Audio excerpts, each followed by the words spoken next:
I read hundreds and thousands of Jeffrey Epstein's emails after the latest drop from the DOJ, and I have some concerns. Given the nature of the drop, there is only so much I can say confidently. That is, of course, by design. Thank you, DOJ.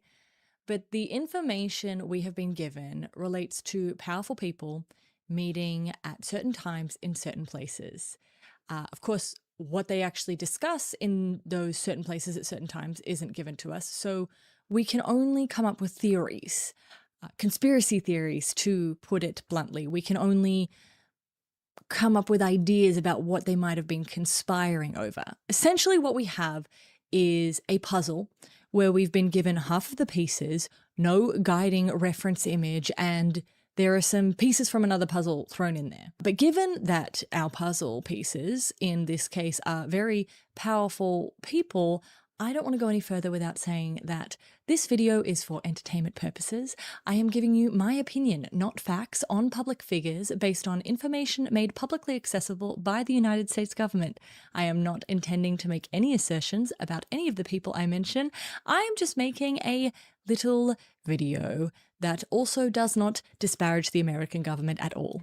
Now, on a more serious note, I will not be focusing on the sexual crimes or the crimes against children by Jeffrey Epstein and his associates in this video. But I do want to say that I think the crimes against women and children correspond to the story that I want to tell today about powerful men in terms of what violence against women and children is used to signify in the upper echelons of society. When someone blatantly commits crimes, particularly morally reprehensible crimes, crimes against women and children, they are showcasing to the people around them that they are above the law and that they operate outside of traditional notions of morality. Basically, they're saying, I do not fear consequence. If you work with me, you too will not fear consequence. If you work with me, you too can work outside of the system. We can do things that other people cannot. And the other terrible thing about crimes against women and children is that, as horrific as they are extremely commonplace. Everyone was very much aware of the allegations of sexual misconduct against Donald Trump before he even ran for president the first time. So when it comes to whatever is in the Epstein files, in the minds of the MAGA faithful, Donald Trump has already confessed and been forgiven. That is not what he is afraid of in these files. What I think he is afraid of in these files is being exposed for being a cheat and a loser, which is why we only get half the files. The interesting thing about the latest drop to me was that a lot of the files included lurid details, and I think they were partly released in order to satiate the public. You demanded the files, you wanted the graphic details, here they are, we did what you asked. I think the latest drop also was a limited hangout to punish those who are not cooperating with the current administration, to show that the current administration is more than willing to politicize the files. Even in the case where documents were published and then taken down, I think that was done intentionally to make us think that the administration is being more careless with the files than they truly are being. Because as graphic as some of those files were in terms of what they described Donald Trump doing, there was nothing that was actually actionable against Donald Trump. The problem is, when we're playing at this level of power, sometimes people are conspiring on your behalf and you don't even know about it. For me, the Epstein emails create a sort of weird map where Jeffrey Epstein sits at an intersection of finance, tech, geopolitics, and he sits at this intersection at a really important time. I have a theory. It's just that, a theory, but I would like to walk you through it. Before I get into it, there are some things I just want to clarify off the bat. Was Jeffrey Epstein intelligence? Probably. From what I can tell, he worked with everyone. It looks like he worked with MI6, CIA, Mossad, FSB. I think that when it came to working with intelligence agencies, if it was good for the goose, it was good for the gander. If he could financially profit from it, he would do it. So yeah, I think that Jeffrey Epstein was probably intelligence, but not because he had any ideological loyalty to an idea or a country, but more because it was advantageous for him at the time. Are Donald Trump and Jeffrey Epstein friends? At one point, probably, yes. But in 2016, no, they are not friends. Jeffrey Epstein has nothing nice to say about him in emails. He offers up incriminating evidence to journalists about Donald Trump, and he also muses to himself about ways that he could legally get Donald Trump in trouble. So if Jeffrey Epstein was working to get Trump into the presidency, it wasn't because of any loyalty he had to Donald Trump. At the end of the day, Jeffrey Epstein was a money man, and kind of a dodgy money man. When he works at Bear Stearns and for the short time after that, he focuses on extractive schemes, building businesses up, pumping them full of money, taking that money, declaring bankruptcy, and taking the bailout. He works in shadow banking, derivatives, currencies. In a 2002 profile by Landon Thomas, one of the many reporters that got a little too close to Epstein, he describes what he does as the opposite of a Ponzi scheme. He says, in a Ponzi scheme, you make it appear like there is money where there isn't any money.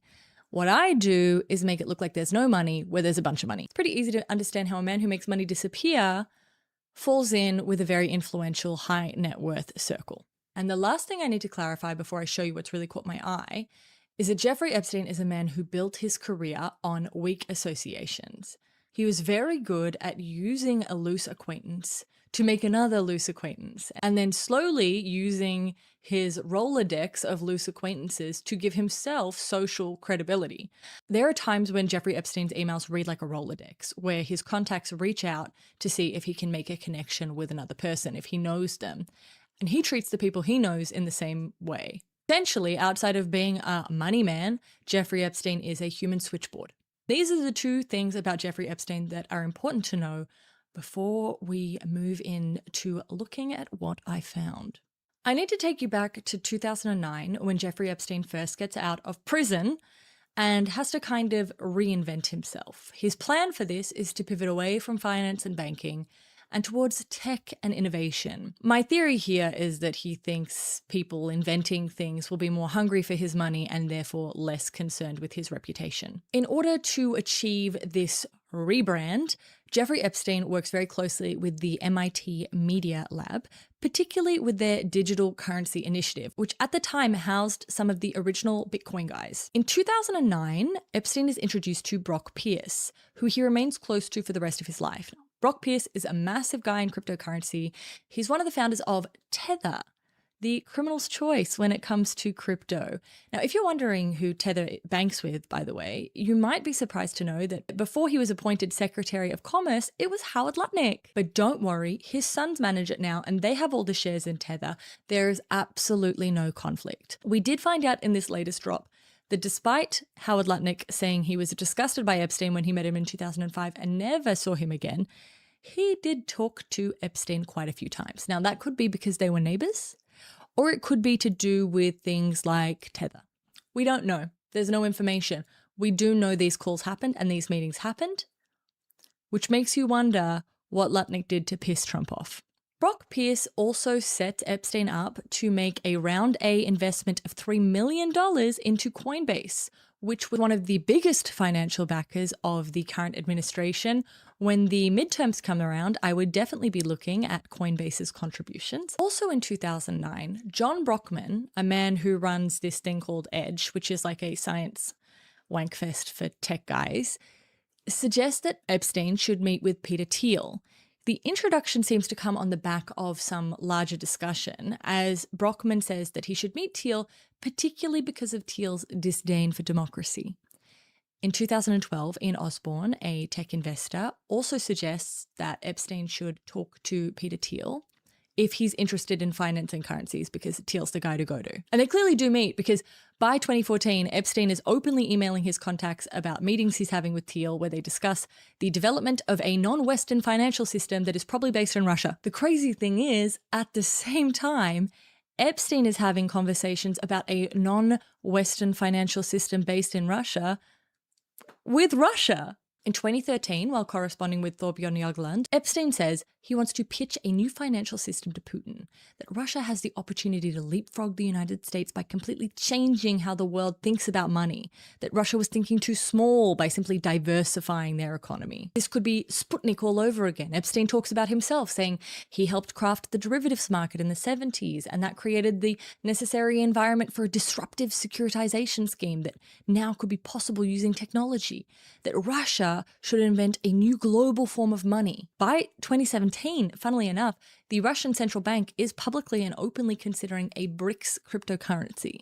Throughout 2013, there are multiple emails between Epstein and Ehud Barak, former Prime Minister of Israel, discussing Putin, suggesting that meetings between the two have taken place. But in any case, we know that Epstein had insider information from Russia by 2014 because right before the invasion of Crimea, he shorts the ruble. We also know that Epstein spends a lot of time in Russia. He has visas dating back to 2002, and some of his more recent visas were sponsored by a veterans organization of the FSB's Elite Special Forces Unit. Epstein has strong relationships with a lot of political leaders who also have strong relationships with Putin. But he also has a relationship with Vitaly Churkin, who is the permanent Russian ambassador to the United Nations. And this is not an acquaintance. This is a strong relationship. Not only are there a lot of references in the emails to these men spending time together, Churkin's son actually interns with Jeffrey Epstein. Then there is Leon Black, one of the only people who is publicly financially associated with Jeffrey Epstein. It's him and Les Wexner. At the time, Leon Black ran the hedge fund Apollo Wealth Management. But from 2011, he also sat on the board of the Russian Direct Investment Fund. The interesting thing about these two men, Vitaly Churkin and Leon Black, is they are also the two men who organized and accompanied Donald Trump on his visit to Russia in 1987. Then there is Sergei Belikov, who is former FSB, if it is possible to be such a thing. And he then goes on to be the Deputy Minister for Economic Development. He emails Epstein in 2014 indicating that they had some sort of meeting. And from then on, these men remain quite close. They email one another quite a lot. Belikov informs Epstein when he takes on a new role as the head of the Russian Direct Investment Fund. When a young woman threatens Leon Black, Epstein reaches out to Belikov for help sorting out this young woman problem. And then there's an unaddressed draft in Epstein's emails, which is almost certainly meant for this young woman. Epstein says that he has been in contact with the FSB and that if she threatens American businessmen, she will be considered an enemy of the state. But the only person he's contacted is Belikov, which brings me back to my idea that once FSB, always FSB. The other thing to keep in mind with Belikov is that he's very close with Russian billionaire Oleg Deripaska. It'll be important later. Just keep that in mind. In 2015, Belikov emails Epstein saying, hey, I'm coming to the United States. Epstein says, who do you want to meet? I can get you anyone. Elon Musk, Mark Zuckerberg, Peter Thiel, Reid Hoffman, whoever you want, they're yours. And Belikov is like, hey, anyone with a social media network, I'm keen to meet them, whoever you think. It's unknown if this meeting takes place. We know Peter Thiel meets Belikov, but it is unknown whether the others meet Belikov. However, there are a number of dinners that we know happen with these men and Jeffrey Epstein during this time. We even have photos of dinners that they have together. So it is definitely possible. Peter Thiel does meet Belikov with Epstein. In the next year, in 2016, Jeffrey Epstein introduces Peter Thiel to Vitaly Churkin, saying in an email that Churkin and Lavrov are the ones who are in control. And then to wrap it all up with a neat little bow, Jeffrey Epstein introduces Peter Thiel to Tom Barrack, his longtime friend, but also the lead fundraiser for Donald Trump's presidential campaign. Just while we're on these sus introductions, I just want to take a little sidestep. In 2014, Jeffrey Epstein also introduces Peter Thiel to Bill Burns, who at the time is Undersecretary of State. And it could just be a coincidence, but a month later, Palantir land their biggest ever contract with the government, their ICE contract.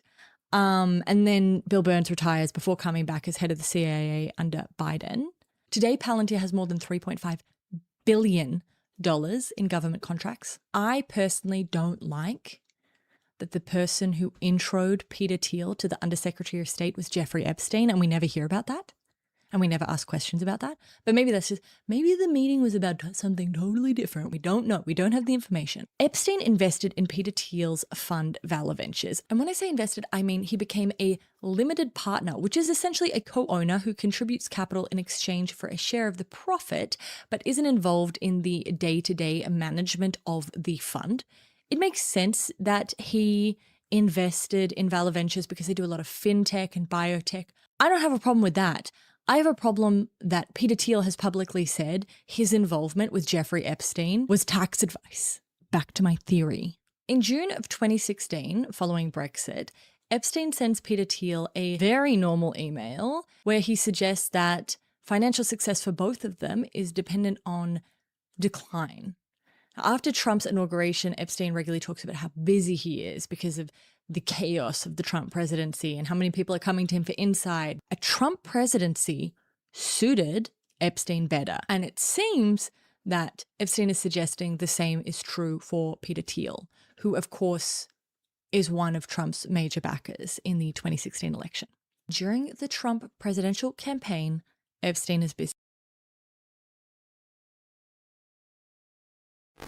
I wanted to air this because I got sent this and I saw this and I watched most of it. I didn't see it all this morning. It's like 30 minutes long, but I watched part of it. And the guy's saying he's criticizing me because you do that, you don't get banned by the algorithm. And he's just one surfer coming on the waves we created. So he pretty much gets it. I thought it was entertaining and informative. He's also got a pretty ridiculous name, Extra Chill Goblin. We always like goblin jokes. I don't know why. I made goblin jokes years ago. They became super viral, so whatever. Yeah. I'll air that. So here's Extra Chill Goblin, then Harrison Smith takes over. Here it is. Extra Chill Goblin. He pretty much gets it.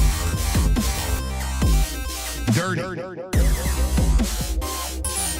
He's also got a pretty ridiculous name. Extra Chill Goblin Vomit, Slop, and Blood. I thought it was entertaining and informative. He's got a goblin guide charging into a goblin's nest. I don't want to see him kissing goblins. I just don't want to catch him in bed with a goblin. Literal empire belly goblins are hobbling around coming after us. Extra chill goblin.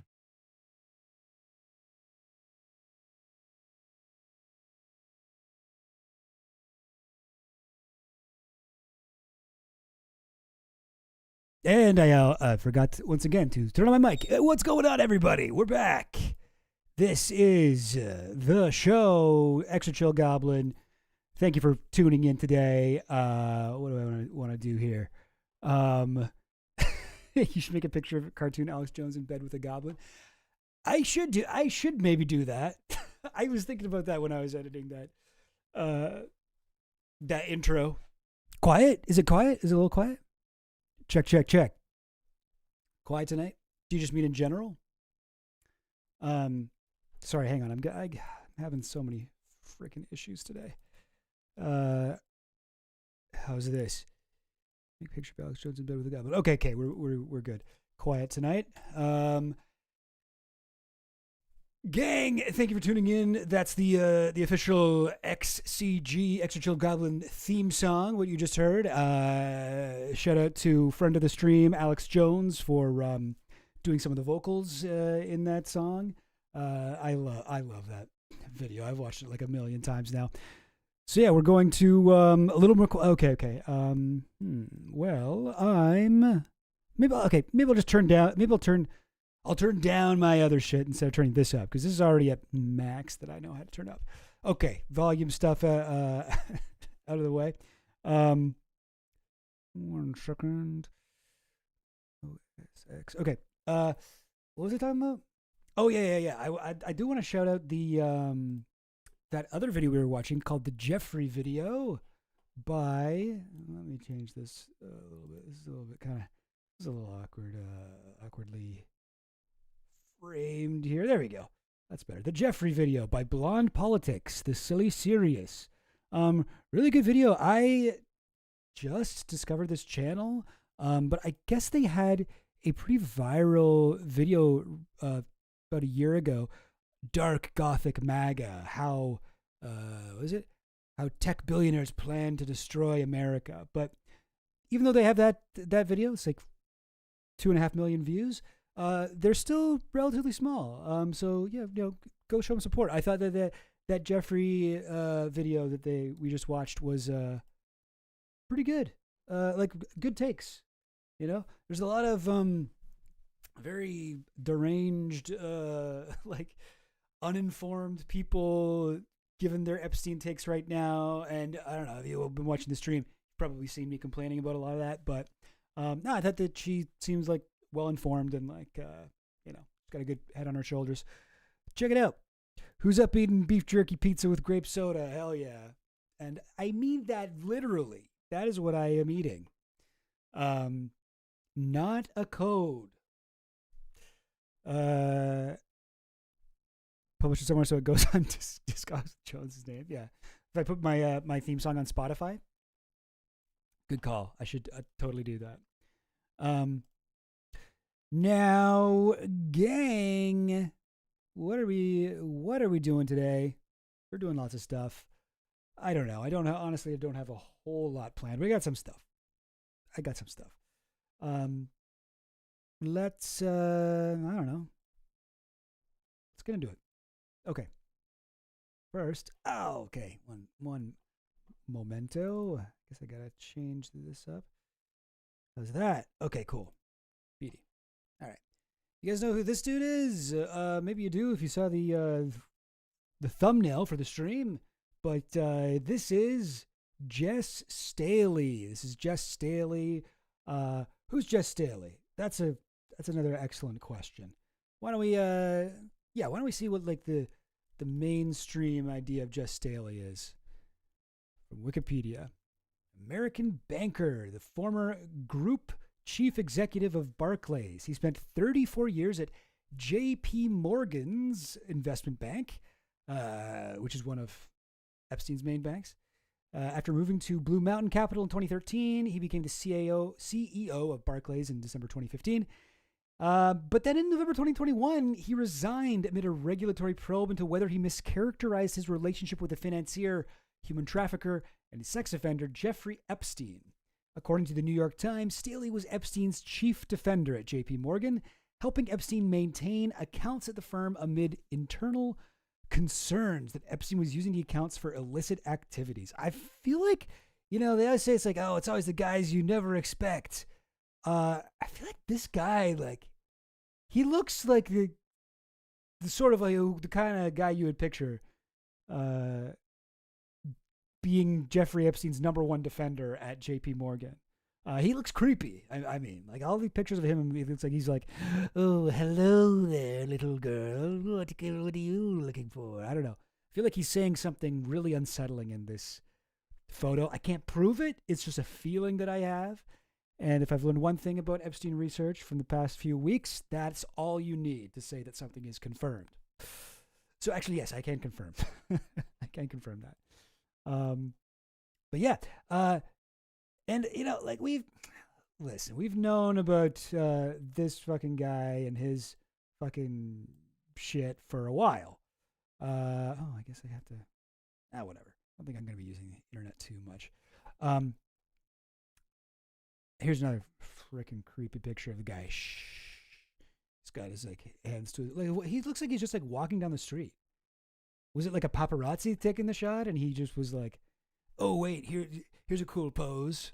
Here you go, TMZ, sorry. My Canadian is showing here.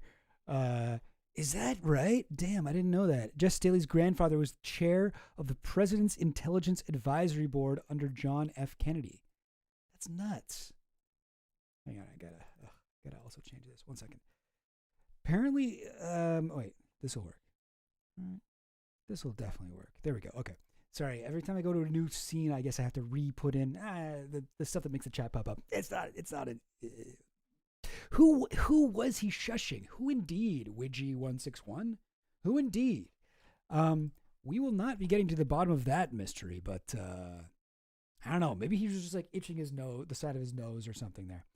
But we've got a couple of things to look at here. What do I start with? Maybe I'll start with. I should start with the emails. We're gonna go down here. So these are some emails, and we'd heard about some of these emails I'm going to show you before, but some of them were just released over the last few tranches of the Epstein Files releases. So screenshotted these from Gmail. We've got this part has nothing to do with Jess Staley. Jess Staley comes in later. Someone emailed Epstein about an audition that they had just done. Got feedback from audition. Students want to film me. We'll call you tomorrow. Still in Hamptons. Miss you. You. Letter you. Sent via BlackBerry from T-Mobile. This is sometime in 2010. Okay, if you couldn't tell from the BlackBerry part. And then Epstein says, Brett Ratner is going to film a big movie, Snow White. I would love to take photos of you in a Snow White costume. You can get it from the costume store. So I'm thinking, right here, this is this is one of Epstein's victims. I'm guessing, some young girl, judging from the way she says "miss you," and she also seems to be an actor. Got feedback from audition. Students want to film me. So she's auditioning for like student films, which is what you do if you're an actor, like starting out, A lot of times you'll be acting on these kind of like amateur, low budget indie projects, like student films, short films done at like film schools and stuff. So it seems like she's at the very beginning of her acting career. We know Epstein was trying to he would often promise these girls oh, I can connect you. I can get you in with my buddy Les Wexner. We can get you a Victoria's Secret modeling gig. We can get you this. We can get you that. So I feel like he's I got my buddy Brett Ratner. He's going to make a Snow White movie. Now, Brett Ratner, as it turns out, did make a Snow White movie. It came out in 2011, so a year after this email was sent. It's called Mirror, Mirror, right, with Julia Roberts. Don't know. But the girl in the middle is oh God, I forget her name. She's one of them Nepo babies. She's one of them Nepo babies you hear about in the news. She's Emily in Paris. You know what I'm saying? So I don't think this was the girl in the email. Seems to me that when this person started their acting career, they probably weren't struggling to do student films, and so I think this was someone who didn't actually get the role. Oh, and here's Brett Ratner at the premiere, just to show you. Yes, he was a producer on the the movie. Not an executive producer, not one of the main ones, but he was one of the producers. Anyway, so we've got these two, and then we've got this person's response. We'll get it. Okay, so I want you to I would love to take photos of you in a Snow White costume. You can get it from the costume store. So she's goes, we'll get it. So she gets them. Hey, whoa, Rose it 992. Thanks for the gift memberships. Yo, that's a solidarity economy, baby. For those who can't afford their own Extra Chill Goblin gift membership, you got it. You got one. Welcome to the club. Welcome to the upper class. Welcome to the elite members of the Cabal, the Goblin Gang. That's right. Yes, Finland. Thank you. Lily Collins, the daughter of Phil. Yeah, I knew she was some kind of a Nepo baby. Right. Lily Collins ain't going out in 2010 doing these artsy student films, black and white, staring into a mirror as a rose bleeds whatever into the sink, and it represents the torture of existence weighed against the horror of non-being. You know what I'm talking about? You guys all went to film school, right? When I was at film school, we went to we would have at the end of the year we had we called it the finish line, I guess. Was that what it was called? I forget. I think I'm mixing up two things. But at the end of the year we had a 4-night thing at the theater where every year would play the films of that year that the students had made. And usually, like, only the students would go to their own screenings, unless you were maybe people who were in the films would go see them too. But like the first year screenings, so people who were just fresh out of high school, come to film school, they get to make these movies. All of the older film guys would go. They would show up in the audience. But they would just we would all sit at the back, and we'd watch the first year students, and we would just get drunk. And there's like drinking games. We drink anytime there was like a shot out of focus, or if you could see like a fucking like a C stand in the background, or like a tripod, or like some kind of filming equipment. But one of them was like staring into a cracked mirror. Somebody who's there's so many of the first year films would have a suicide. It would have someone looking into a cracked mirror, a rose. There's all these kind of like whatever cliches that we would kind of make fun of the students for. And I never knew about it. So when I did my first year film, I didn't realize that all the older kids were in the back doing it. And then when I found out about it, I was like, yeah, my first year film would have gotten a couple people lightly hammered. Anyway. Movie also stars Armie Hammer. Well, that is interesting. Oh, what's this? Simpsons Wikipedia. Pocahontas. Oh, the film that Barney made for the Springfield Film Festival. Oh, right. Yeah. I basically remember this. Anyway, must joining. What did I guess? Nice. Nothing really. Haven't really gotten far into this, but sorry, I got distracted by reminiscing, talking about old times. Oh, those were the days. But now, I would love to. So Epstein says, I would love to photograph you in a Snow White costume. Well, from one of the photos of his whatever place by the FBI, I believe this was of his New York place. We've got all these photos here, blah blah blah, and then look at this. This is someone. This is in his New York mansion. This is the staircase, coming out of the staircase room with a fireplace that Bill Clinton was photographed in. Oh, excuse me, sorry about that. So this is the staircase room on the staircase, and that looks like a Snow White costume from the costume store. So okay, so this seems to have happened. And that was this came out like a while back, like a couple months ago, not that long ago, but so we've sort of been able to connect all this. Then, okay, now I'm not sure if did I get this in order? Yeah, I think so. Then, no subject. We don't know, the person who sent it is redacted, but they sent it to Epstein. I watched Snow White. We don't know what this one's about, but I don't know, it seemed kind of relevant. And then July 10th, so this is all June 20th, June 26th, and then this is like a little bit later, like a couple weeks later. This is from Solana P. Okay, now I don't know who that is. Maybe a staff of Jeffries. I don't know who that might be. Maybe we can try to figure that out in a second, actually. Hang on. But Solana P says, the Snow White was effed. It literally says f.ed. The Snow White was effed twice as soon as she put on her costume. Bracket. Somebody who types about as well as Epstein.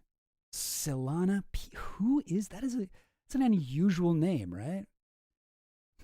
Snow White was effed twice as soon as she put on her costume. That was July 10th. And now we come to July 11th, right?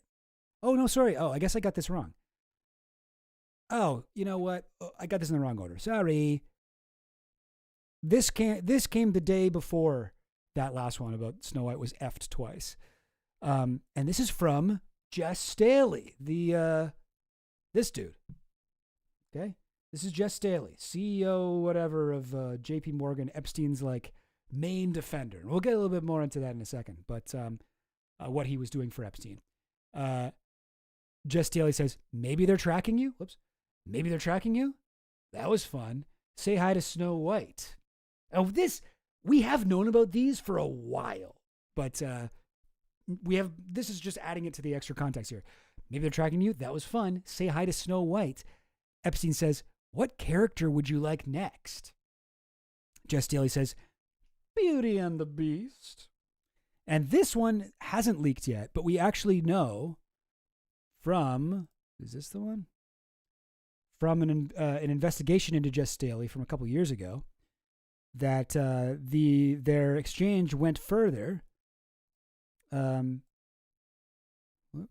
Yes, that was fun. Say hi to Snow White.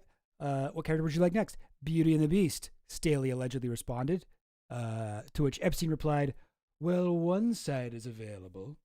So we've got, the funny thing is, like, you know, like Pizzagate stuff, right? Like people think that like Epstein would talk about pizza and grape soda when he really meant a young girl and a boy or something like that. Like whatever people think grape soda is. Like we've all seen that shit, right? And I have gone over before. I do think that's total nonsense, malarkey, fucking baloney ass hogwash bullshit. And but like I always thought, I'm like when I saw this, I was like, well, this actually does seem like a pedophile code. Like, you know, like maybe it wasn't like perfectly arranged, but like even like maybe they're tracking you. Say hi to Snow White. What character would you like? Like, okay, maybe they had this sort of arrangement, but turns out, I guess this was literally like say hi to Snow White. Like there's a girl in a Snow White costume. Like, I mean, I guess you could call it code because they're being a little bit vague. This is like how I text my drug dealer when I get a new phone number, you know? I'll text him something that like he would know, but anybody else reading would be like, huh? I'd be like, hey, it's James from the Boys in Red or whatever, because we both wore red one day. Like, I don't know. That isn't it. On purpose, I picked something that I wouldn't say. But like, you know what I mean? Like, it seems like it's like that sort of thing going on here. Like it's a spur of the moment code. And a lot more literal than I thought. But what character would you like next? Beauty and the Beast. Well, one side is available. So weird enough. Weird enough that this guy is getting what was this that I had looked at? Oh, yeah. And so this is the next day. This is July 11th. So the timeline here, I did get this wrong. Let me fix it with Obsidian. Thanks to Obsidian, I can easily fix my dumb mistakes. Wow, it's so easy, just like that. You just click and drag and let go, and all of a sudden, everything's in the right order. You're a genius, Obsidian. Okay. Oh, I didn't even connect most of these. Okay, whatever, guys. I was in a rush. We also have this email, and this is from the next day, all right, July 11th. So July 9th, Snow White was effed twice as soon as she put on her costume. July 10th, Jess Staley's like, yo, I had say hi to Snow White for me. July 11th, Epstein sends this, no subject, no content in this email, but there is an attachment. And look at this. Snow White costume. This is it. This is, I also recognize this room as the staircase room. This has got in the New York apartment, it's got the tiles on the floor. I recognize the molding over here. I spent a lot of time looking over photos of Epstein's apartments. So this is also New York. This is the staircase room. This is right in front of, where we have, where this photo is. The staircase, in the staircase room. So, I mean, could this have been the same day? Perhaps. Obviously, like, we don't know what day this photo was taken, because this photo is a photo of a photo, like a physical photo. Like, we ain't got, it's not an email attachment or anything. It's the FBI took these. So we have no idea where or when. I mean, I know where it is, but we don't know when it was taken. But this one appears to have been taken, I guess. I mean, I'm guessing like that day, She's got like bare feet, like, I don't know, like it's all very, I don't know. I don't know. This seems like some sort of weird cosplay service that Epstein offered to certain people who he trafficked children to. Like, he's got it. Like, come on. Yeah. Jess Staley is, at this point, the most confirmable client, right? Like, yeah, right? I mean, what the fuck else could this mean? When all we had were was this, like, exchange here. Well, what character would you like? Like, it was already like, oh, okay, so child sex trafficking. Okay, that's what happened here. But, like, damn, dude, like, it is getting worse and worse for this guy. And I want to go over a little bit of, okay, I did. All right. I did find that section. I want to go over a little bit of the investigation into JP Morgan, connection to Epstein, where, so check it out. I think I was on page, 7? Yeah, page 7. 5, 6, 7. So it was all weird because at JP Morgan, this bank that Epstein was a part of, he was like, a ton of people at JP Morgan flagged, like, by the time. So I'm just going to read right here from this document. What the fuck is this document again? Verified amended stockholder derivative complaint. Oh, geez, I don't know. This is some sort of court document about this case. But right from this document, it says, by the time of, whether or not he was designated from the outset, it did not take long for JP Morgan employees to begin openly questioning the company's ongoing relationship with Epstein. A September 2006 New York Times article about Epstein's arrest for soliciting a minor for prostitution triggered emails among JP Morgan executives, including Erdo's, where she observed sarcastically that Epstein was a lovely guy to work with. Like, I'm guessing that she emailed like a link to this thing about, oh, this guy solicited a minor child for purposes of sex work, and was like, oh yeah, this guy seems lovely. Oh, what a lovely little lad, or whatever. So like, there's signs that people at JP Morgan were like, why the fuck are we helping this? Why are you working with this guy? By the time of Epstein's 2008 guilty plea to the solicitation charge, JPM labeled Epstein a high-risk client, and many employees expressed the obvious need to terminate the relationship. In fact, a mid-July 2008 internal risk function memorandum documented that Catherine Keating, the CEO of the company's private bank, will go back to Jess Staley, then the CEO of JP Morgan's asset management division, to tell him we are uncomfortable with Epstein. So they're like, yeah, they made the decision. Like, yeah, we got to sever ties. Okay, go to Jess Staley, let him know. Even more striking, in August 2008, a JP Morgan employee wrote that she would count Epstein's assets. This is some fucking bank talk here, you know? Epstein's assets as a probable outflow for 2008, $120 million or so, as I can't imagine it will stay pending Jamie Dimon review. So basically what he's saying is like, yeah, so we have $120 million of Epstein's money, but let's consider that like we are going to get rid of that this year because we're going to fire Epstein as a client. We're no longer going to represent him or hold his thing. Oh, Finland Station, you're getting ahead of me here. So yeah, whether Staley blocked the expected Jamie Dimon review or someone with authority such as Dimon or a board member provided informal and tacit support to Epstein and thus obviated the formal Dimon review process, Epstein remained with JPM. So even though people were like, oh yeah, well, we're not going to have him as a client. No, he continued on as a client for years after that.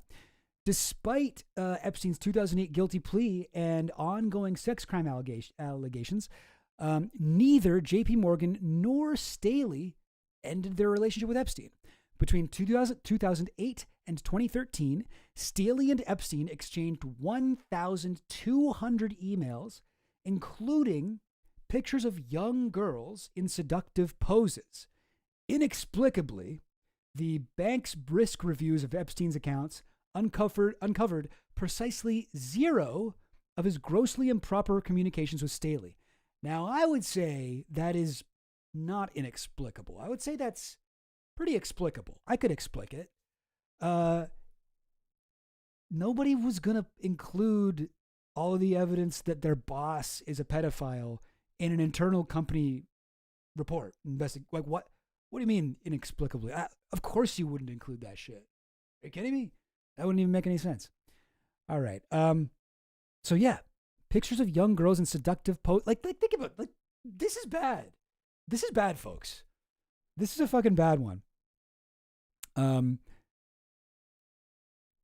See now the way this guy poses, like you can't look at a picture like this and be like, really him? No, he seems so normal.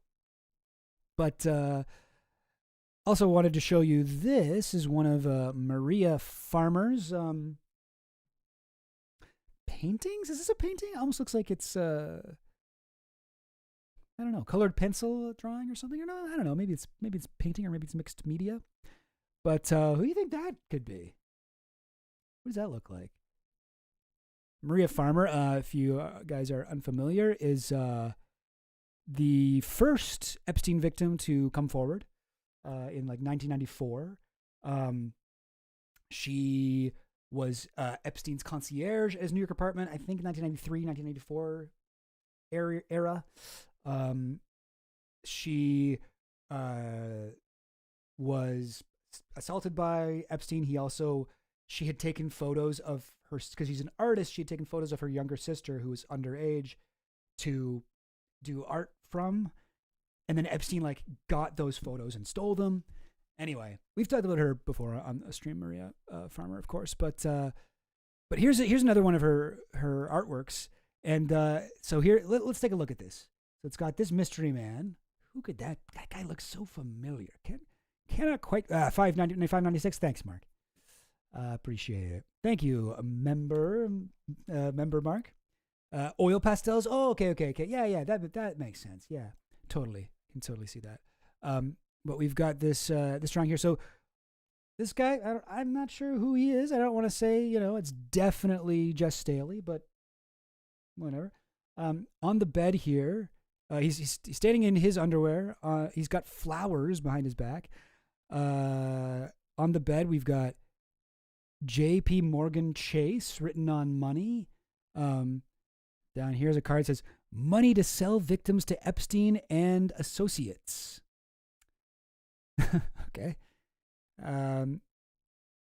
It's a little hard to read here. What does it say? Let me see if I can make this bigger. Don't think that'll necessarily help, but it's Louis Freenan's eyeball. Who's this? That name sounds so super familiar. Do I know who that is?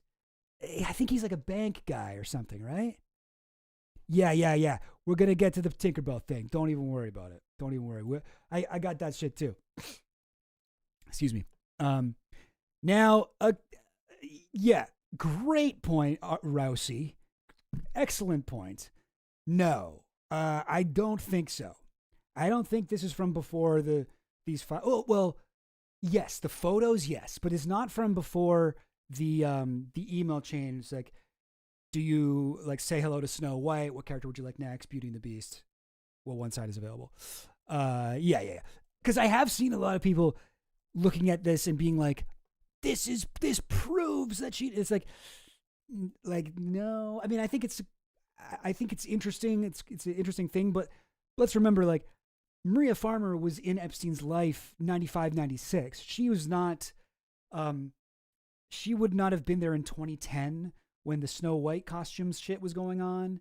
She would not have been around for this. Although it is, like, I will say it is possible, because a lot of the survivors of Epstein later met, and they really formed like a strong, powerful bond. They call themselves like the Survivor Sisters, and like they all really kind of support each other. I mean, I don't know. I shouldn't say all, but like a lot of them have a very close bond. So it's possible, right, that whoever Snow White is talked to Maria Farmer and gave her some more information. But technically, I don't think there's anything on here that, we wouldn't just expect Maria Farmer to have been able to know or guess from the, sorry. Oh man, what the heck? There we go. Sorry, I was having a weird problem. Yeah. So this came out. I think the thing with J.P. Morgan Chase, that court case was in like 2022. Like, when was that article I just showed? When did that come out? Hang on. That was fun. Say hi to Snow White, right? This one came out 2023. 2023. So like, we don't know exactly when this painting was made, but where we got it, because I mean, I try to keep up with Maria Farmer stuff. I had never seen this before until recently, and it leaked from a sort of bizarre, I know, maybe I shouldn't say bizarre, but a strange email thread that appears to be, it's from a redacted person to like a ton of people. It's like CC all of these people who may be related to Epstein or the FBI or something like that. I don't even know who most of these people are, and most of them are redacted anyway. And it's like someone threatening them, sort of thing, and being like, I want to file criminal charges against Sherry Redstone and Vincom. Redacted King, you, my friend, will be named witness, so I want to give an honest statement to the FBI or the Met Police. Email addresses above for... So, like, all right. This person, like, Michelle Burford, Ann Wojcicki, who is on the island with me and others alongside Sergey Brin, Maxwell Blank, etc. So it seems like this is from an Epstein victim, maybe? But it's from 2025. This was sent in 2025. And among the attachments, like it's all threats. I'm completely shocked you still have your job with the FBI. How's your father's friendship with the Clintons going?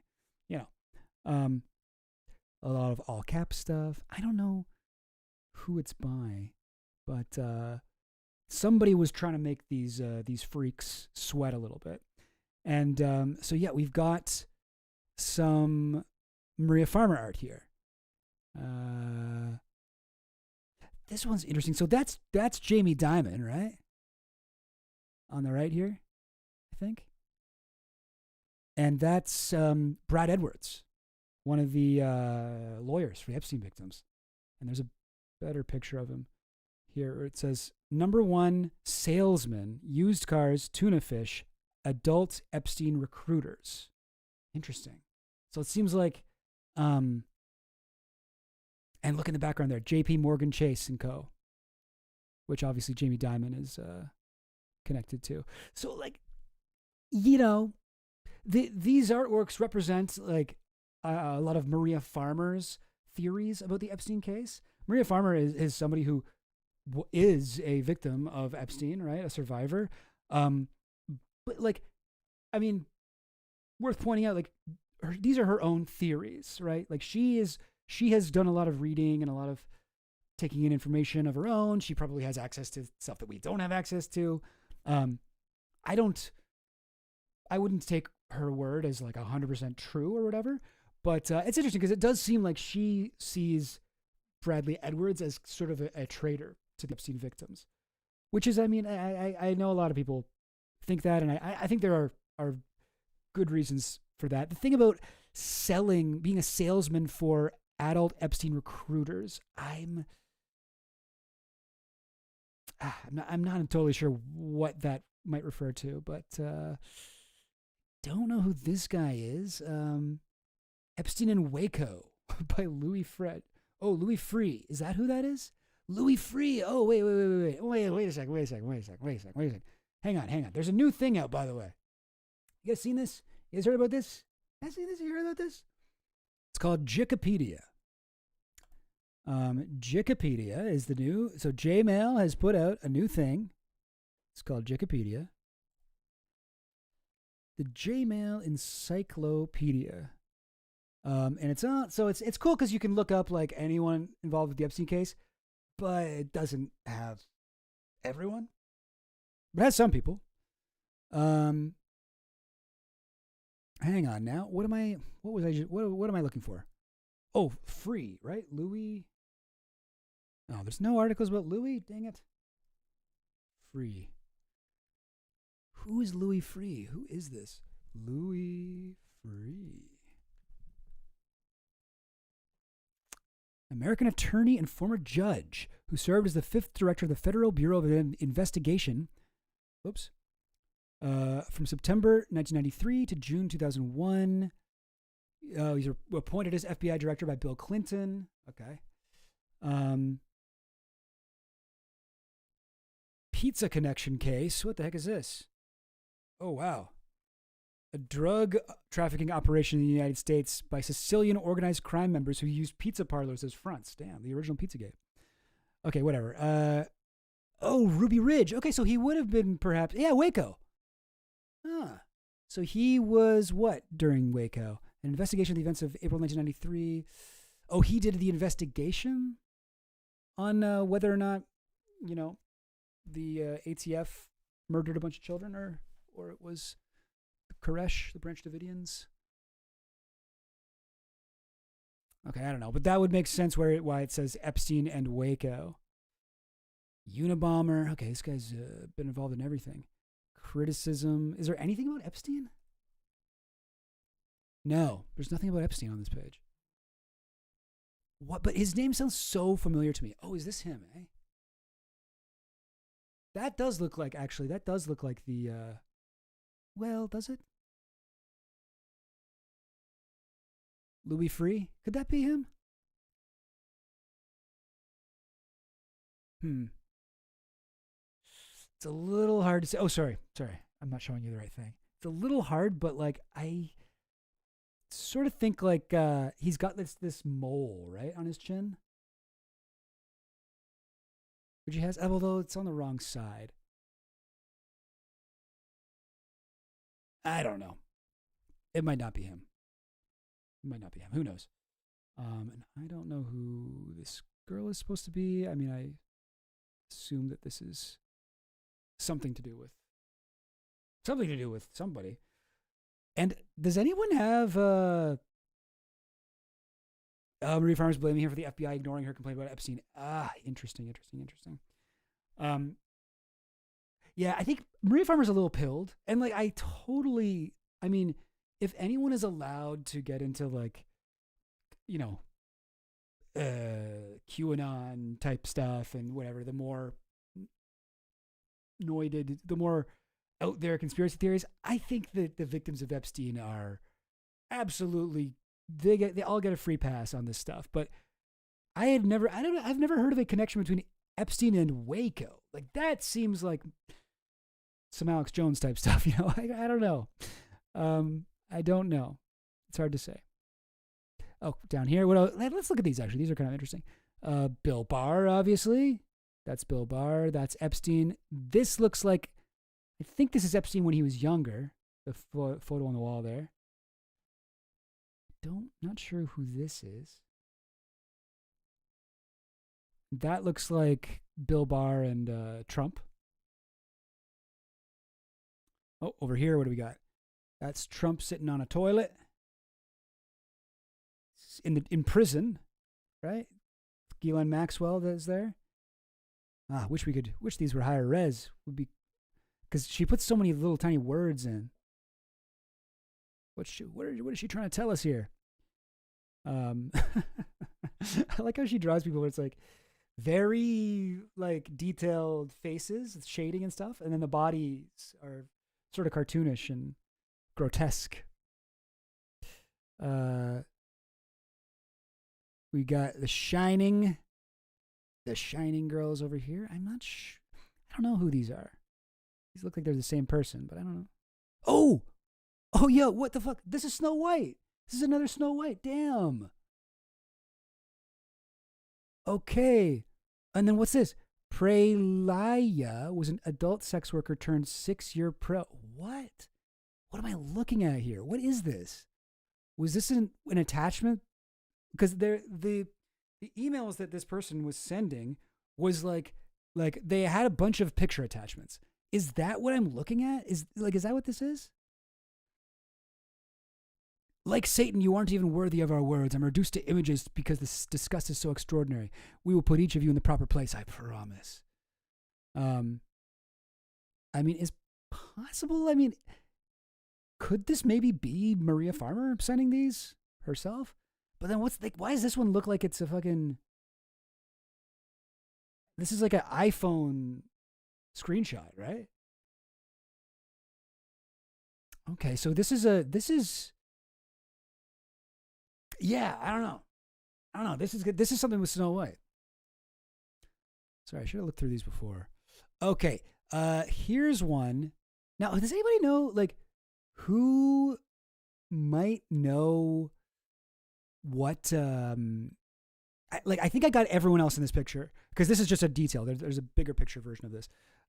We've got Prince Andrew holding like a comically long schlong, and I thought his shirt said, I thought it said crack. It's like a heart. It says crack on it. Oh, it's definitely Prince Andrew. And this has got to be Harvey Weinstein, rather. I was mixed up because you say Harvey Weinstein and then Brett Weinstein. So some people pronounce them differently. But he's got an Oscar in his hand. That kind of also looks like a dildo. But I'm not sure who this like very exaggerated Jewish guy is. He's got like I don't know what you call those things, but like some of the very what do you call it? Orthodox Hasidic Jews. They'll kind of like wrap these little boxes of. And I think it has some sort of text from one of their holy books. I don't know. Sorry, I'm not super up on this part of the Jewish religion, but that seems like what she's trying to depict here, and he's got like the long kind of curls, but I don't know who this guy is. I don't know who it's supposed to be. And then here's a wider shot. We've got this I want to say Al Gore, but I don't know. But Al Gore did go to the island, and then over here we've got Bill Clinton and Hillary. They're all drawn like, I don't know. They have these sort of like pill bodies, like they can't stand up. They're all lying down. I don't know why. And then you can see Bill has like a Star of David on the American flag, Israel connections. Hillary, of course, has the Star of David on her shirt. And this one is, I did not know who this was at first, but I was looking this up, and people have found a photo of Elizabeth Holmes. Remember her? Remember that lady, Elizabeth Holmes? She's, let me see if I can find the picture. Elizabeth Holmes. She's actually in the same prison as Ghislaine Maxwell right now. I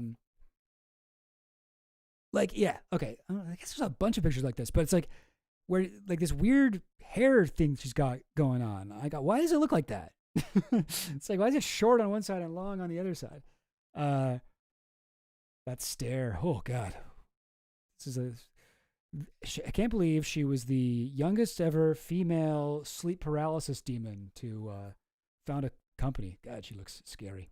But yeah, like check out her hair in this picture, and then this, right?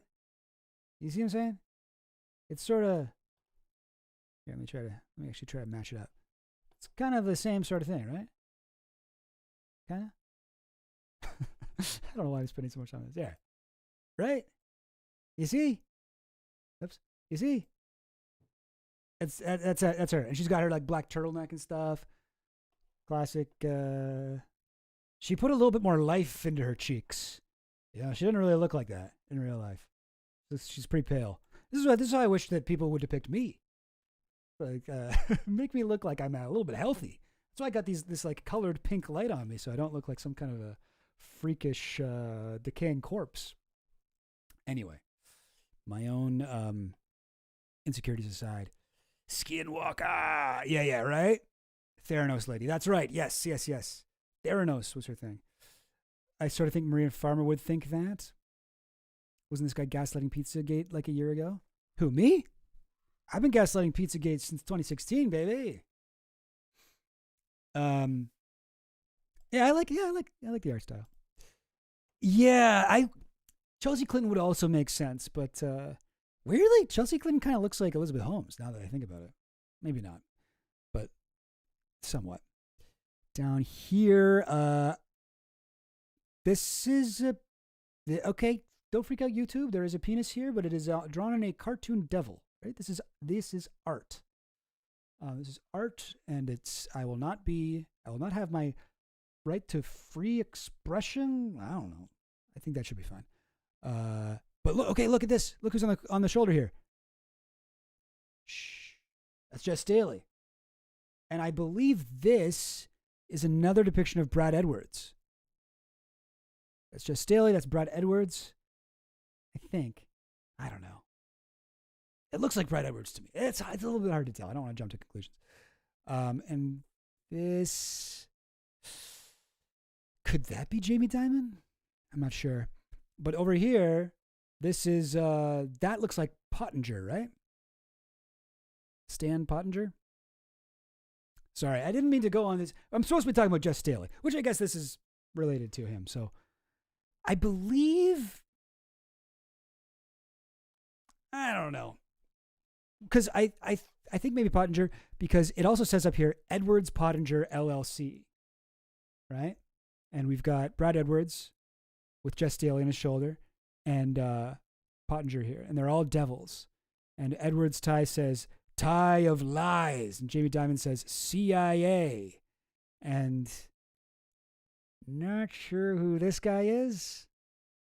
Who could this be? Same tie. Says, or some tie. I'm thinking Pottinger. I'm thinking Pottinger. The false worship by lawyers, in quotes.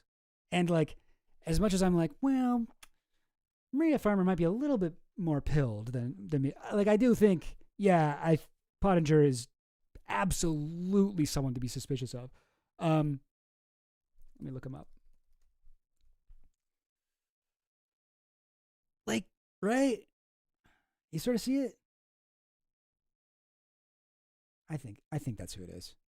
But it's a bit hard. I don't know. I guess this guy's the real mystery. Who's this? I don't know. I'm not sure. That's what I'm thinking, Secret Agent Dan. That would be my best guess. He's got like a bra or something on one of his horns. Something like that, or bikini top. Some tie. The double-handed deck. It sort of almost looks like she was designing like tarot cards. Right? Some of these? Anyway, I don't know. I don't know what's up with this one. That looks like Virginia to me. Virginia Roberts. Virginia Giuffre. Punching the Queen.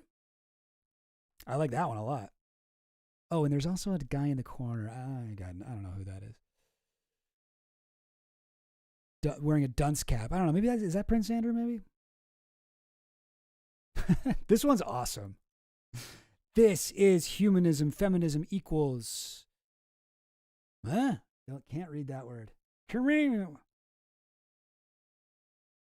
And then it looks like it's pointing at this girl. It says Maria Farmer's hero or Shiro, I think. Don't know. Oh, God. Yeah. And then it's burning is that an Israeli flag? And it says Mossad, MI6, CIA, FBI on it, coming out of the Queen. Queen's also got a Nazi, whatever thing. Hey, you can say it's heavy-handed, but like, it's not wrong. It's not wrong. Another close-up of this, another close-up of this. There's the Prince Andrew schlong here. This one people have found, this is definitely Meghan McCain. Tireless advocate for Israel and AIPAC, ADL, CIA. There's a photo of her wearing this like exact outfit, like in this exact pose and stuff. She's got like, and it looks like a cake or a cheese wheel or something with a Star of David on it, and there's a slice taken out, and then in the background there's starving children, presumably Palestinian. Yeah, and I mean, like, yeah, that's good. That's a good representation of how evil Meghan McCain is when it comes to this issue. And then here we go. Here's the one we started this journey with. Although in this version, the Maria Farmer signature is redacted. As if you could hide that this is Maria Farmer. No one else draws like this. No, this is a very identifiable art style. Yes, that's right. Yeah, the Queen's father. Yeah, I think they were all Nazi sympathizers during World War II. The royal family. There's like a photo of them like zig heiling. Yeah, Brie made of blood, maybe. Yeah, because it's red on the inside, right? It's kind of like an inside-out baby Belle, you know? Maybe like a red velvet cake. This one, I don't know. This one just looks like some sort of Picasso. Somebody's snorting a bunch of coke off of a Picasso? I don't know. Oh, no, wait. Oh, are these body bags? And this is like somebody holding it? This could be a Palestine thing, actually. Oh, yeah. It's a flag of Palestine. And then this is, I think, a reference to Guernica? The Picasso artwork? Is that right?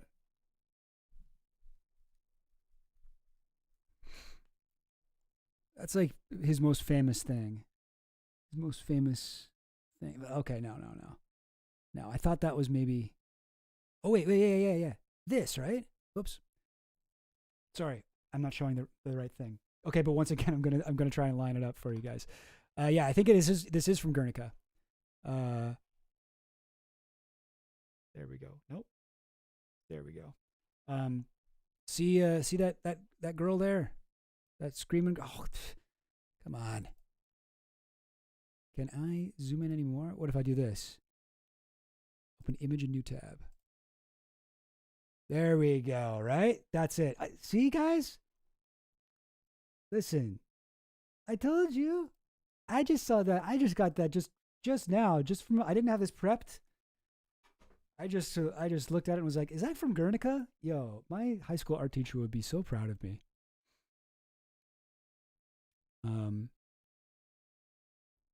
So it's like a representation of Guernica, which is like basically like a cry of anguish about the Spanish Civil War, representing this woman being attacked on a flag of Palestine. She's breathing out fire and surrounded by the sort of like Palestinian, like the body bags, because they have so many dead during the genocide. I don't know. Yeah, that one's powerful, I would say.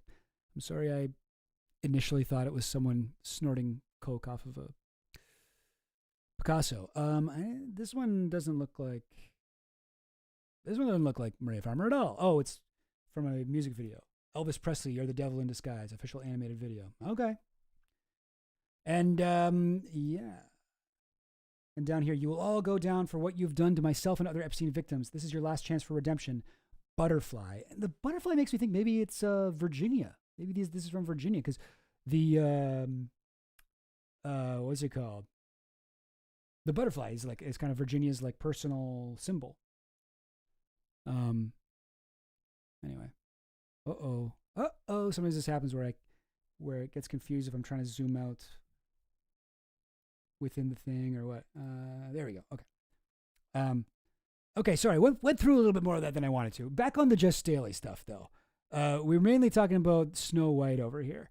I have seen people kind of getting upset about this and being like, "Look, Maria Farmer predicted it all," and it's like, no, not really. This is something that's already existed. Oh, and there's something written on the dress here.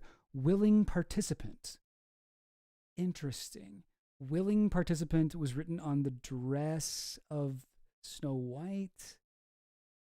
I don't know what that means. Adult recruiter card. Louis Freeze eyeball. Okay, we got that. The FBI dude. Edwards Pottinger. Okay. Does it say for rent or something at the top? I can't write. Edwards Pottinger. I want to say profit. We profit. And then what's that symbol? Is that JP Morgan Chase symbol? JP Morgan Chase adult recruiter card. Louis Freeze eyeball. I don't know. Some of it's a little bit out there for me. I can't quite tell what it means. But so yeah, I guess that's the stuff that I wanted to go over for Snow White. But there's another thing. All right. This is so okay. Admittedly, I don't know a whole lot about this particular document. Yeah, I don't know what. I don't know why. But the video is called "You're the Devil in Disguise." So perhaps that's the person who sent it was that song spoke to them in some way. No, Snow White's not Ghislaine. Snow White is I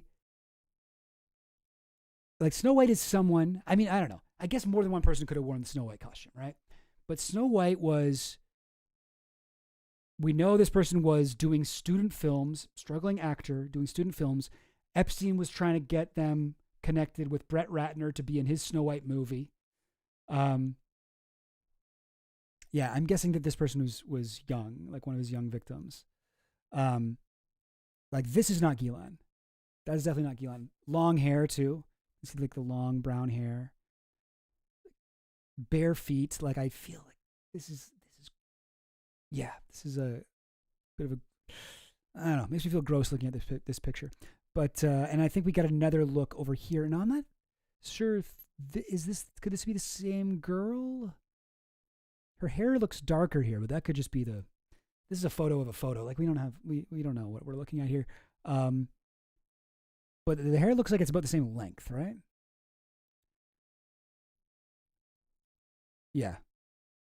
I think this is the same girl. So this is not Ghislaine. And I think this is the girl that was trafficked to Staley because yeah. Miss you. Yeah. In 2010. That's like after they stopped hanging out. But I mean like that's a good question, those students, because like I mean it could be, like seems like maybe Bill Clinton or Doug Band they had a relationship with Ghislaine, a sexual relationship, and or maybe both of them. I don't know. But this one, like this is a photo that was sent like a day after the Jess Staley one and the Solana P. The Snow White was fucked twice as soon as she put on her costume. Like that, yeah. Something fucked up happened here. I think. Now, okay. Can anyone tell me? Yes, I have seen a few of those. That's crazy. I haven't gotten into it. Don't have anything prepared on that. But yeah, we can talk about that in a second. Or maybe I'll just address it right now, just because I'll probably forget. But yeah, there's a lot of hidden videos and other files in the Epstein files where if you tried to look up like their EFTA number before, like if you search on the website, if you search like for image not found or something like that, maybe you can help me out here. XOXO Forever X2. There's some phrase you can search on the website because there's a bunch of files that you just look at and it's like no image available or something like that. And so it's like, oh, okay, what the fuck? But it turns out that a lot of these files, maybe all of them, maybe all these no images available, they're not images, they're videos or something else. So like you gotta, if you just type in the URL, but you replace .jpeg or .pdf or whatever with .mov or AVI or like all these kind of MP4, all these different file formats for videos, people have been finding like videos that were unavailable. Which is crazy. I saw one of like a 3D ultrasound image. It's annoying because I can't exactly show you because the way it works, like it doesn't embed the video on the page. It just, you go to it and then it downloads the video to your thing. There's about 2.4 thousand. That's crazy. In the Snow White painting is the yellow skirt and wig Belle from Beauty and the Beast. I don't know. I think that's all Snow White. Like that's all. That's all. Yeah, that's all from the same costume. Like if we look at the actual costume down here, yes, Snow White's got the yellow dress. But I will say, I don't know. There is something maybe I should mention here. I think there's. I don't know, because the way that willing participant is written on the skirt, and like she's sort of looks smiling, she's holding money in her hand. Like I feel like, I don't know, Maria Farmer. She sometimes does like some victim blaming. I feel. But yeah, I don't know. Yeah, if that's true for MOVs and the PDFs are automatic thumbnails, it should find JPEGs too. Huh? What do you mean? That's true for MRVs and PF for automatic thumbnails. It should find JPEGs too. Automatic thumbnails on the DOJ website? Not that I've ever heard. Dan Bongino's on the case. Yeah, the case of beer in his fridge. Nice. Nice Django Fett, 48.79. All right, but okay. Back on the Jess Staley being the world's most evil Disney adult ever. So, okay, I think Mark J, you've gone through this a lot. This document. This one is really interesting. I don't really know what I'm looking at or when it was written. If anyone knows more about this, please, chat, let me know. But this is like, it seems like a girl's diary, and it's very sort of like artistic and creative, and there's a lot of collage elements, right? Which is like cutting things from magazines, like, we, your blood family, will do all we can. Picture. And then there's like these parts. You guys see that? Where it's like this row of letters. It's very difficult to read, but you can, like, what you do is you just kind of go in a zigzag, like up. You start on the top left and you go down, up to the right, down, up to the right, down. So it's like, okay, what did this say? To send you away and take away your life, period. Ticking time with Wait, what the heck? Ticking time with shortened, let me go over here again. Schedules and waiving all my absent days to fit the scheduling of vile men! Exclamation mark. Now, don't worry, I am not going to read through this entire thing right now. This is from Jane Doe, who sued Leon Black. Oh, okay. In her amended 2024 lawsuit, she mentioned this diary. Kyle, the filmmaker. Thank you, Kyle. Also, shout out Kyle, the filmmaker. I know, Kyle, you were like, I think the first person I saw who had found that Snow White picture to begin with, the one from this thing, right? I don't know if you're the first person who just discovered that period, but like, you're the first person I saw talking about that. So yeah, shout out Kyle, the filmmaker, another Epstein-brained content creator. Kyle's got a podcast, or is working on a podcast. But right now, you're working on like a Substack or something like that? A blog or video channel? YouTube? Sorry, Kyle. I know you told me. Remind me what the thing was that you were working on. Yeah, they wrote in zigzag. Yeah. It's irritating. It's wild how all these files have zero information about where they came from or when they were created or anything else. That does make it very frustrating. Because it would be so useful to be able to construct a timeline easily. And it's simply not.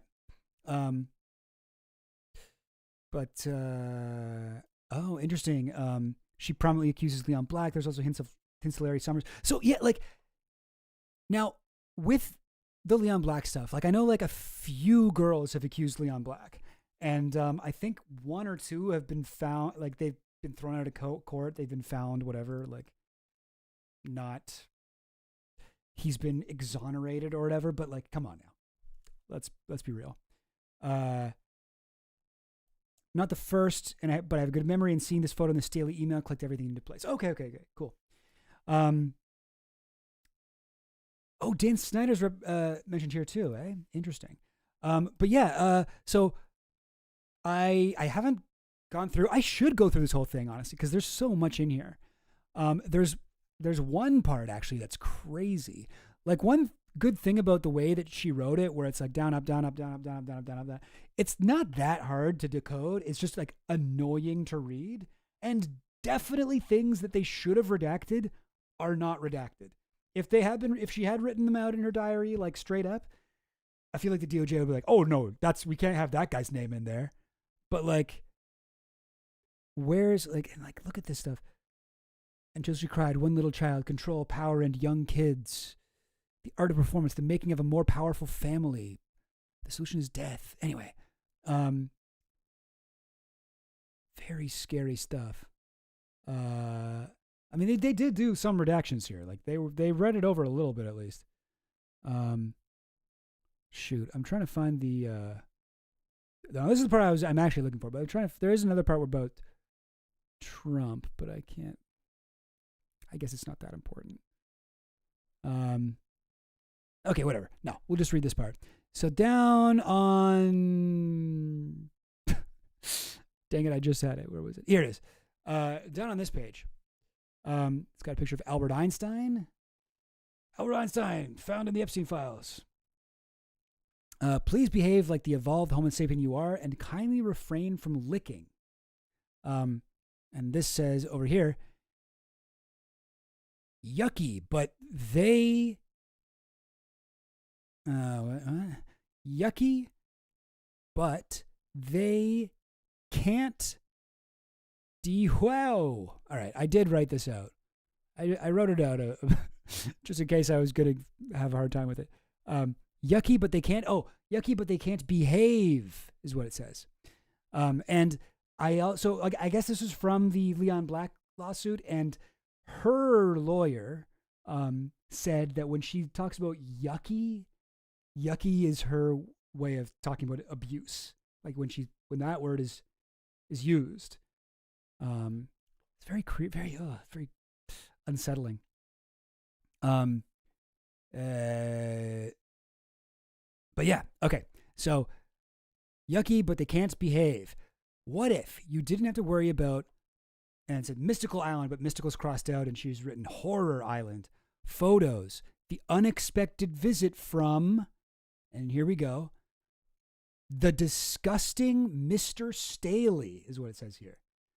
The unexpected visit from the disgusting Mr. Here, see here? Stale. You can't see my cursor. But anyway, the disgusting Mr. Staley. If any, and now this is part's crazy, okay? Because we know Jess Staley was showing up and having sex with a girl dressed as Snow White. Like we're like, I mean, I'd say we can be like 99% sure that did happen. And then he was like, oh, I'd like to try Beauty and the Beast next. But then get this. This person who was victimized by a bunch of other men, apparently, and actually was part of this lawsuit against Leon Black. She says, the unexpected visit from the disgusting Mr. Staley. If anyone ever calls me Tinkerbell again, I will lose my mind. If anyone ever calls... So it's like... So I think... I've actually sort of thrown out the idea that I had originally when I saw this in like the Business Insider article or whatever it was. Oh, this is their code words. Like they're obviously not being literal. Like, no. I do sort of think this was literal. I think that Jess Staley was like, for him, it wasn't enough that these girls were like underage or being trafficked to him against their will or whatever. No, he also wanted them to be Disney princesses. This doesn't seem like a code to me anymore.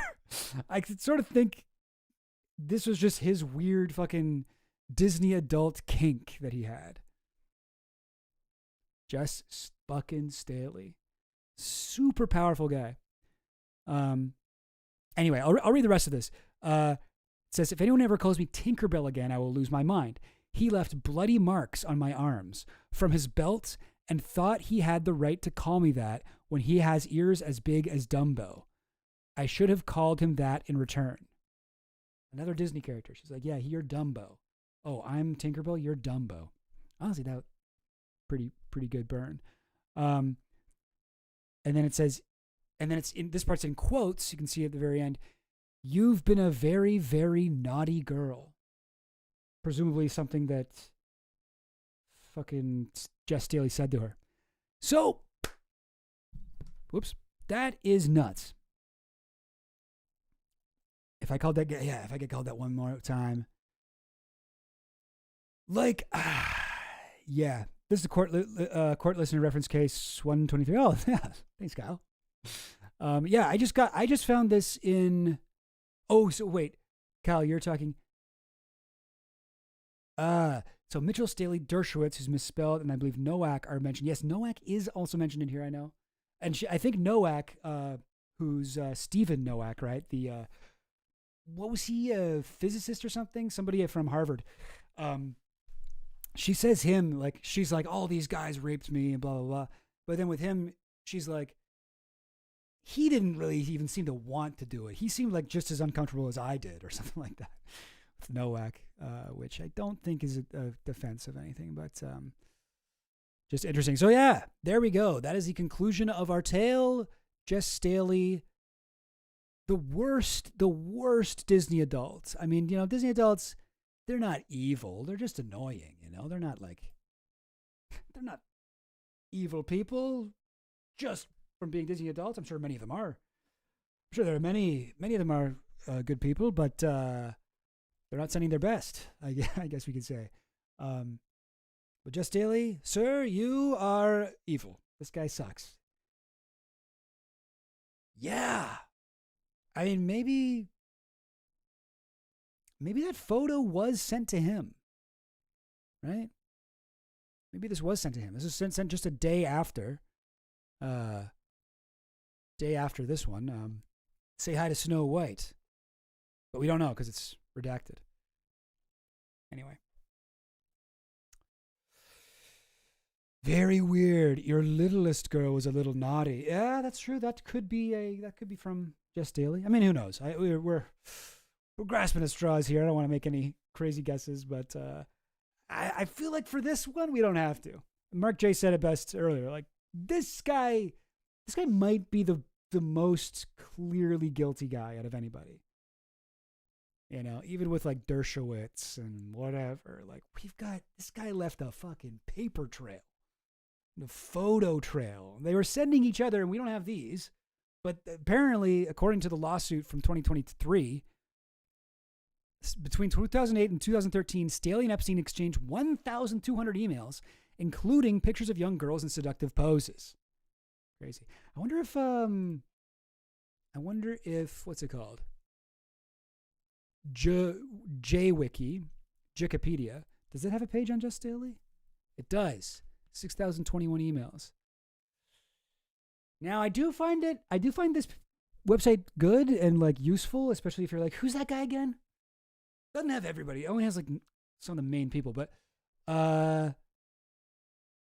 what's kind of lame but also understandable is it's all written by AI. So I wouldn't say it's extremely reliable, but it can give you a good overview.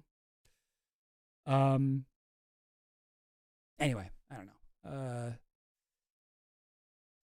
Hey, he does have big ears, eh? See that? Dumbo. Yeah. Well, that's what we got for that.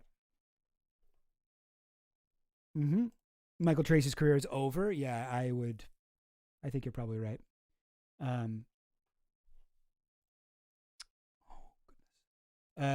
Guys, I'll be honest, I don't have anything else prepped for this stream, but we can look at some stuff.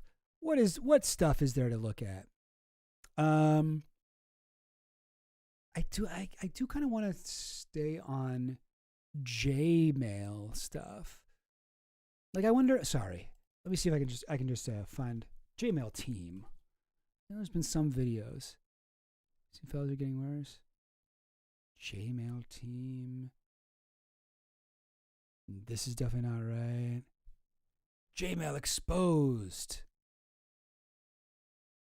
What's the viral? Okay, J-mail apparently used to be a way that you could receive mail from prisoners. But I kind of want to know more about like the team behind J-mail. Because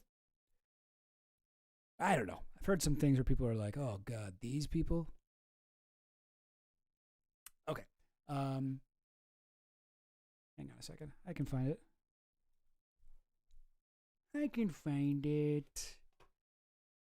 Can't go to my Twitter main page on stream because I follow too many pretty ladies.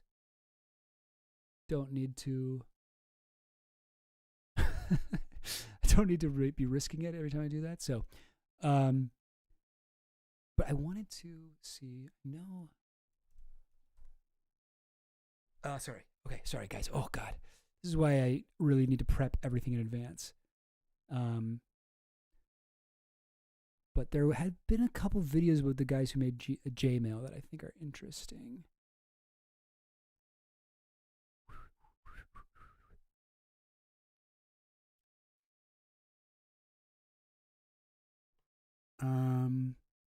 Talk amongst yourselves. Okay, here we go. All right. Surf the web.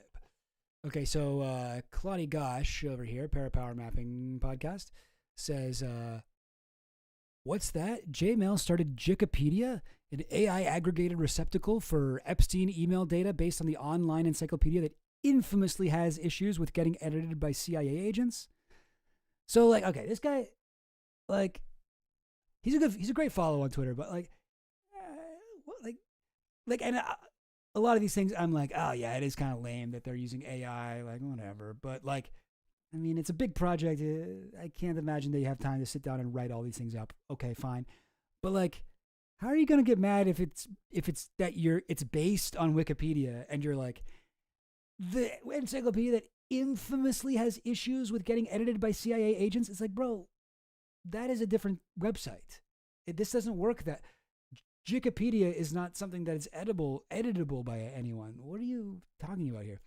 Oh, Jmail partnered with The Economist, which is owned by the Rothschilds. Again, I'm like, what? Well, wait, Riley Walls, the Silicon Valley internet prankster who, yeah. So this guy is on the Jmail team. Did you guys know this? You guys hear about this? You guys know this? Riley Walls, the Silicon Valley internet prankster who helped catch Luigi Mangione. No, he didn't. By modeling all the e-bike rentals around the time of the UHC assassination. He was actually wrong, and Mangione used a different e-bike service. Yeah.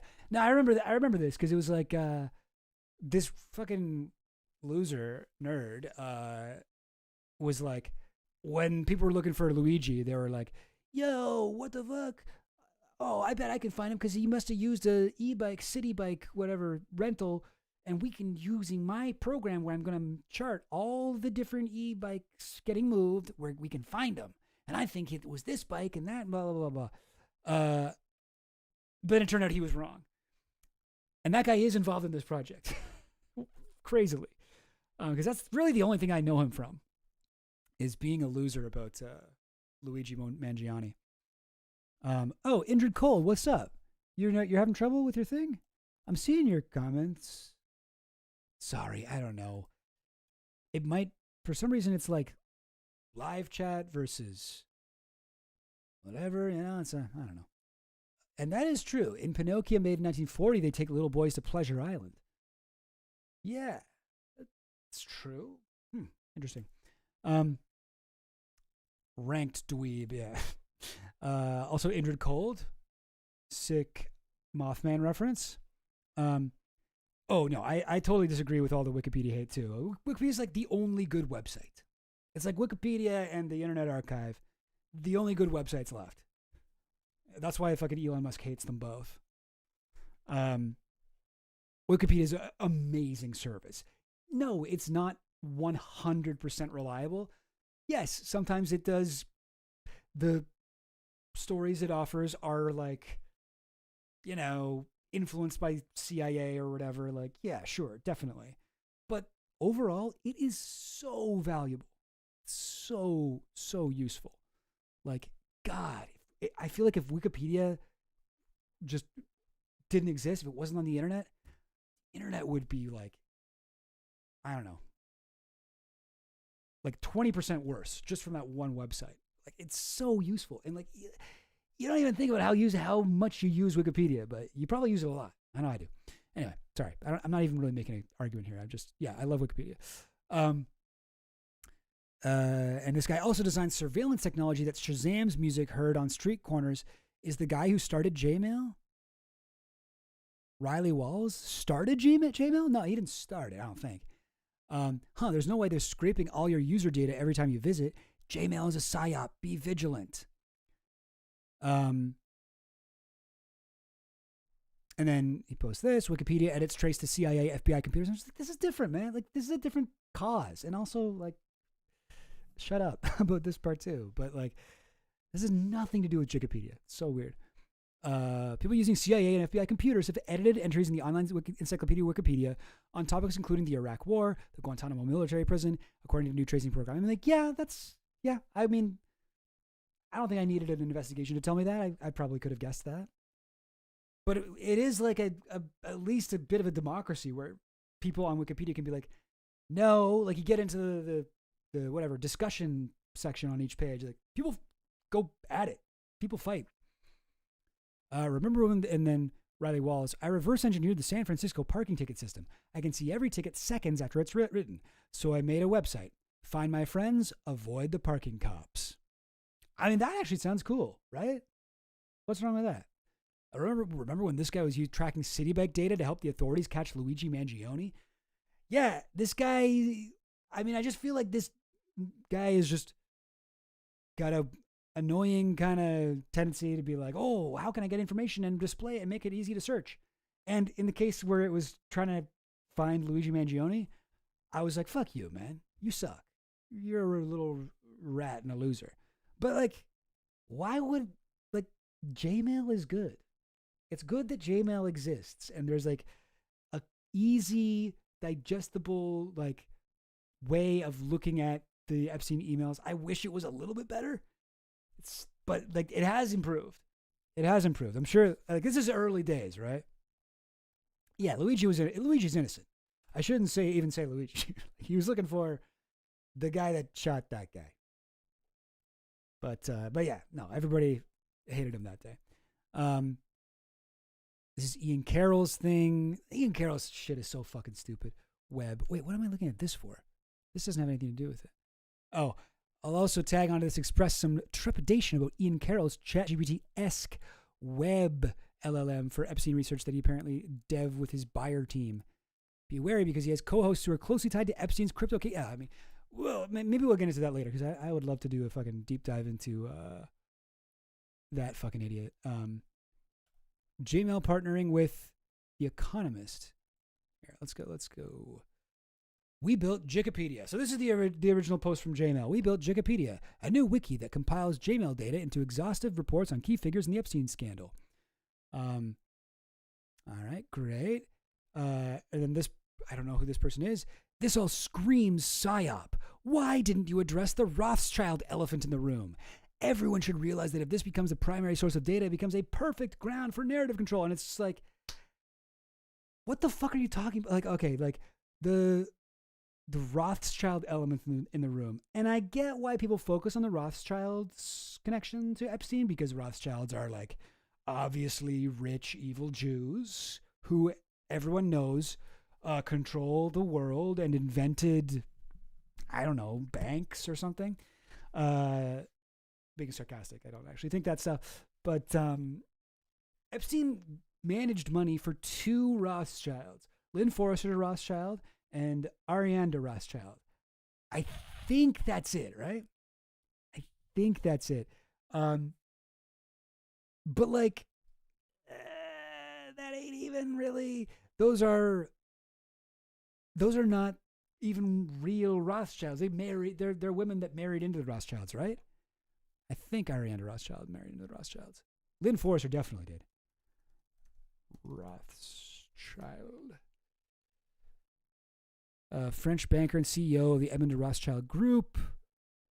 She's the first person without Rothschild lineage to run that Rothschild branded financial institution. Yeah. All right. So yeah, they both married into it.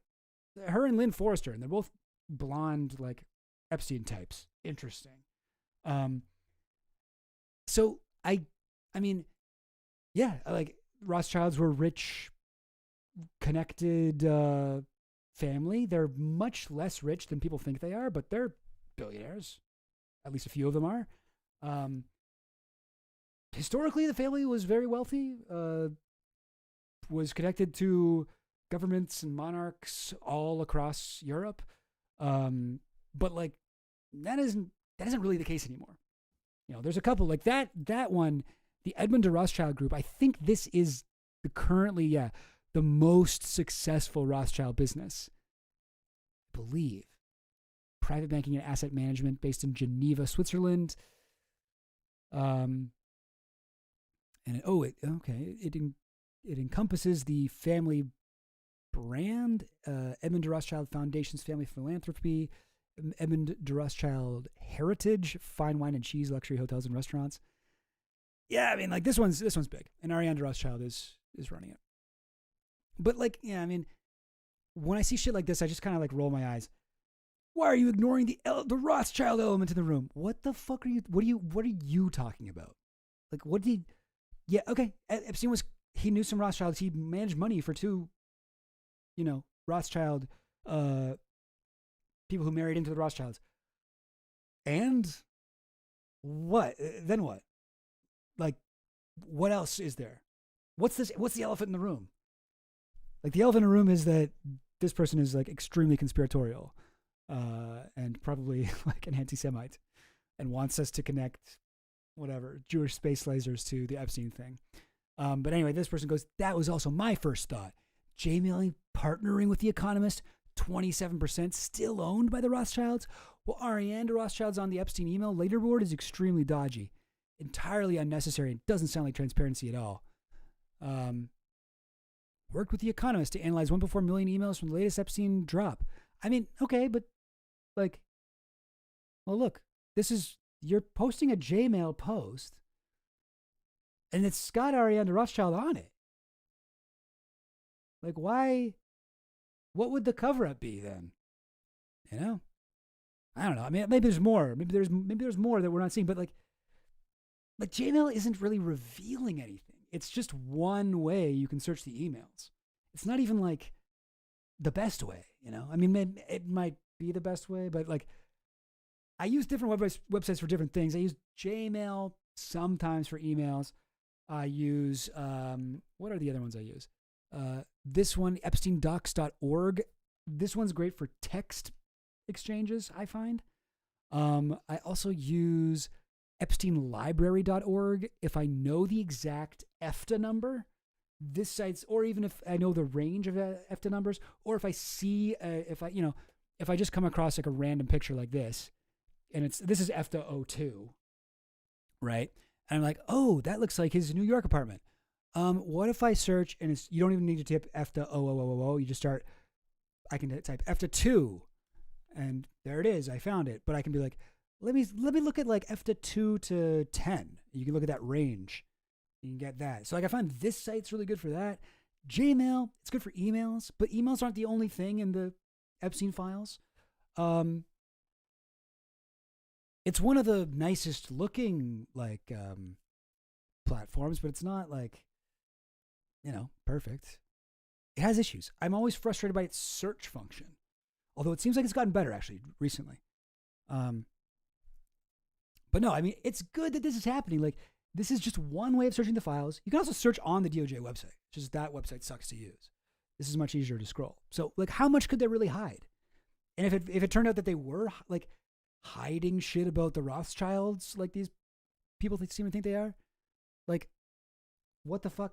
People would discover that. Like, you don't think that people researching Epstein would not discover that? Like, anyway, I don't know. Oh, it seems Rothschild recently sold their share in The Economist. Okay, well, there you go. The Economist Group. And is this going to say something about... Oh, yeah, owners. Rothschild, 26.7%. Okay. Doesn't sound like transparency at all. And then this person, you don't need to mention the family name. We just call it the entity now, and we're cool. Lol, I noticed mentioning the name on Twitter severely reduces a tweet's visibility. Delusional. What, you think if you put Rothschild into fucking Elon Musk's X, that they're gonna fucking suppress you? There are like actual Nazis on like my fucking For You page every day. And I do not go like seek that shit out. Delusional. Victim complex these people have. Anyway, And then our boy Kalani retweets it and is like, of course. Oh, The Economist, which is owned by the Rothschild. Anyway, it's a little bit intense.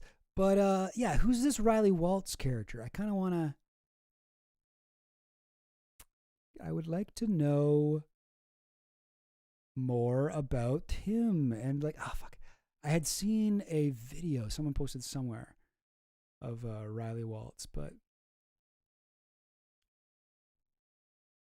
no.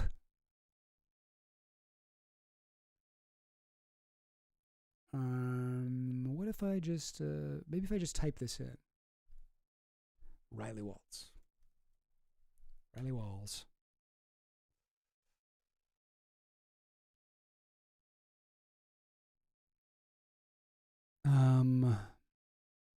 Riley from Inside Out. J-Mail. What? J-Mail partners with Riley Walls. I mean, yeah, that is true though. J-Mail partners with Riley Walls. He's one of the main people on the team. I wouldn't call it a psyop because I'm not sure what data they're scraping from user searches, but it is just a bit suspicious. I guarantee you, if Riley Walls could figure out how to, if he thinks of something he can do. Oh wow! And this is from when? Oh, October 2025. Oh, that's months ago. Rothschild family to sell full 27% ownership stake in The Economist. But did they do it?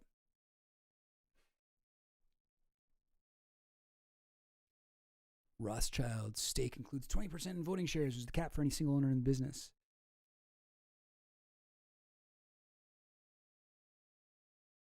Okay. Anyway. I mean, The Economist does suck as a publication. Fuck that magazine and anyone who reads it. Maybe that's a little intense.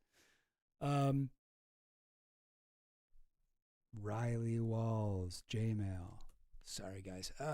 Usually like to have more shit prepared.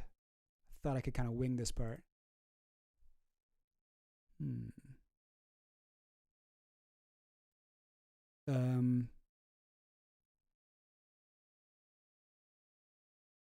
Expertos crean Gmail. No, I'm not finding it. Okay, let me look at the guy himself with this robot head. Gmail has crossed 450 million page views, and our Vercel bill has exploded even after tons of cache mitigation. Many kind of people chipped in to cover the bill, but it's not sustainable. What are solid, cheaper alternatives?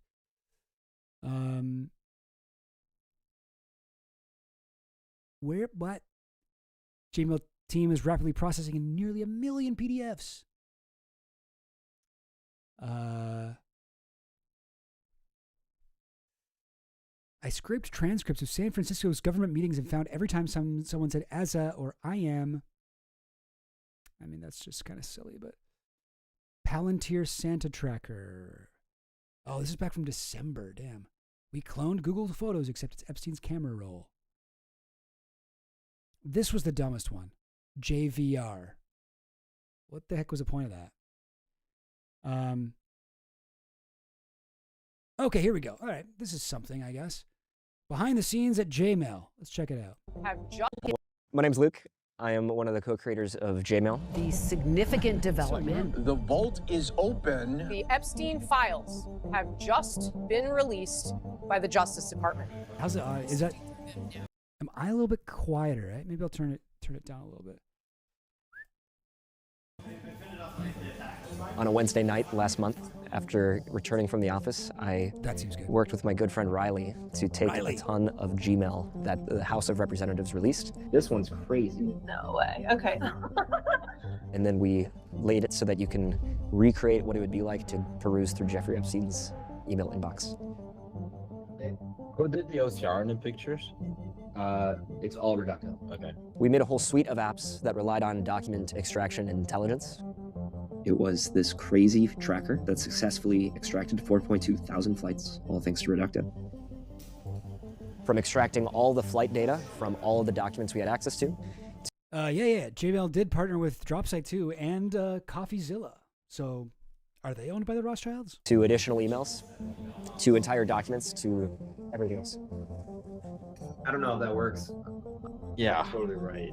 There it is. There you go. Is it going to be this group chat? I feel like this would be the most legendary thing we've ever done. Wait, guys, I think we should.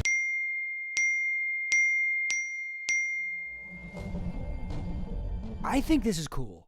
Sorry. I know it's not perfect, but I think it's cool that they did that, and whatever. Like, Riley Walls seems like, I don't know, kind of a loser with the Luigi stuff, but like, I don't know. I don't think he's like a FBI asset. Like, J-Mail has not helped the Trump administration and like the status quo of the whatever elite billionaires who are like sweating right now because of this shit. It has not helped them. It has made a browsable, searchable, easy to read, easy to understand, much quicker to navigate than the DOJ website way of viewing the files. The most successful one by far. Is it the best? I think for some things it is. For some things, like I said, I use other sites, but like, yeah, I don't know. I don't know how would this be a psyop? Like, what are they? Anyway. So that has been a crazy 3 days. A lot of people talking about us on Twitter. A lot of like the reason it works so well is because of like the hook that it's like you're in Epstein's Gmail and it's called J-Mail. Like that's a strong hook. That's like interesting. Like these other sites that I use, they're great. You know, they're superior, but EpsteinDocs.org, this doesn't look like anything. I mean, it kind of looks like a cell phone conversation. They should partner with J-Mail. They should do like J messages or something, Jessages. But, and then this site don't look like anything at all. It just looks like a list of photos. You know? It doesn't look like anything. What could this be? Like Ginstagram? Jumbler, maybe? Maybe like a Tumblr page? I don't know. But these ones are more like, I guess, purpose-oriented, practical. But just J-Mail, like, they do, like, silly shit. They're like, and icing on the cake is, we're going to make it look like the thing that you use every day. But it's got a bunch of pedophile shit in it. Like, there is something, like, it's more fucking, I don't know, like, viral, whatever, but, like, it is smart in a way. This is the dumbest one. So Epstein VR, right? At first I was like, oh, that's cool. So you can actually kind of like walk through his fucking properties and shit. No, you can't. Cannot walk through his properties and shit. Don't think of it like that. It would be cool if they did that, but no. It's every photo individually is turned into a shitty 3D map. Wait, how do I turn? Space. Oh, space I can float up. Shift I can float down. Oh, through the floor. But like, okay, like what am I supposed to fucking do with this? And how do I turn? Oh, I drag like this. Okay. But like, this is just one photo. It's just one photo. Right? Like this is the photo. You can even see the EFTA number down here. Like how am I supposed to, what am I supposed to learn from this? Like okay, it's just a more annoying way of looking at these. Like it would be cool if they made these things overlap, right? Like, okay, I go through the door and then I'm in the fucking front hall and then I can go through here. Like that would be cool. That would be cool. I feel like they could do that, right? I feel like they would be able to do that. Like we kind of know the layout of Epstein's house. Like I sort of do. But like, it looks like shit too. I'm sorry, J-Mail. I know you guys are working hard, but like, what the hell? What is this supposed to, what am I supposed to learn from this? Whoa, I can go. Yeah, like it's like, I could do all this shit just by looking at the photo and using my imagination. I could be like, oh yeah, it sure looks like a door that I could walk up to. You know what I mean? Anyway. Like, it would be cool. I would be down to run around and shit. Like, and what the hell what am I supposed to do with this? Like, this one, too. Look at this. Jamie was an AI generated thing. It has to show AI crap. Yeah. What am I supposed to? How? Why did they even include this? This is like a photo of 2 photos. What the hell? What the hell? It's just completely flat? That's hilarious. Yeah, so even if I look at it from the side. Oh, okay. I guess they made it a little bit 3D. They had a bunch of dots float off the sides of it. Anyway, what the heck? Anyway, this is the dumbest thing. This is I will not defend JVR. I will not defend this one. But yeah, okay, so I actually hadn't heard this shit about Lutnick, though. You guys are talking about it in the chat. Yeah, so what is it then, Stubbins? It's convinced people it's a full text search when it's not. Because I do find, like, sometimes I know an email, I'm looking for an email and I know exactly, like, how it's phrased somewhat, but I can't find it. But maybe it's just me, maybe it's just a feeling, but I feel like it's gotten better. Like, if I type in, say hi to Snow White. Oops, caps lock on, but. So I did get this. So this one did show up. Whereas I feel like it wouldn't have before. What if I'd say, what was the thing that he said that we didn't have? I don't think we did have this one yet. Let's check. So from the Snow White exchange, right? We had some of it already, but then some of it. Oh yeah. Well, one side is available, said Epstein. I don't know that we've seen that one. One side is available. Boom. No results found. Okay, well. LLM uses something called clip. LLMs don't know actual words. Oh, so it uses like clip to like guess if it's there? Like I just thought that it would. Does Gmail have Boolean search operators? Yeah, I think so. Because I put quotes on this one and it seems to work. Like if I just take off the quotes, you'd probably be able to find stuff. Yeah, right. Then it's just looking for these words individually. See floor plans placed online. Somebody who can read architecture plans and knows CAD software could do it. Yeah, right. If I identify Snow White as a concept, it should find the Snow White suit. Really? Is that Are you sure about that, Stubbins? I thought that I don't know. Maybe it was like that before. I thought, yeah, sure, yeah. If you want, I don't know, because I don't know why would it do that? Why would that obviously seems terrible. Would they not be able to do a full text search? What's the issue there? Anyway, I don't know. And that's also true. Epstein may have misspelled any of those words in that quote. Yeah, that's the tricky part. And we're talking about the island over here. It seems like the trap door to the sea is not actually to the sea, but a wider storage tank thing. And there's bags of calcium carbonate in the background for the filtration system. Interesting. It's like you're looking at the files in a black void simulator. Yeah. It is like that. You got to clip through the map to find the bodies in the ocean under the island. Oh yeah, okay, I see.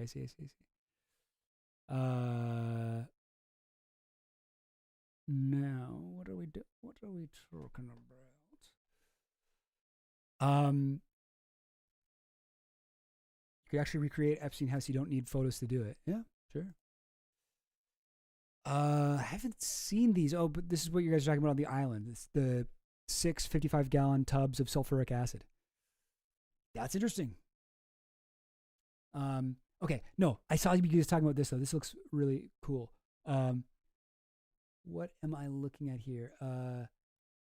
Something about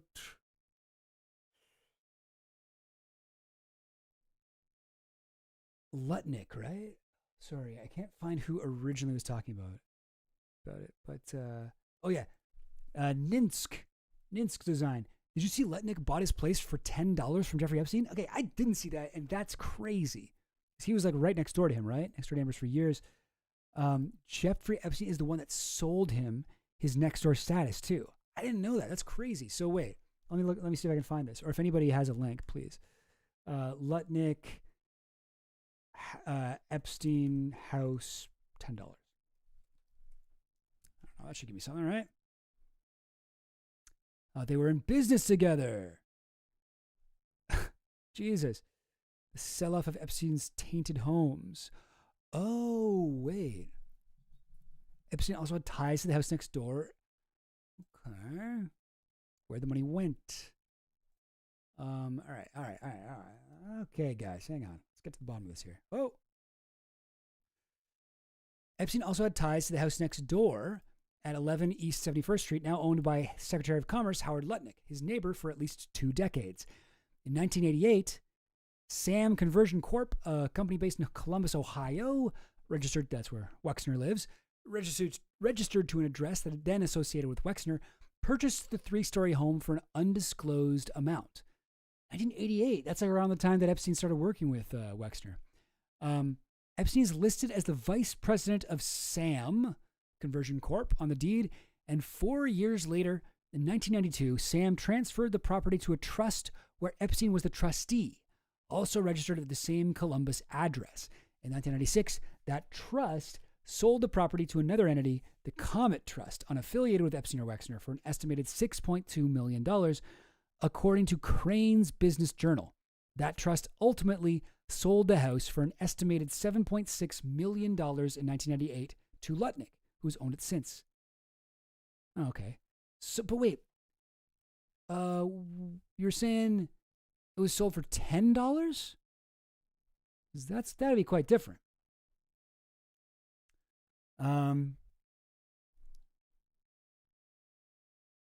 Okay, garbled version of Epstein buying the mansion from Wexner, because that was a thing, right? And there definitely are weird home sales, like we can say that for sure. The 2 orders prior are 1/3 the quantity. He ordered 3 times his normal amount for water filtration and such. Okay, and you guys are talking about the what is it, sulfuric acid or something like that? Yeah, Nutlick. Howard Nutlick. This guy's so fucking sketchy, Nutlick. Like, he is the guy who I'm not confused. I would be confused because Lutnick was a Democrat. Lutnick was like supported Hillary Clinton back in the day. He was a Hillary guy. Like, he's got to be like one of the only people in Trump's cabinet who fundraised for Hillary Clinton in 2016. Like that, Trump does not like that sort of thing. Trump does not forgive and forget easily. So why was he even picked in the first place?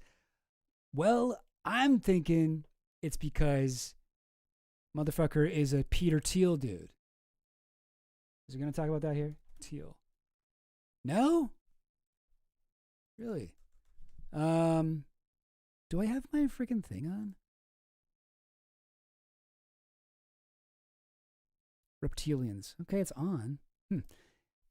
What's his connection to Peter Thiel? I think it's something like this. Something about this. The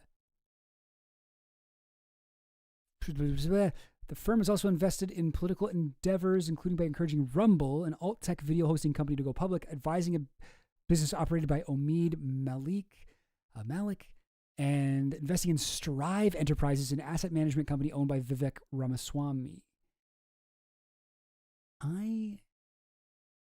Oh, geez. I'm noticing that, like, I usually have a thing, right? Because sometimes I'm reading over shit and I'm like, I'm getting the vibe that this is connected to somebody. So I have my, like, I have my fucking extension here, highlight this. Oh, is that what happened? Fuck. Oh, this sucks, guys. This is bad news for me. It's telling me I'm at my limit. I'm at my limit for words. I'm actually way past my limit. You're at 1,652.4999998% of words. Change your subscription to not miss any highlights? Fuck, I didn't know that I was going to run out. Highlights limited to 200 words. What? They'll only use the first 200. Okay, because I noticed, and this just happened today, because usually this shit has been on point every single time. And then just earlier when I was on Wikipedia, it was like, I was like, why the fuck isn't everyone's name being highlighted? Why is it only like a couple people? That's weird. And now I'm like, oh, because my lists that I use, I got a list for, okay, that sucks. How much do I gotta fucking buy it for? Activate partner link? What's that mean? On pages you visit, you might see, oh. Okay, sure. So I got ads then? Highlighting is unlimited. You have all highlighting styles. On pages you visit, you might see some underlined links to partner sites. Clicking them will place a referral in the link. All right, whatever. I'll deal with that. That's not so bad. Okay, I knew it. Okay, now we're getting there. Okay, look, now I'm on board.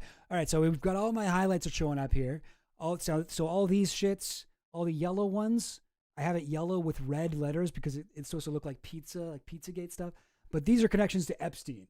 Anybody with the yellow red letter, that's Epstein. Anyone with the green blue letters, that's PayPal Mafia, like Peter Thiel, my reptilians. Okay, Peter Thiel. You rearrange the letters of his name, it spells the reptile. So it's like green for, I don't know, lizards, the lizard people. Wow, this guy's page has everyone. And then over here I got red for AIPAC, Israel, J Street, any kind of Israel lobby connections. And then down here, Heritage Foundation, Project 2025, that's orange, and those are my connections to Opus Dei.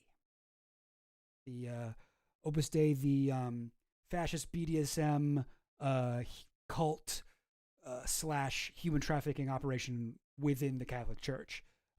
Opus Dei. That Opus Dei. So wow, this guy is actually a rare to find somebody who's connected to everything here. Wow, he's got it all. He's got it all. Also, Jeffrey Epstein, it's funny that he's highlighted green. Must be prioritizing my Peter Thiel account one instead of... Yes, I knew it. Okay, so Rumble, Omid Malik, he owns 1789 Capital, right? Yeah, 1789 Capital. This is a... What is it? Venture capital firm, conservative values, and look at all these green highlights in here. The founders are members of the Rockbridge Network, Rebecca Mercer, another major name in all of these things. Chris Buskirk, Blake Masters.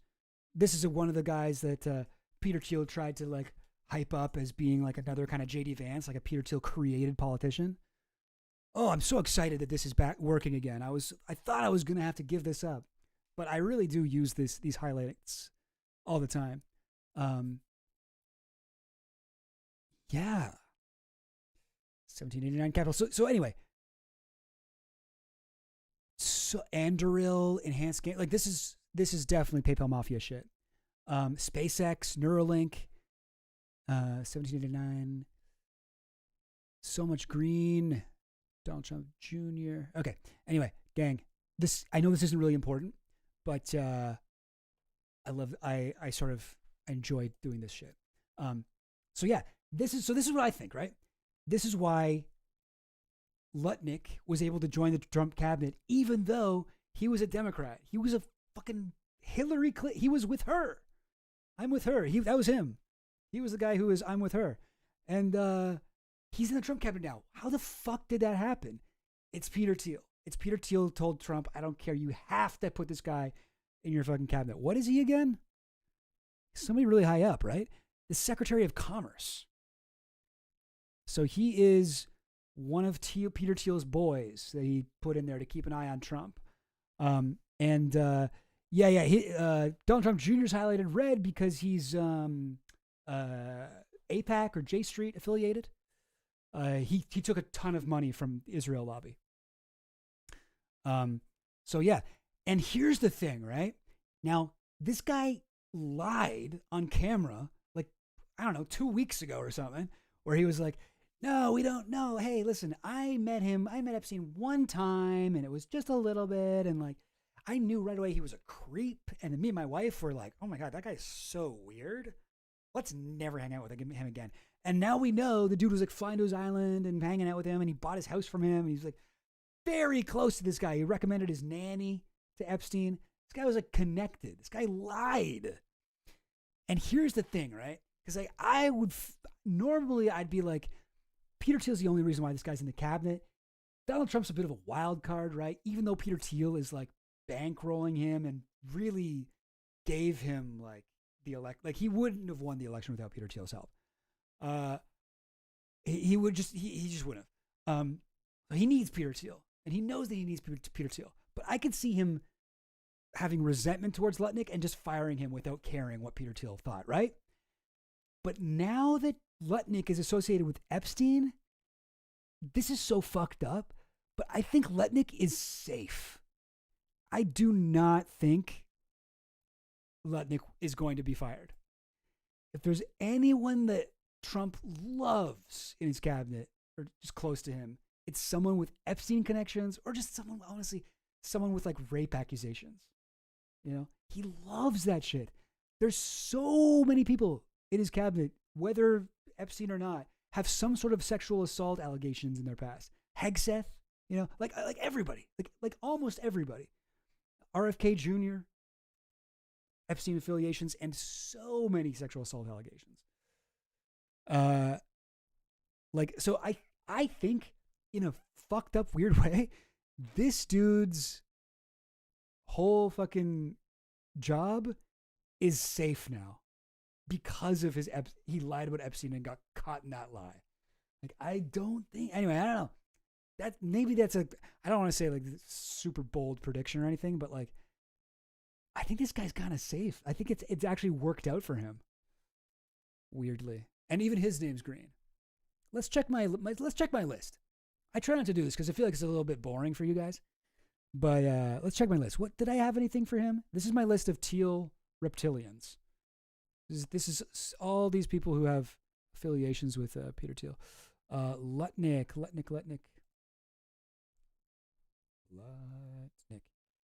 And what do we got here?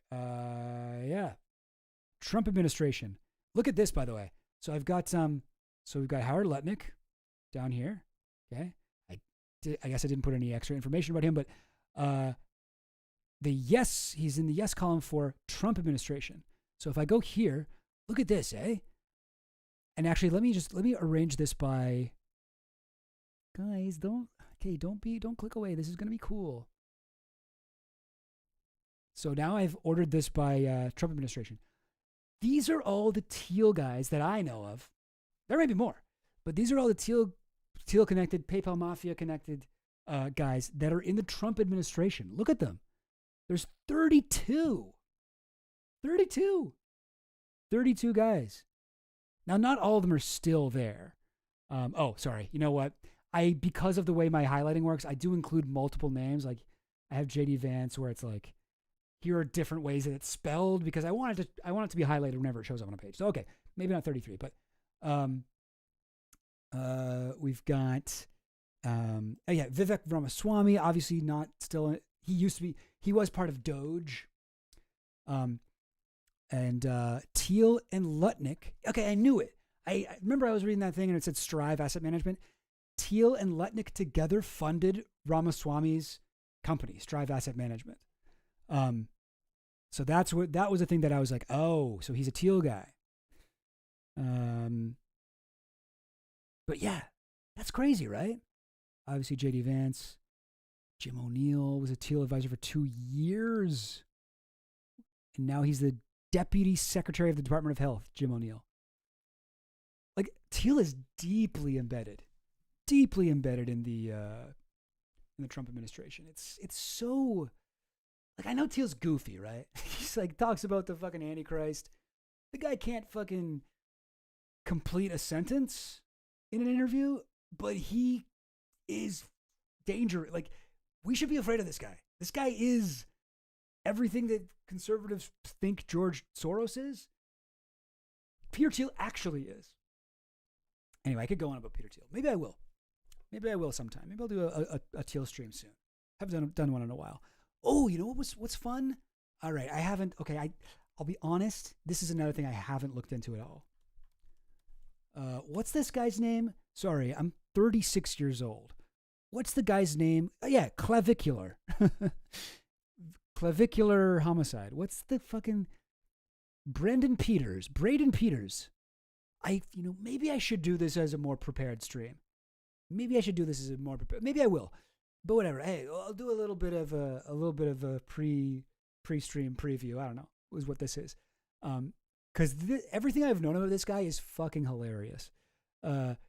Clavicular became known in the mid-2020s on Kick and TikTok for looks maxing, which commentators have described as extreme and controversial, particularly for practices such as facial bone smashing and allegedly using crystal meth to stay lean. So he's like, I don't know, like a body influencer or something. And he's like, one of the things he does to get like a good jawline is he smashes his chin with a hammer. He smashes himself in the face with a hammer to be hot. It's like, I would like to be hot, but I don't want to be that. I don't want to be hot that bad. And he also, like, is he handsome? Let's look at it. Let's look at him. Images. No, why did you show me clavicle? Come on, I'm spelling it right. Streamer. This guy, I mean, I guess he's all right. He's fine. He's whatever. Okay, he's hot. Whatever. That's fine. But he's also like a Nazi, right? Like he hangs out with like Andrew Tate, Nick Fuentes. I don't know if he's a Nazi, but he's definitely like in that world, right? He's on Kick.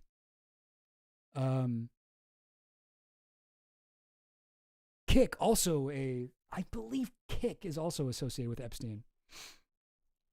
Yeah, he looks pretty-ish. He looks a little like a lot of these pictures he looks completely different in, right? Like he's got kind of the sunken cheeks in this one, and then what happened between that one and this one? Did he get stung by a bunch of bees or something? Why does his face look different? I don't know. Hey, okay, listen. This guy obviously has enough body image issues, and I don't need to be contributing to that. Maybe this is the result. This is like a before and after bone smashing. Bone smashing. We'll have a bone smashing good time. Yeah, he's a Nazi? Okay. But the reason I bring him up out of nowhere like this, lately, people have been saying the dude's funded by Peter Thiel. So, okay, I don't know how much there is to it, but I will say Peter Thiel tends to like young, handsome men who are edgy, right-wing, and especially if they flirt with Nazism. That's like Peter Thiel's kind of like, that's what he looks for in people. This is so fucked up. Like, people don't realize how fucked up Peter Thiel is. The guy is a Nazi. So when I heard Clavicular has Peter Thiel funding, I was like, that makes so much sense. Of course he does. Peter Thiel funds Nazis. Okay, so here's, okay, I don't know this website. I love that it's got a fucking Alex Gray knockoff picture on the top here. Let me check my little thing here. Okay, we don't know. This site's called carlismyuncle.com. Guessing maybe not a great website, but what is this picture? Oh my God. Peter Thiel injecting, he's got the hammer for smashing his face. Steroids, I guess. For a second I thought it was like, oh, this is Peter Thiel taking blood from his blood boy so he can give it to himself. No, he is creating a man in his laboratory. All right, so get this. It's Clavicular's mystery sugar daddy P donating over $500,000. Actually billionaire Peter Thiel? The internet thinks so. Oh, is that what this is about? Since the early days. So somebody watches his Kick streams. One name has loomed large in donor lists and chat whispers without ever being spoken aloud. Not only has P, this top donator, dropped more than $150,000 on Clavicular during his first week alone, and has continued to send thousands or even tens of thousands of dollars at a time, eventually contributing to an estimated $500,000 over roughly 3 months, not including the alleged funding behind Clavicular's $280,000 Maybach Sprinter van. Maybach, those are those cars that have like the hearses kind of. They almost look like a funeral car, like a hearse. Like they got like curtains in the back, right? I don't know. I think like Jay-Z talks about those. Some rappers. Oh, do they not have a curtain? What am I thinking of? Think about curtain? No, yeah, they got a curtain. They do have a curtain. Okay, I'm not crazy. Yeah, Maybach curtains. I only know about them from rap music. Yeah. I don't know. I guess if you're into that sort of thing, they're cool. They look expensive. Which is, I guess, the idea. But I always feel like they're kind of creepy, though. Feels like there's like a dead body in the back, and maybe that's also an appeal to rap artists. Anyway, whatever. That's not what we're trying to do here. Sorry. Oh, wasn't able to get the other mic hooked up. But you want to? Oh yeah. Okay. All right, gang. Sure. Yes. I'm a little bit unprepared for this, but yeah, let's.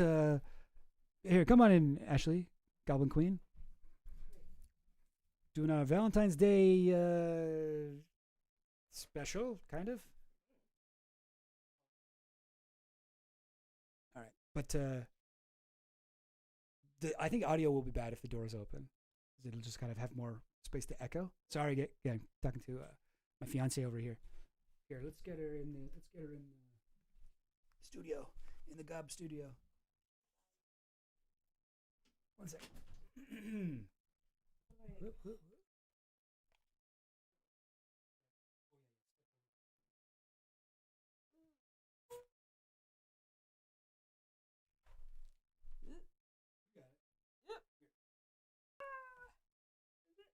Oh, geez, I should have moved. You got it. You're across. Guys, my room here is a little bit of a clusterfuck. But what's up, Ashley? Nothing. Good afternoon.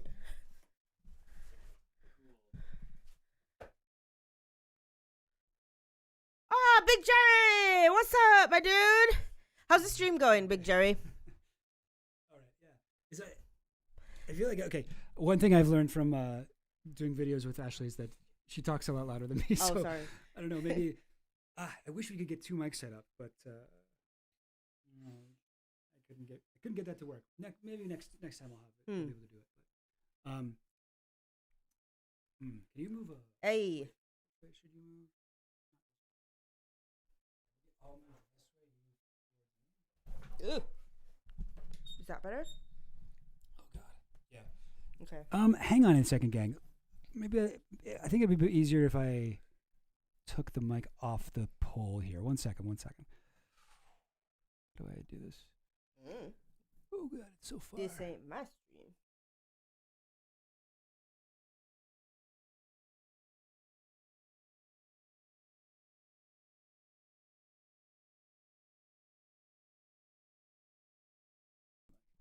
Check. Okay, we're back. Okay. Oh my God, there's so much to do. I know. Oh, good. Anyways, what were you guys talking about? But wait, you're not even in it anymore. Oh, there we go. What were you guys talking about? We were just talking about Clavicular. Yes, I've heard about him. That's the Looks Maxin guy, yeah? Yeah. You know him. You know him. You love him. Yeah. Is that probably like your favorite influencer after Hassan? Sir, please. Yeah, I'm only into himbos. I only look at streamers and I'm like, I don't care about the content of your stream. Just how muscular are you? That's all I care about. How clavicular are you? I don't know. Maybe you just like, maybe the clavicle is like something important to. I've never heard like a woman go, or a man for that matter.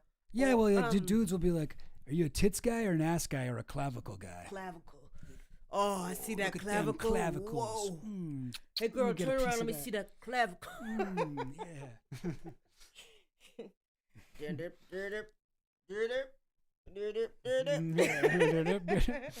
Clavicular.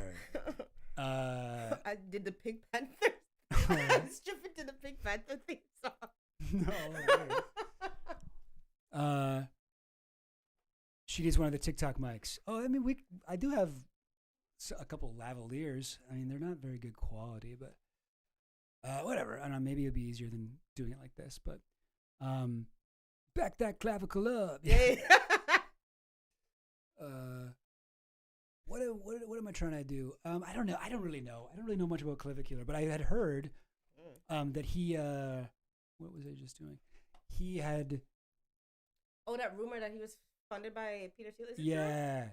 I mean, it makes so much sense. Why? But I don't know if it's true. Is clavicular's mystery sugar daddy P? This? Maybe not. But like, although maybe, I don't know. Part of me is like, so the idea is this dude P, his username is P, which, as you'll know, same letter that Peter Thiel's name starts with. Interesting. Okay, enough proof. I don't need That's already like, what are the odds of that? Like, that has to be him. But he donated, like, the first week that Clavicular was streaming, the guy donated something like, hang on. Oh, boy. Something like, $150,000 on Clavicular during his first week alone. And, yeah. What are you going to do to get that money? Mr. Peter Thiel, if you are watching, I am willing to do anything. You want me to get a hammer? I will smash my jawline. No. In a matter. I think it would be like I would have to smash my jawline. I don't think Peter Thiel would be interested in you doing that. Oh. It's like in the because I'm black. Yeah. One of at least two reasons. But in the book by Max Chafkin, Contrarian, about Peter Thiel, he actually says, like, in the book, he's like, Peter Thiel is often really interested in young, like, whatever, like business people or entrepreneurs or whatever, but he has like a type, and it's all like, I mean, not all, but generally what he looks for is young men who are handsome and like smart and edgy and like sympathetic to Nazism, which Clavicular is like all of that shit. I mean, I don't know if he's smart.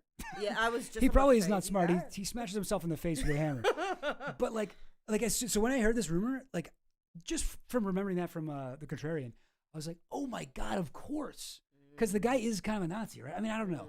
Like, I know he hangs out with like Andrew Tate and Nick Fuentes and stuff. Oh, yeah, he was at a party where they played the Kanye West song, eh? Right, yeah. And then, but did he? I don't know. Like, I mean, I don't know. But he's like, definitely seems like exactly the type of guy that Peter Thiel would be into. Like, you know, Charles C. Johnson, right? Not what I would call a classically handsome guy. Charles, you mean Chuck? Chuck Johnson. Okay, yeah. He's got those. Both of those are his names. Got it. But Chuck Johnson, he was a Thiel guy, and he's not handsome, but he makes up for it in how much of a Nazi he is. Honestly, I like his hair color. His hair color is quite nice. Ginger? Yeah. Yeah, you like that, eh? You freak. You ginger chaser. You're a ginger. You're not Ginger. even a classic. Yeah, I'm just I'm ginger fluid. Yeah, I'm really stretching my tastes with you. Yeah, I'm ginger until I shave. That's why you like me with the beard, eh?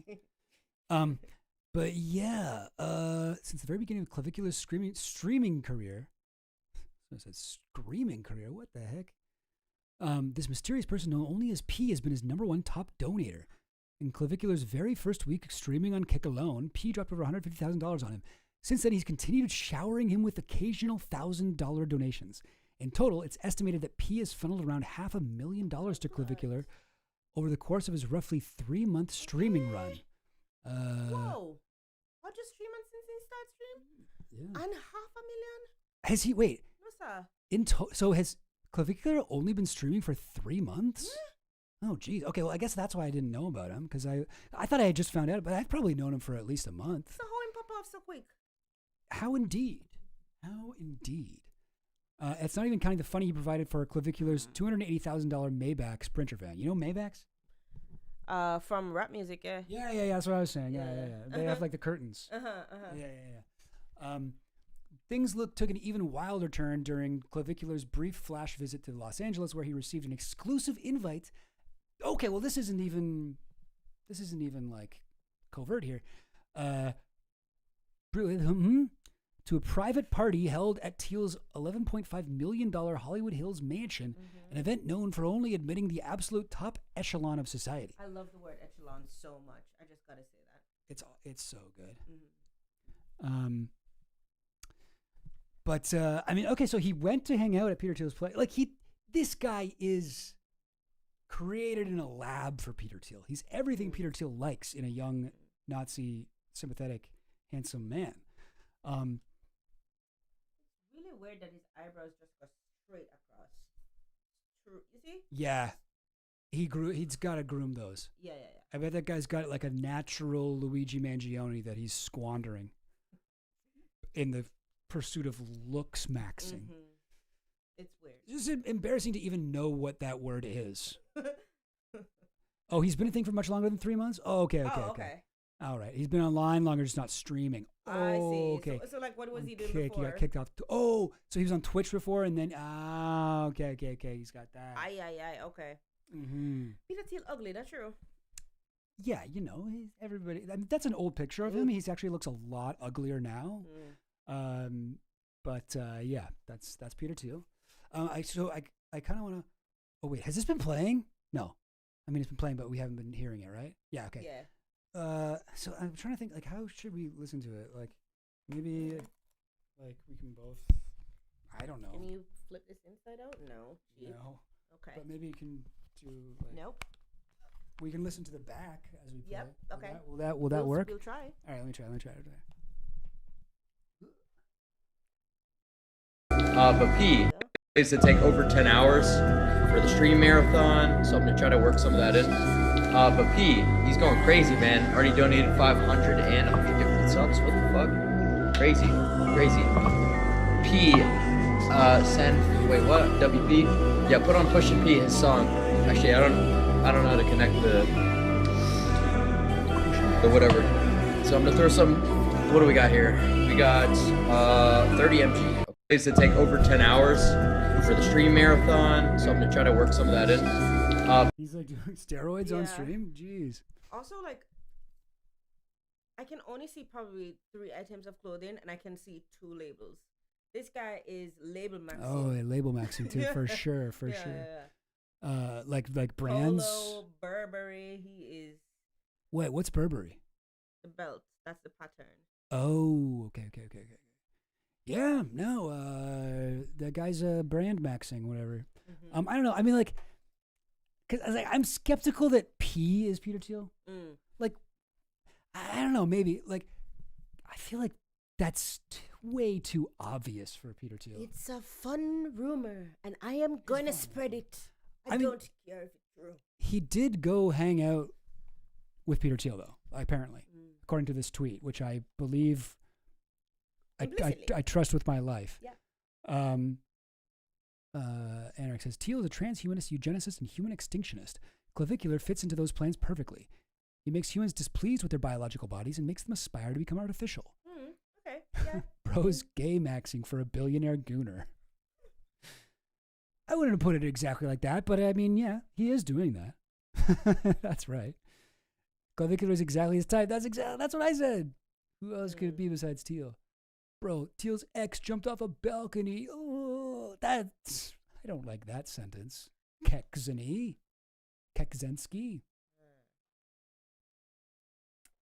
Peter Thiel's an anagram for the reptile. Very true.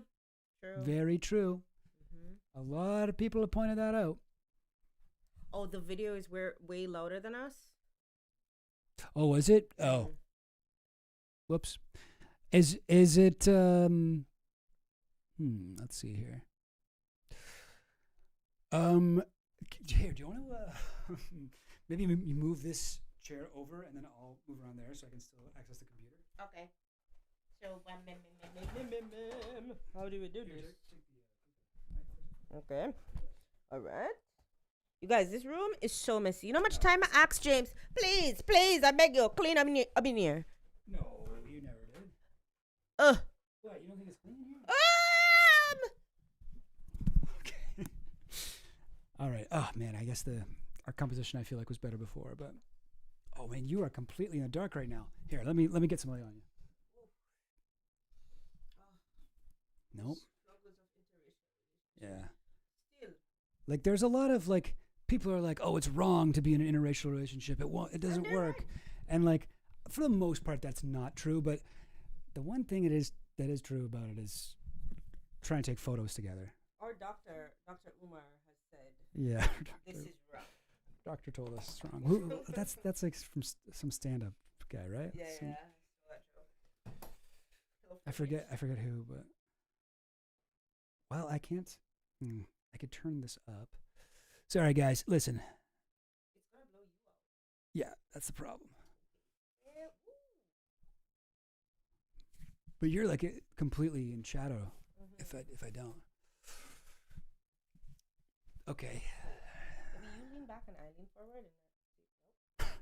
Nope. We'll go with here. this. Can you move the chair forward a little bit? No, like this way. Oh. Gang, I don't know what I'm doing. Oh, jeez, that's ridiculous. Hang on. I'll figure this out. This is enough hanging. Did you play the theme song at the beginning of the stream? Yeah. What'd you guys think of it? Did you like the visuals this time? It was dope, wasn't it? Wasn't it?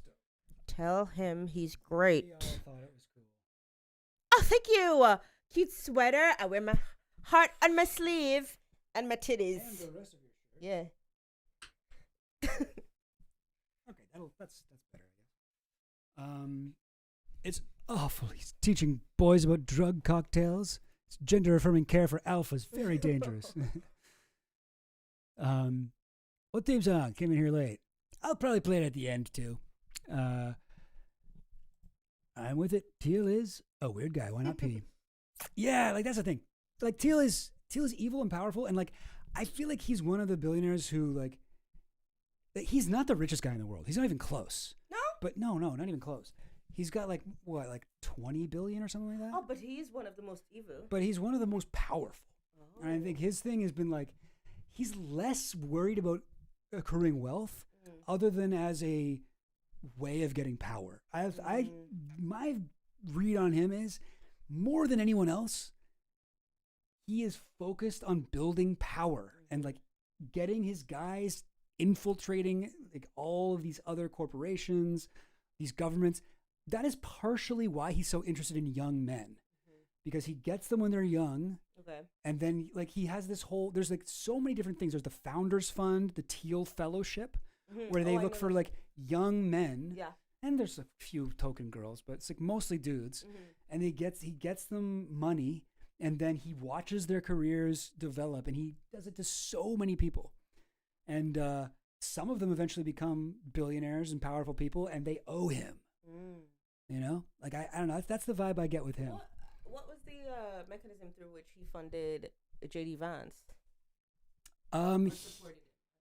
He hired JD Vance at I think Mithril Capital, and he gave JD Vance basically like a no-show job. God, I want one of those. Do I have that in my thing here? JD Vance. Oh, no, I don't. I do have him in here quite a bit though. But yeah, what was his? What did JD Vance do? JD Vance. James Donald Bowman. That was probably a selling point that the D stands for Donald. What a loser! His first name is James. Don't say that. That's actually so mean. But after a brief career in corporate law, he worked for Peter Thiel's venture capital firm Mithril Capital, and he also funded his own venture capital thing. I'm trying to find it. Yes, he was between 2016 and 2017. That's him, yeah. 2003. Vance, then Hamel. This guy's had a lot of names. Having practiced law for slightly under 2 years, Vance moved to San Francisco to work in technology as a venture capitalist. Between 2016 and 2017, he was a principal at Peter Thiel's firm Mithril Capital.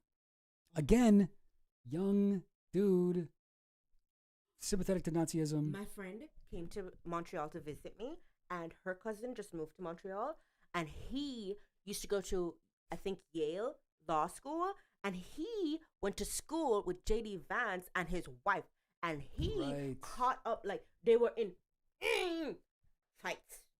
Mm-hmm. So, yeah, just a little gossip for you guys if you wanted it. So he and his wife got into fights, you said? Okay, so my friend's cousin did not like J.D. Vance's wife. Oh, and really? He's like, JD's cool, but his wife? No. I didn't like that she's Indian. Is that what he said? First of all, my cousin, or my friend cousin, also a person of color, okay? Oh, okay. But, so, the answer is no. Okay. And he also didn't like J.D. Vance, but was more in contact with the wife, because apparently they were part of the same kind of, like, society or whatever. And apparently she is, like, vindictive and blah, blah, blah. At least that's what I was told. And you guys know, I'm going to come and tell you the gossip. Yeah, there we go. We got some gossip there. J.D. Vance's wife was, like, mean to someone at some point? Yes. Wow. I didn't know that. Yeah. And then he's like, you know what? I'm getting out of America. First of all, I'm gay. And then the second part is, I don't want them to come after me for anything. So he left. Jeez. Oh, that's crazy. Yep. Yeah, sorry. I'm just kind of trying to listen to you, but also scan this for what I was looking for. But I can't do both. I just am bad at multitasking.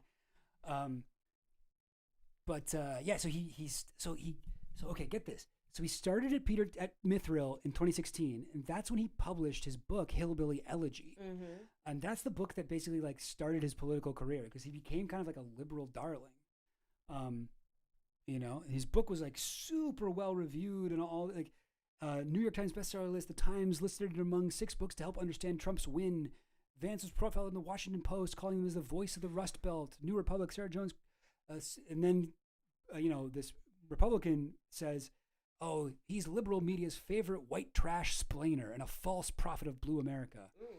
Little more than a list of myths about welfare queens. Although I guess actually Sarah Jones, I don't know who that is. Like, just from that quote, I thought, is that person a Republican? But maybe not. The second half seems true. Republican American magazine. Anyway, whatever. Hillbilly Elegy's success helped propel Vance into contact with social elites, and he began writing a column for the New York Times. Like, I don't know if Peter Thiel is this good, but it sort of seems like that could have been, something that he, what's the word? Oh, Sarah Jones is a leftist? Sarah Jones is a leftist? Okay, so then, yeah, then it's good. Then I agree with her. I didn't. I thought she was bad before. Now I'm like, oh, she's a leftist. Okay, actually, she's 100% right. Yeah, no, sorry. I thought it was like liberal media's favorite.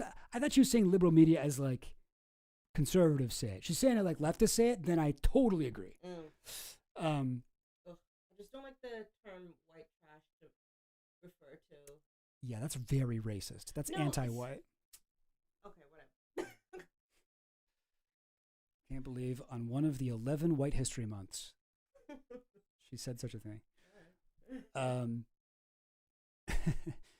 Anyway, so yeah, I'm looking for the thing here. I don't know. I thought that after Mithril, he went to, biotech company named Circuit Therapeutics from 2015-2017. Chairman Frederick Moll said he hired Vance for his intelligence, legal qualifications, and connection to Thiel. Probably the last one of the other ones. Tried to get Mithril to invest in Circuit, but Mithril passed. Colin Greenspan, the managing director of Mithril, liked Vance, got him to move to Mithril in 2016. Oh, wait, so that was before. Oh, this is kind of a little bit out of order then. Yeah, so this is how he got to. But wait, now I'm confused because it's saying he hired him for his connections to Thiel. So he was already connected to Thiel before he was at Mithril? Excuse me. I don't know. He initiated a rapport with Peter Thiel after attending his 2011 talk at Yale. Yes. And that is where he, talked about the Antichrist and shit. Or I guess he mentioned Girardianism. Oh. He's talking about it from that early, eh? I don't know if I have anything that I've been talking about for that long. Yeah. Oh. Jeez. What's wrong with this guy?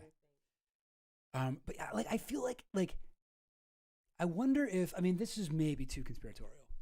And I think that there's a tendency to be like, look at how things ended up and assume that was always the plan.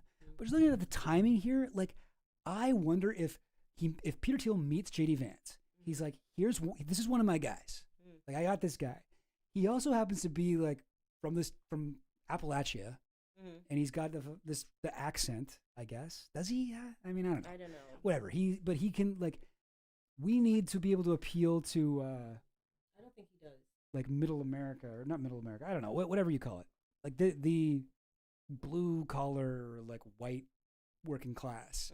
And he was like, "Oh, you should write a book about that." And then we'll fucking pump it up the chain or whatever. Like, I wonder if this was, the whole thing was a plan from Peter Thiel, including Hillbilly Elegy itself. I don't know. What do you think? I mean, I don't know, but my thought is just like, I've been to these like networking, somebody's coming to talk to like your society or your class or whatever at university, and I just cannot imagine somebody being like, "You got Moxie, kid. You're going places, okay?" But he approached Thiel. Yeah, but so many people go up to these people when they're coming to speak to your class or whatever, like networking or whatever the fuck they want to call it. Yeah. So it's just like I don't know what I would talk about, or to get somebody to be like, "I will invest in you for the rest of your life." Not even my parents did that shit. Right. Yeah, I mean, I don't know. That is also how Charles Johnson met Thiel. He went up to him after a talk he gave, and they hit it off, and they they worked together, and yeah. You know, you ever heard somebody talk about like Sierra's prayer? Sierra has like a good man or whatever. Sierra, the company, the artist. Sierra. Yeah, my goodies. Oh, her. Oh, yeah. She has a prayer. She said she prayed for a man and they gave it to her. I don't want a prayer. I don't care about a prayer. Okay. I want whatever script JD Vance and Chuck C. Johnson used. I would say pretty easy. If you want to get, like, the quickest way to get $1 million is to be a young man who walks up to JD Vance or Peter Thiel rather after a speech and sort of flirtatiously says the N-word to him or something like. So, like, something that would really tip him up, be like, "Oh, you're a guy to watch for," or whatever. Okay. And say you have an idea to monitor people without their consent through a scam tech company. All right. Like that genuinely seems to be a huge part of his interests here. Yeah. Here he is talking about Hillbilly Elegy, 2017. That's why he started growing up there. Yeah, pre-beard. That's why. Very different look here. That man do not smash his cheeks. This guy's got to start smashing his face with a hammer. Smash yourself in the face with a hammer if you look like this. Get that jawline. This guy's got to do more meth. There you go. There we go. Looks yeah. Looks maxed. Yeah.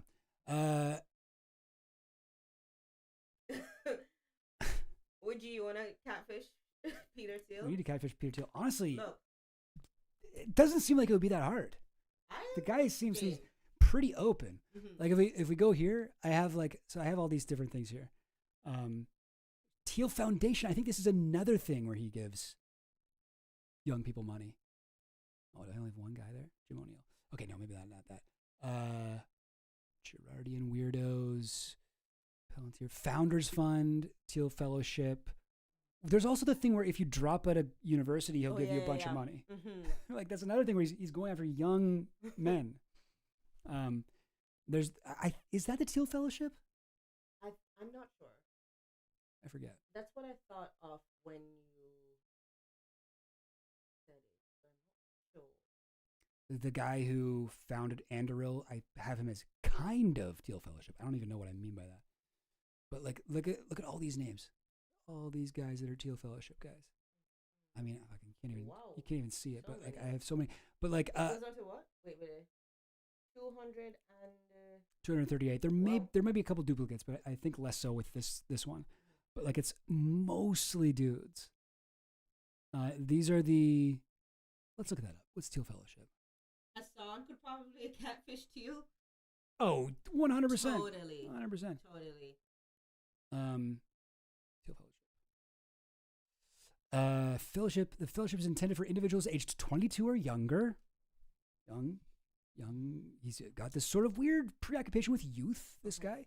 Offers them a total of $200,000 over 2 years, as well as guidance and other resources to drop out of school and pursue other work, which could involve scientific research, creating a startup, or working on a social movement. A social movement if the Teal Fellowship is funding your social movement, you are probably trying to overthrow the government and install an authoritarian dictatorship. Are you moving? Is it to do with society? You are moving fast and breaking things on your face with a hammer. He was one of the early investors in Facebook. Speaking of move fast and break things, he saw something in Zuckerberg, and he got Zuckerberg hooked up with fucking what's the guy, the Eggman, Andreessen. Oh, Mark Andreessen. Mm-hmm. Yeah, he was, and like Andreessen was a huge ideological effect on Zuckerberg too, back in the day.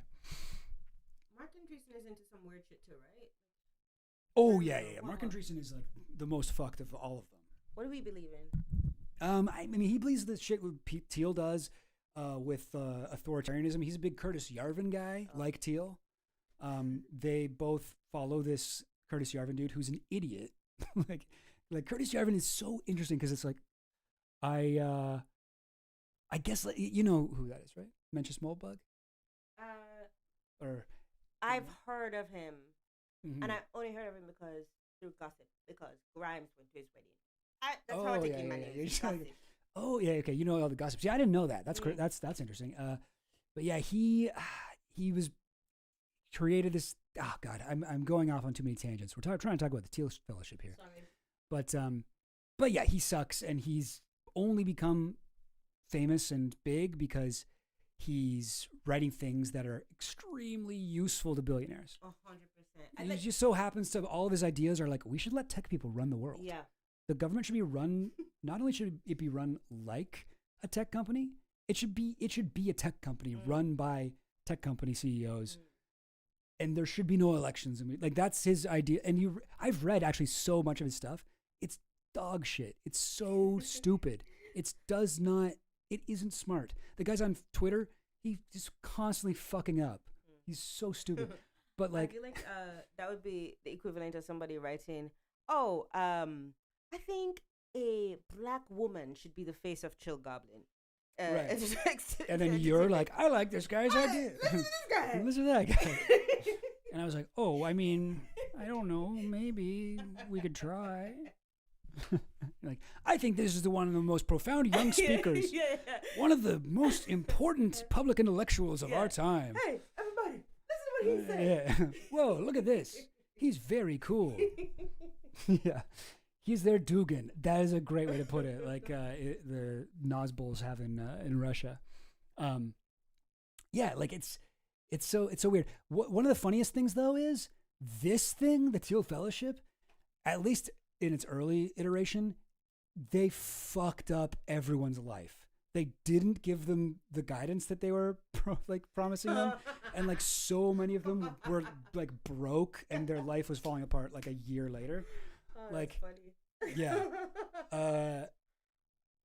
By the fourth year, the fellowship achieved few successes. Teal changed the rules to young people as old as 22. Yeah, what was it originally like? Oh, it had to be under 20. Okay.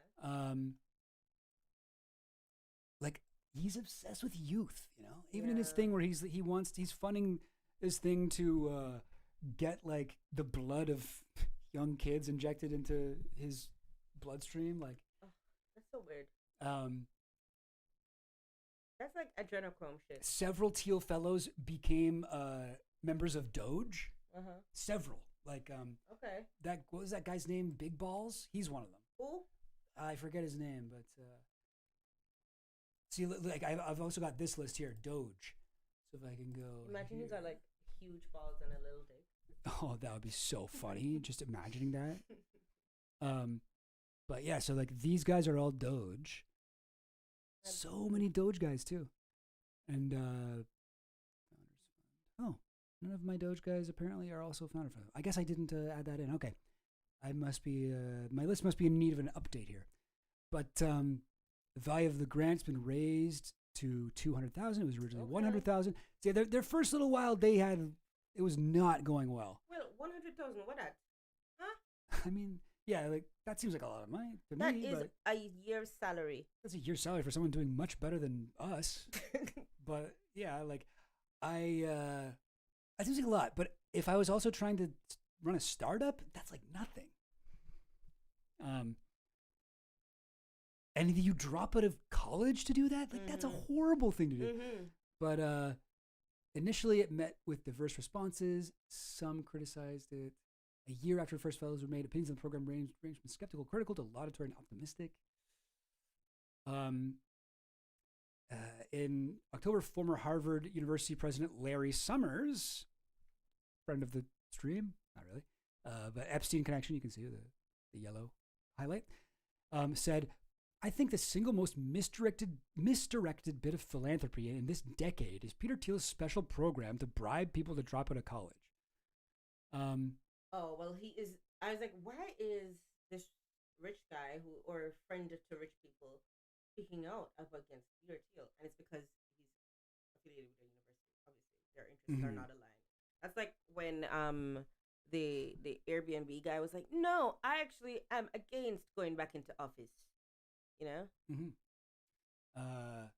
Yeah. And then here's the Max Chafkin who wrote that book, The Contrarian. I was talking about, according to him, Thiel mismanaged the fellows, showing favoritism, and gave them unqualified staff with zero structure, leading to many fellows feeling like failures, followed by mental health issues and drug abuse. Okay. Yeah, no, it's actually kind of sad. But you know, who's to say? Who's to say? They might have graduated college and still felt like failures. Yeah, maybe like 11 of the 271 recipients of the Thiel Fellowship have founded unicorns. What's a unicorn?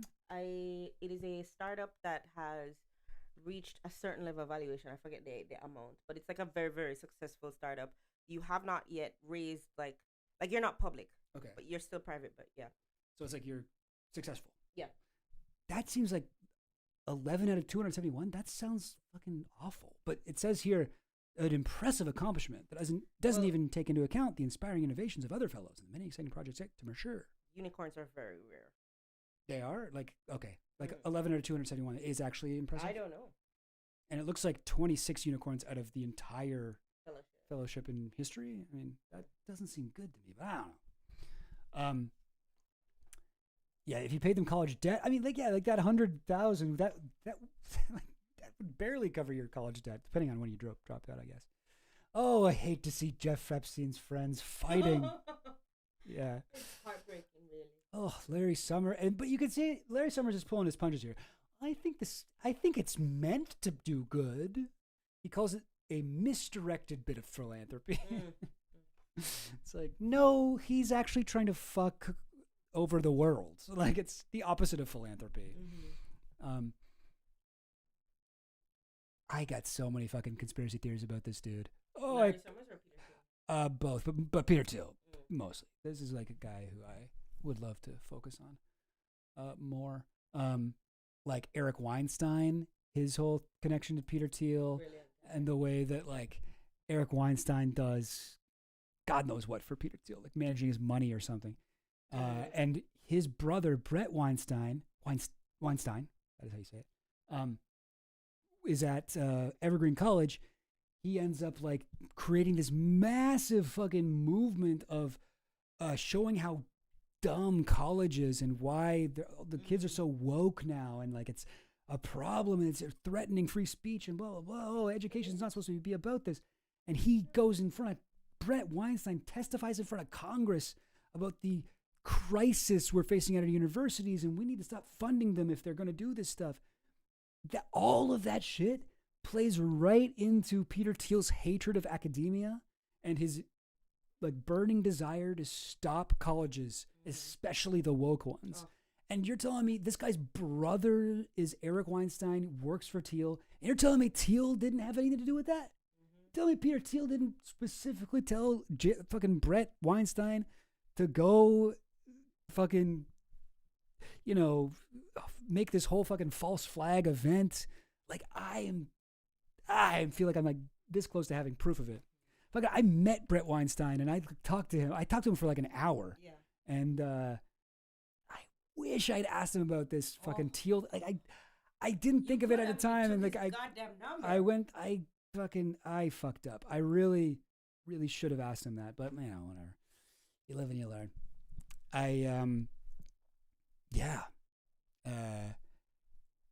Palantir Meritocracy Fellowship. So this is just another one of his things, right? Like, and look at who it targets: high school graduates. The Palantir Technologies offers Palantir Meritocracy Fellowship. Meritocracy Fellowship. That's a funny, like I don't know, kind of like libertarian dog whistly. Meritocracy is a dog whistle now.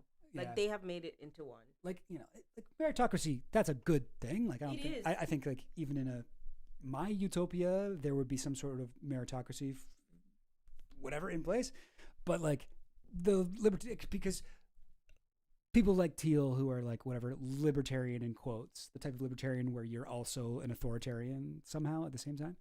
But like they love to say that the capitalism is a meritocracy. The market automatically is a meritocracy. It's only the best that succeed. The motto of the Palantir Meritocracy Fellowship: skip the debt, skip the indoctrination, get the Palantir degree. The dude hates college. The Founders Fund, and then the Founders Fund is another one. Like there's all these different fucking things he does that are constantly surrounding him with young, like edgy men. Like this is the thing, right? This is the thing. Yeah. How do I go to Peter Thiel's website? No. Maybe if I shave and had a time machine.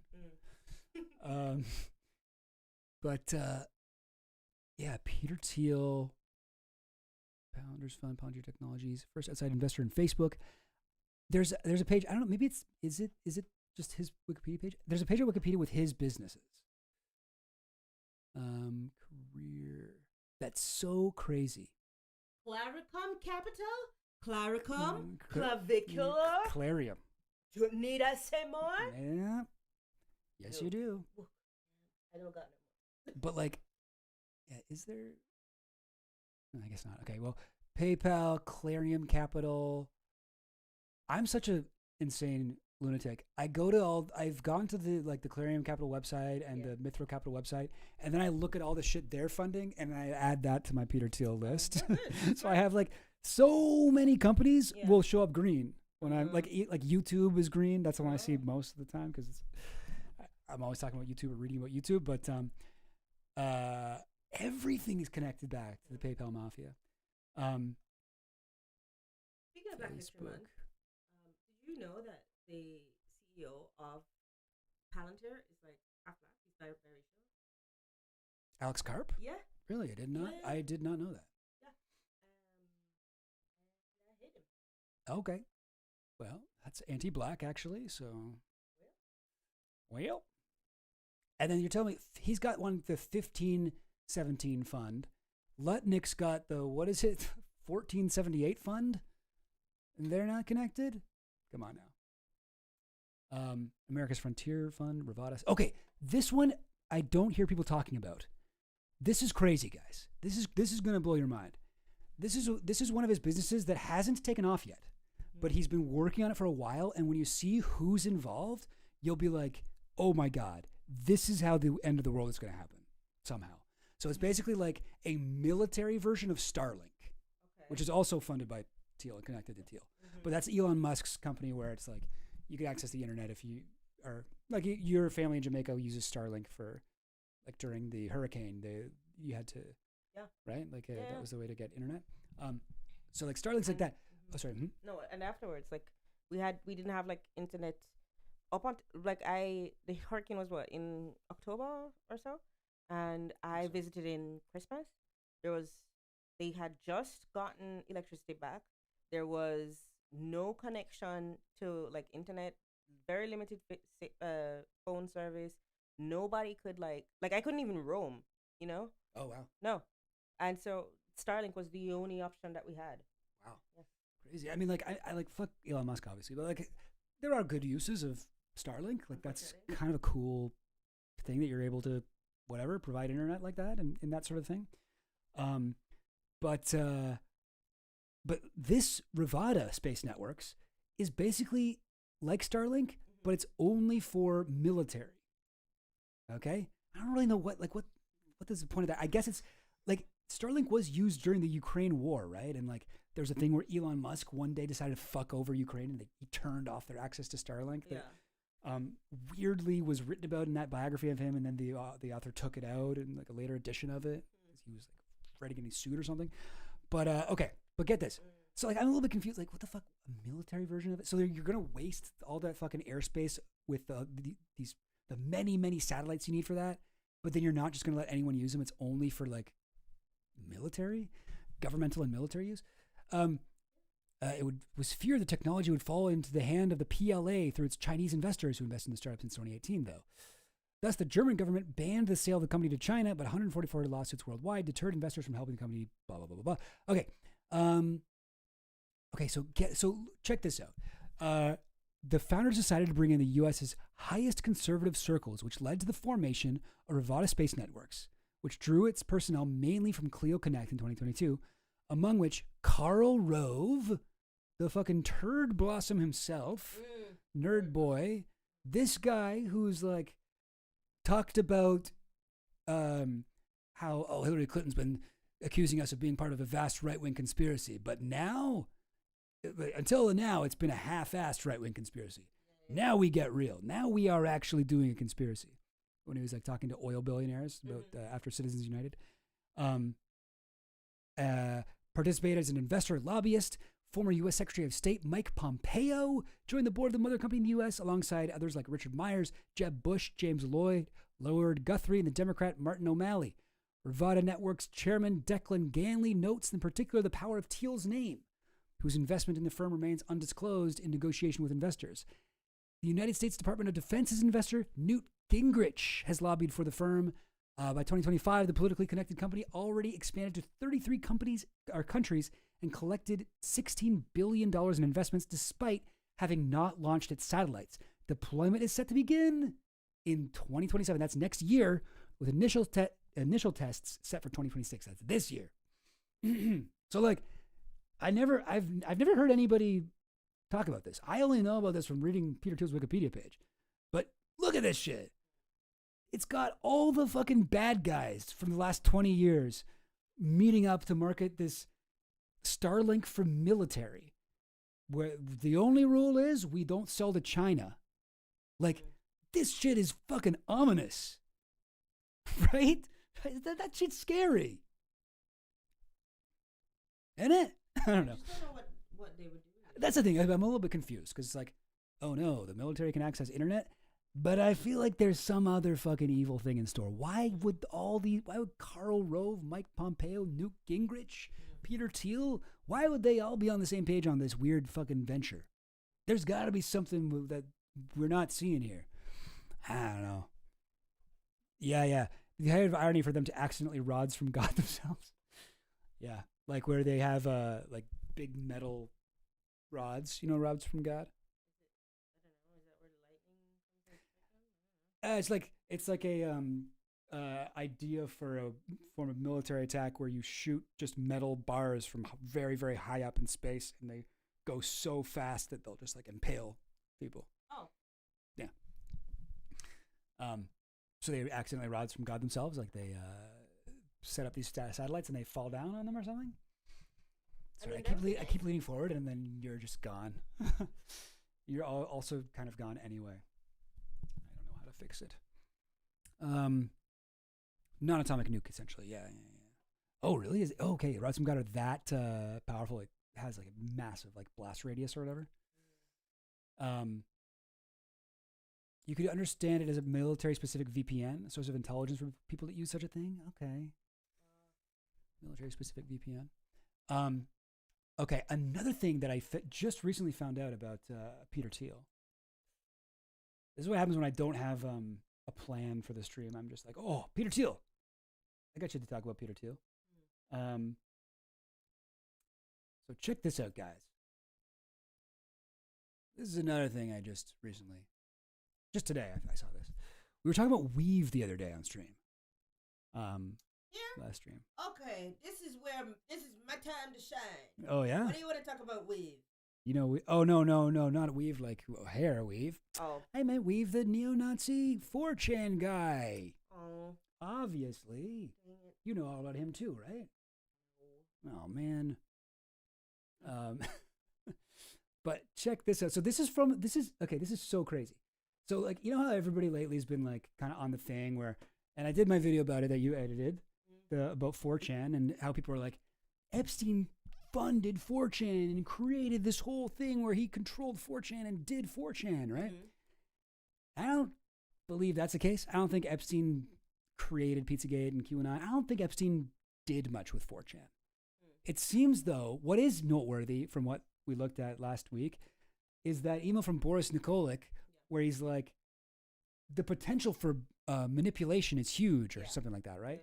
Where he's like, 4chan is so fucking primed to be used as to make a psyop. Yeah. Right? Like it would be perfect for that. It'd be so easy to do. And I don't know that Epstein ever did that. Maybe he did. I don't know. Probably did. I don't know. He seems like he was on 4chan a lot. But I don't know. It was like it was his second bookmark after Google News. It's like Google News, 4chan. So, I mean, I imagine he was on there quite a bit. So I don't know. But what is noteworthy, though, is I think that a lot of people in that fucking orbit had the same thought, right? Had the same thought about 4chan. And so while I haven't seen any evidence yet that Epstein was involved in anything there, this is crazy. Strange find from the Epstein files. A hacker named Vincenzo Lozzo shares with Epstein a rumor that Peter Thiel was bankrolling the neo-Nazi white supremacist hacker troll known as Weave. That's how he spelled Weave, the guy's name.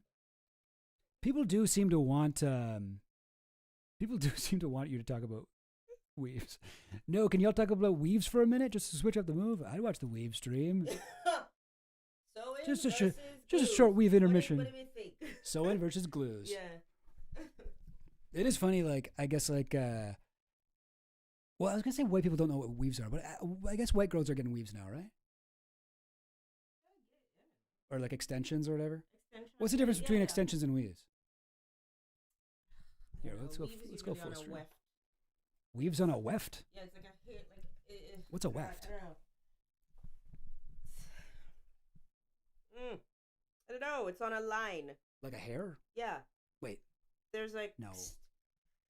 There's lines of hair. Oh, like a cornrow or something like that? No! Okay, sorry. I don't know how to explain it. But you can also have those... We're not going to do the weave stream. I can't do it. Okay, you need time to prep. You're going to need to create an Obsidian board. I need get all your multimedia sources and data together. Yeah. I need to show the audience as they are not familiar with the source material at all. Yeah, no, I mean, yeah, black hair is like a whole world. We are going way off topic. Yeah. What were we talking about? Vincenzo. If you guys think that I had a ADHD, wait till you see me and Ashley hanging out. Like we cannot stay on topic at all. Next Sunday on ECG. But okay, so yeah, sorry guys. Back to the thing. This is crazy. It's very funny that we found out about this from the Epstein emails. Or we did know about this before actually, but it's crazy that this is in here. Okay, I haven't actually looked at this part, but not sure if you had time to think about this with the company, but to add one data point, I've heard rumors that Thiel, who I believe you know, was bankrolling this dude, sends him to the Wikipedia page for Weave, to do similar things. Now, that dude is not only an idiot, but also completely nuts, so I have no way to confirm whether that's actually true or not, but anyway, I figured I'd let you know. Now, that is true about Weave. Weave is a total idiot and also completely nuts. According to Martin Random, the falconry and finance guy on Twitter and YouTube, he said that Weave was the guy who was hanging out with Moot and convinced Moot to become like a right-wing Nazi. And he made He made whatever. So he named himself Moot and couldn't even defend himself. Wow. You'd think a guy named Moot would know how to debate. I guess not. So check this out, because the late David Golumbia saw Weave, real name Andrew Oren. Oh, by the way, I'm reading off of Gil Duran. This is the guy who runs one of the best named podcasts. It's all about like PayPal Mafia guys and not just them, but all of the fucking tech dudes who are whatever trying to make fascism happen. And it's got such a good name. It's called the Nerd Reich. The Nerd Reich. Get it? Because like Third Reich, but it's for nerds. Yeah. This guy saw Weave as a linchpin in Silicon Valley's turn towards fascism. He spends nearly a whole chapter on Weave in Cyber Libertarianism, the right-wing politics of digital technology. Oh, I should read that book. There may be no clearer example of the passage between cyber libertarianism and cyber fascism than the one embodied in the person of Andrew Orenheimer, who styles his name as Weave, a self-identified hacker who prided himself on braiding others for lack of skill, often focusing on minorities and women. Weave has long been active in hacker, cryptography, and far-right social media sites like 4chan, especially the unofficial 4chan wiki. That is what the guy just described there. Again, this is Peter Thiel's type. This is who he likes. A young man who is not afraid to get a little Nazi with it. Hey, what do you got? Someday we're going to have a very long conversation about Weave and his friends. Dang. Yeah, I hadn't seen all these other tweets. I just saw the first one. Someone once closely associated with Weave has been attacking and harassing me for the past year, literally starting on the day my book deal was announced. I have chosen to ignore it, but it sure is an odd coincidence. All right, now check this out. Oh, wait, hang on. Hang on now. Here we go. Okay, this is crazy. I had never seen this, but apparently this has been out. It's not just a rumor. We've began to work for Thiel in 2014 when he was tasked with intimidating PayPal 14 defendants into ceasing their public warnings about Omidyar as The Intercept was getting off the ground. Later, he and his lawyer would openly work for Thiel's Clearview AI. Okay, so hang on. This is annoying because I can't. Oh, I can, I guess. All right, you guys can see that. So these are, what app is this? Oh, is this Twitter? Is this like, are these Twitter DMs? What's that? What's that bird? It looks like maybe, I don't know. Is that like old Twitter? I don't even recognize it. Sorry, gang. This is as far as I can zoom in, but like let's read a few of these. So this is Andrew Orenheimer, Weave, messaging. I don't know who Mercedes Hafer is, but he sends them this. Tell your people to stop shit talking PayPal Mafia dudes while I talk to them and try to help y'all out, please. Meeting with Peter Thiel's right hand this week in 2014. Mercedes Hafer says, not my op, bro. Somebody else organized it. Weave says, okay, can I get you to take ownership of PP14 public relations and say this isn't your wish and it's done without your consent? Because basically, Pierre is well liked, and if there's perception that you people are attacking PayPal Mafia dudes, they won't want to help. I didn't organize it, but I support it. They're monetizing the transparency movement. Some of us don't approve. I have no idea what they're talking about here. But isn't that crazy how he's like, stop being mean to PayPal Mafia guys. I'm meeting with Peter Thiel's right hand. We got to be nice. This is such a Peter Thiel thing. This is exactly the type of shit he was doing earlier in like the 2000s about Gawker, where he was like on it. Anyone who had shit to say about Peter Thiel, he was like, fuck you, I will destroy you. And anyone who had negative shit to say about Gawker, he was like, let me secretly give you a ton of money and access to like high-powered lawyers. I just want to know what they were saying to make Peter Thiel upset. So Yeah, what were they saying that was so mean about the PayPal Mafia? Such a, oh God. They'll be here till Friday. Let me know. Peter Thiel's people are in town tonight. Might not see them. Politicking smart. Like, this is crazy. Me and my defendants never asked for PR Greenwald's money. So this is the thing about old Midyar. And I'm a little bit, I did read up on this back in the day. I don't know. But okay, so old Midyar, this is all, I believe this all had to do with The Intercept, Glenn Greenwald, and like Snowden leaks. Because Omidyar was the group that convinced them not to release them. I forget. you know what? Never mind. I don't know. I don't remember.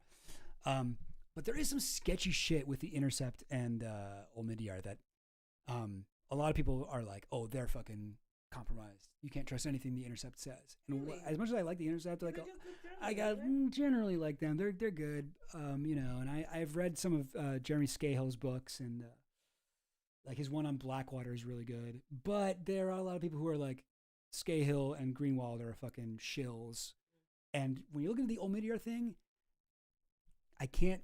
Sorry, guys, I can't remember off the top of my head what I'm talking about.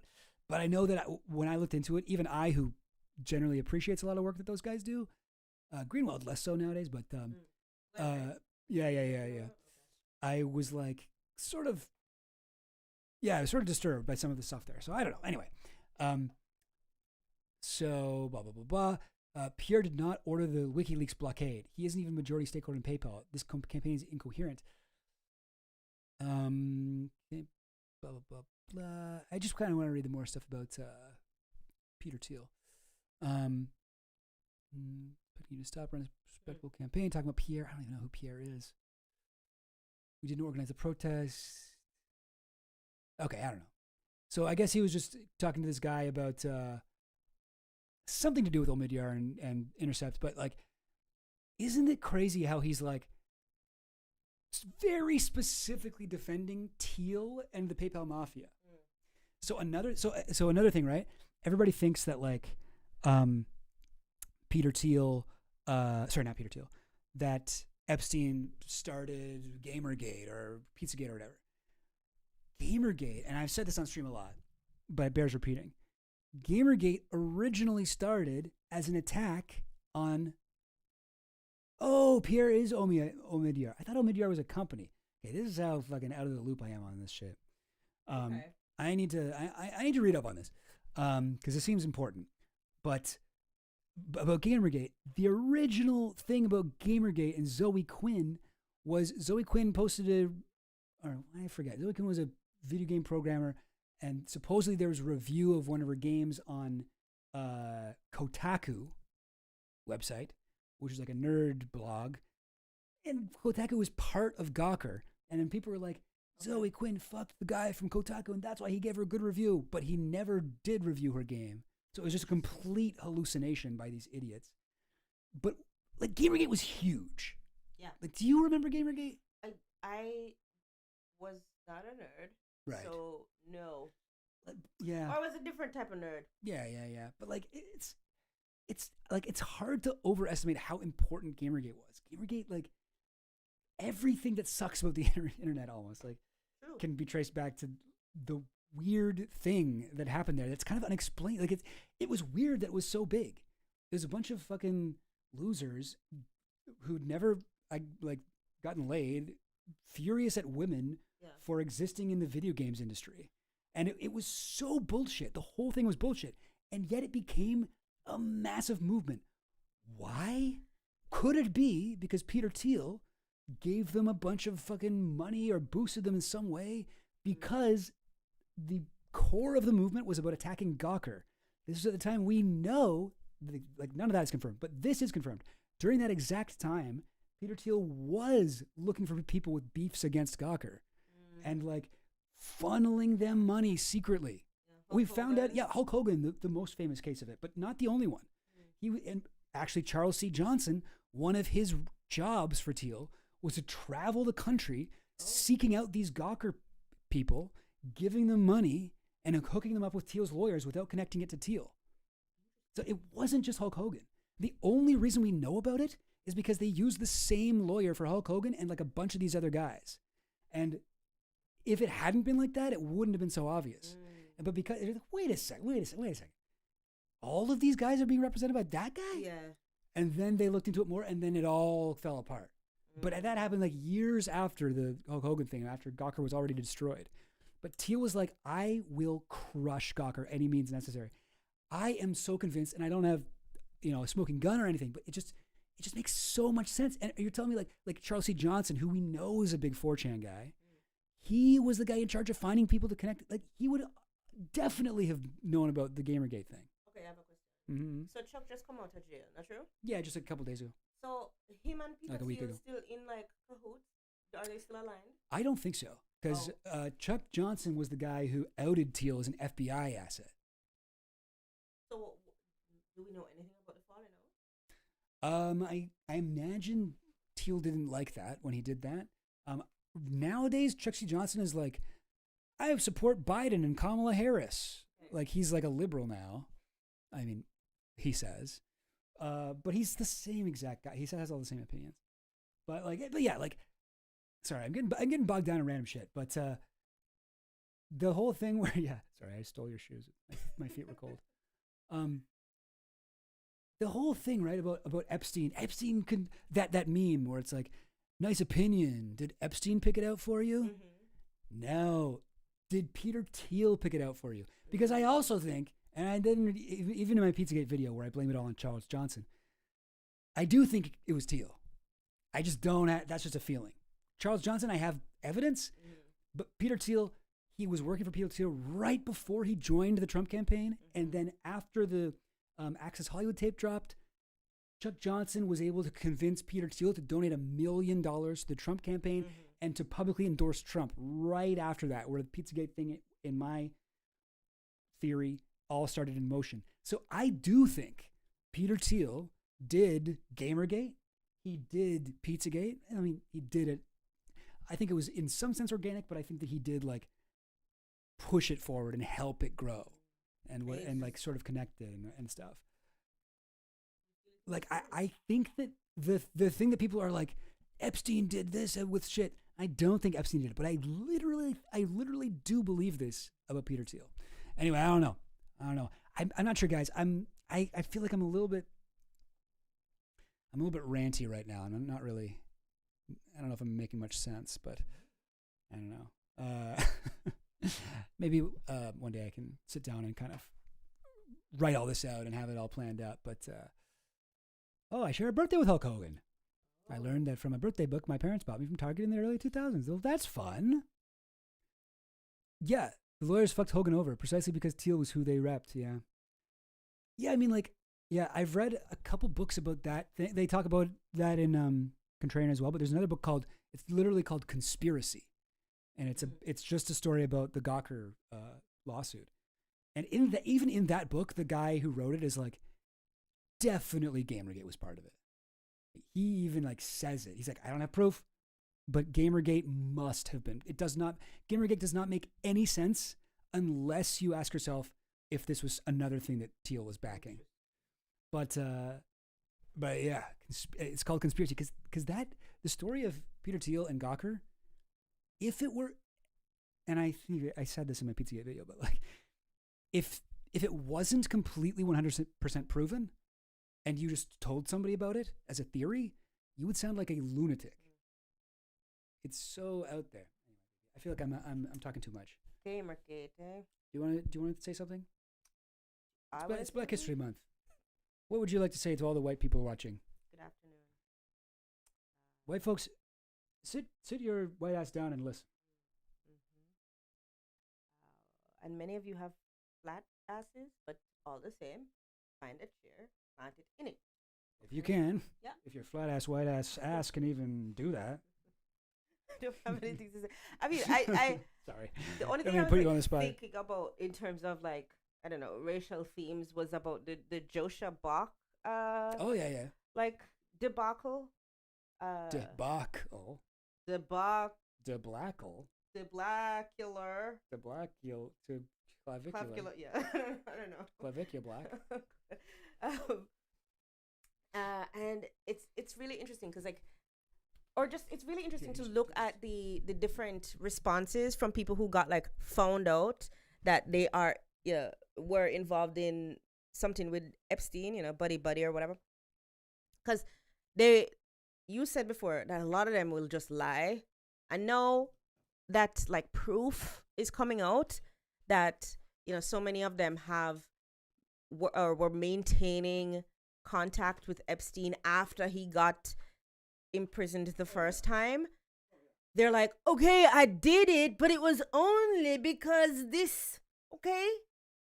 And Joshua Bach was one of those people. Joshua Bach was a scholar. What did he study again? I forget. It's maybe he's like a brain scientist or something like that. The camera is over there on the wall. Nope. Okay, thank you. What was I saying? Joshua Buck. He's some kind of brain scientist. He's like an academic, whatever. And he was emailing Epstein saying, "Oh, girl, I don't know if you know this, but black people, yeah, no, well, it's yeah, I don't know if you know this, but these black people, they learn different from us, child. No, they're not like us." Joshua Buck, the original Kendrick. So, I guess he got found out and he put out like a blog saying, "Oh, yes, I had looked up all of these statistics that I had shared with Jeffrey Epstein, but I think Nazis are taking what I'm saying and running with it. That I did not mean in a eugenics way." And he take all of these like me don't know if I say he take all like he might try spin what was in the original context of the email, and it don't make no sense, child. Me don't know if I say it don't make no sense. Wow. Okay, this is recently. Okay, do you guys understand what I'm saying? Can I, or do I have to speak more English? So we haven't like people might not know about the. We've gone over the Joshua Buck letter before, but not like right now. So people might not remember what I'm talking about here, but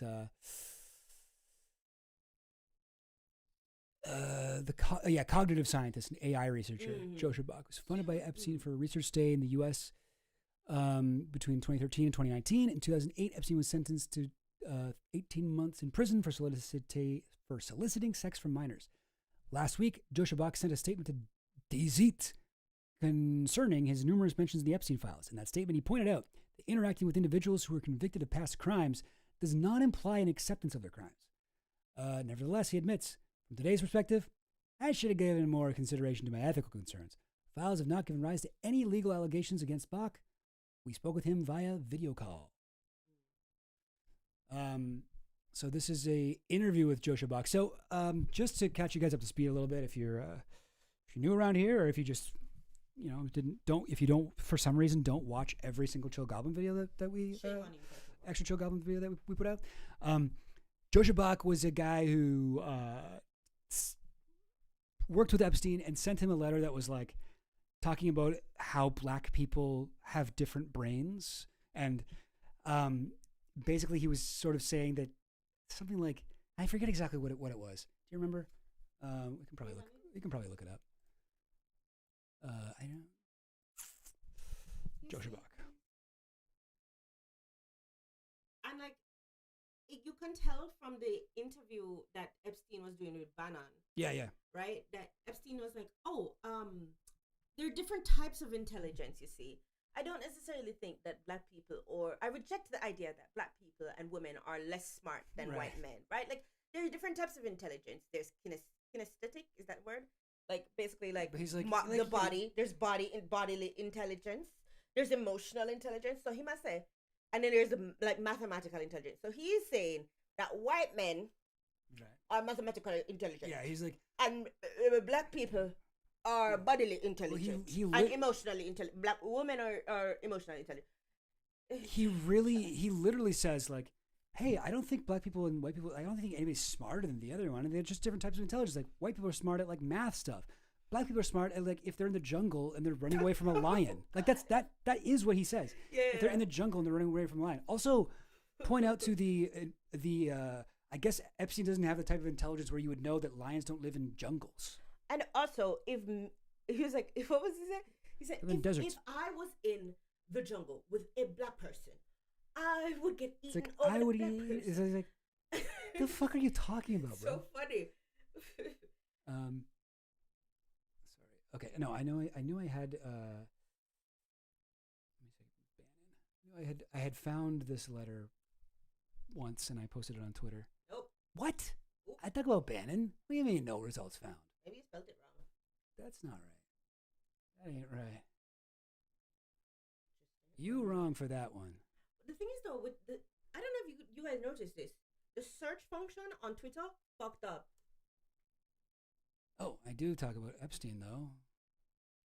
What the heck? Why is it not picking up my Bannon search? But this is all just recently. Maybe it's only searching from the last, like,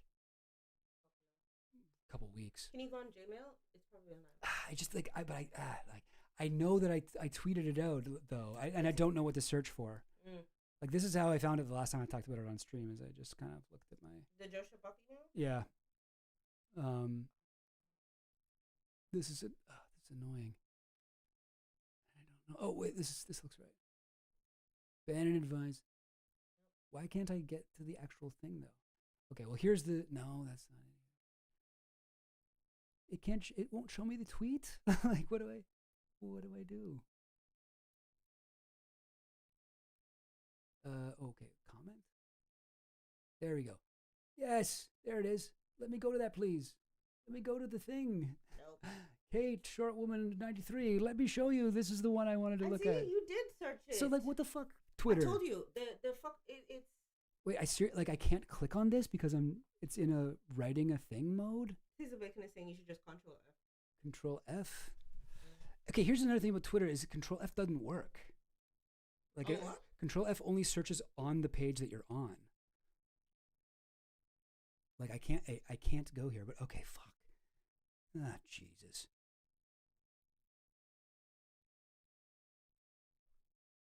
Oh, this is so annoying. God, I hate Twitter. The Nazi stuff was bad, but like, I wish that I could find the shit I'm looking for.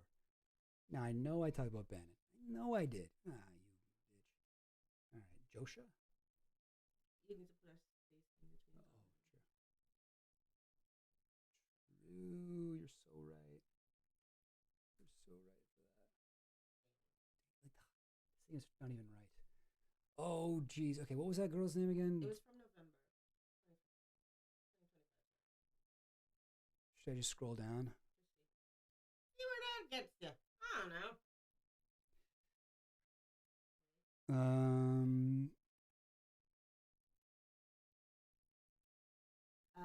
James had a tweet pop off this week. He was supporting big day for me. My hall pass, Hassan Abi Piker. All right. Yeah. I feel like most of my tweets get like 8 to 10 likes, and then it would be after this. I suddenly had one get 1,000. So that's fun. Yeah. There we go. Is that it? No. Oh, sorry. November 20 something. There it is. Now I can click on it. Oh my God, this was not even worth it. But okay, we got. This is the email that we were talking about. Some thoughts I meant to send back for a long time. No worry, if I understand correctly, you're suggesting there are layers 1 through n. Let's call them L1 to Ln.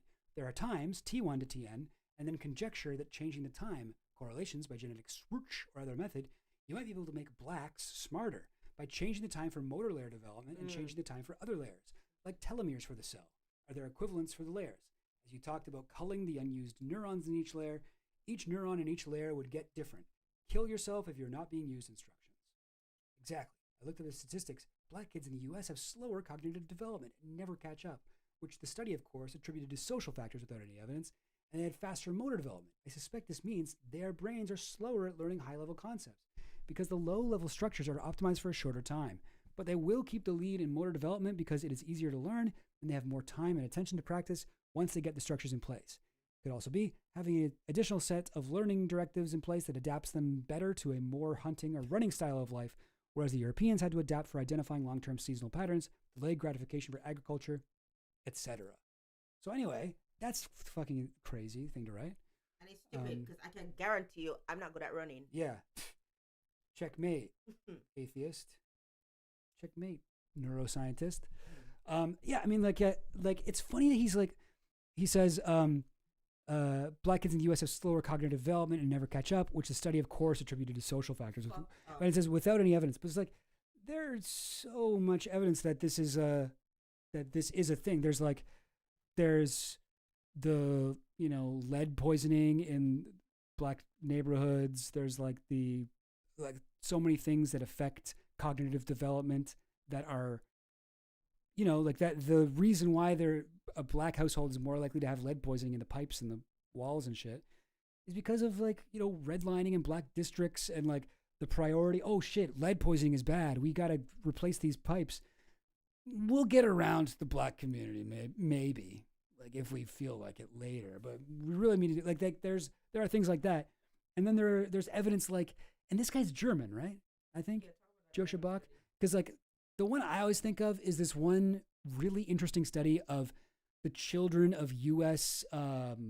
Like I don't know. I'm sure there's a word for this, but like military kids, but like U.S. soldiers who went to Germany, got someone pregnant, and then left. So the children of U.S. soldiers raised by single mothers in Germany, and some of them were, white, and some of them would be half black, and they're all raised by white mothers in Germany. And if you compare the white kids' IQ to the black kids' IQ, it's almost exactly the same, with the black kids being like a little bit smarter, but to a statistically meaningless degree. But it's like I don't know, that's not the only thing like that. It's just like, that's just an interesting one that's easy for me to think of. So it's like people like this are so attached to this pseudoscientific kind of racist idea, this like the Belle curve, this sort of like conservative, the whole point of conservatism is just to take things that happen naturally, or not naturally, things that happen because of whatever history or, social reasons, and then being like, no, actually that's supposed to happen. And that has nothing to do with the history of slavery and the history of redlining and whatever. Like, that has nothing to do with that. It's a biological, natural, like universal thing. Like that is like ignorance. Respectfully, I've been to many schools. Okay. Yeah, you got like 3 degrees. I studied in the UK, I studied in Canada, and I studied in Jamaica. Let me tell you something. The people that I studied with in Jamaica, by far more intelligent than the people that when we study up with over here. So sorry, okay. It's true. Yeah. So tell this man second. I said he should go and suck the dirtiest, most unwashed. The dirtiest, most unwashed what? He's got to know what he's got to suck.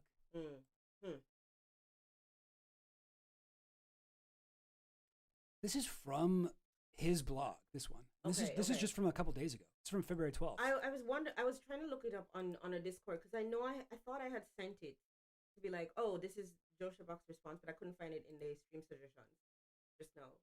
But I'm not sure. I don't remember it being like an interview. I thought it was like a blog post like this is where new. He was like, okay, this is new. I mean, I found this too. Is this the one you're thinking of?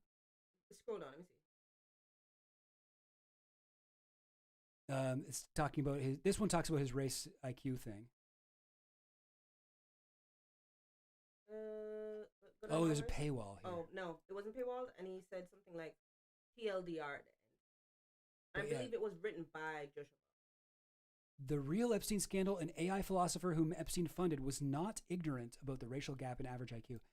So I'm guessing this site is from some bell curve fuckhead, right? Because he's like, wow, this guy turns out he was based. Wow. Like that's what it's saying, right? I think an AI philosopher whom Epstein funded was not ignorant about the racial gap in average IQ. I was like, yeah, there is a like racial gap in IQ in America between black people, white people, but to say that that's completely biological and must not have anything to do with the, horrifying history and current situation in America is willfully ignorant, or just like frothing at the mouth racist, or both. But yeah, I don't even know why I'm reading this. This doesn't sound good. There is a thing with Epstein, right, where like it's a little bit hard to say because we don't have a whole lot of his emails from before his first arrest, but after his first arrest he gets out of jail, it's like 2008, and he's like trying to rehab his image. And I think that his whole thing is like, Oh, is this a different blog from the same is site? So it's Same Joshua subsite? Bach, but it's from November 2025. November 28th on the Epstein affair. It's called. There you go. There we go. Aha. All right. There we go. But what's interesting though is sorry, I forgot what I was talking about. Do you remember? Nope. Joshua Bach, bell curve. Dang it. Jeez, it's gone. Wait, I was gonna say something. I can't remember. Something about IQ, right? IQ test specific. Yeah. IQ tests. The only thing that IQ tests definitively tell you is how good you are at doing IQ tests. That's all that they are. Like it's something. But any test tells you something about some kind of intelligence you do. You could take a quiz on BuzzFeed about what Harry Potter house you belong in, and like in a sense that does tell you something about yourself. Like the way you answer the questions, like you're evil. No. So you're an evil bastard. No, I'm not. Who will not be spared after the revolution. And you could also be brave or smart or an idiot, a useless idiot. Mensa's like they use IQ tests for Mensa, right? Yeah. I believe. But yeah, I don't know. So this is the one you were saying we should read. Okay. I didn't read it in its entirety. I just skimmed it. That's a little long. Babe. Yeah. Just if you can scroll down, it will basically tell you. All right, so this is what I meant in that email that I sent him. But scroll up because this is the question. Where's it? Context of my email? I saw it. I'm writing this let's just read the intro paragraph here. I'm writing this at a turning point in my life, a moment of great distress, pain, and anguish, in the hope of clearing up a dark chapter of U.S. history. Oh, the subjugation of black people? The personal emails of the notorious financier Jeffrey Epstein were opened to the public. Oh, that's the tragedy? Now, these guys always do this. They always do this. They're like, something horrible happened. People found out about what I said to Jeffrey Epstein. And it's like, no. Don't say that. Don't say that. The horrible thing was the thing Epstein did. Like, at least say that first. No, don't. There so many that make this fucking flub.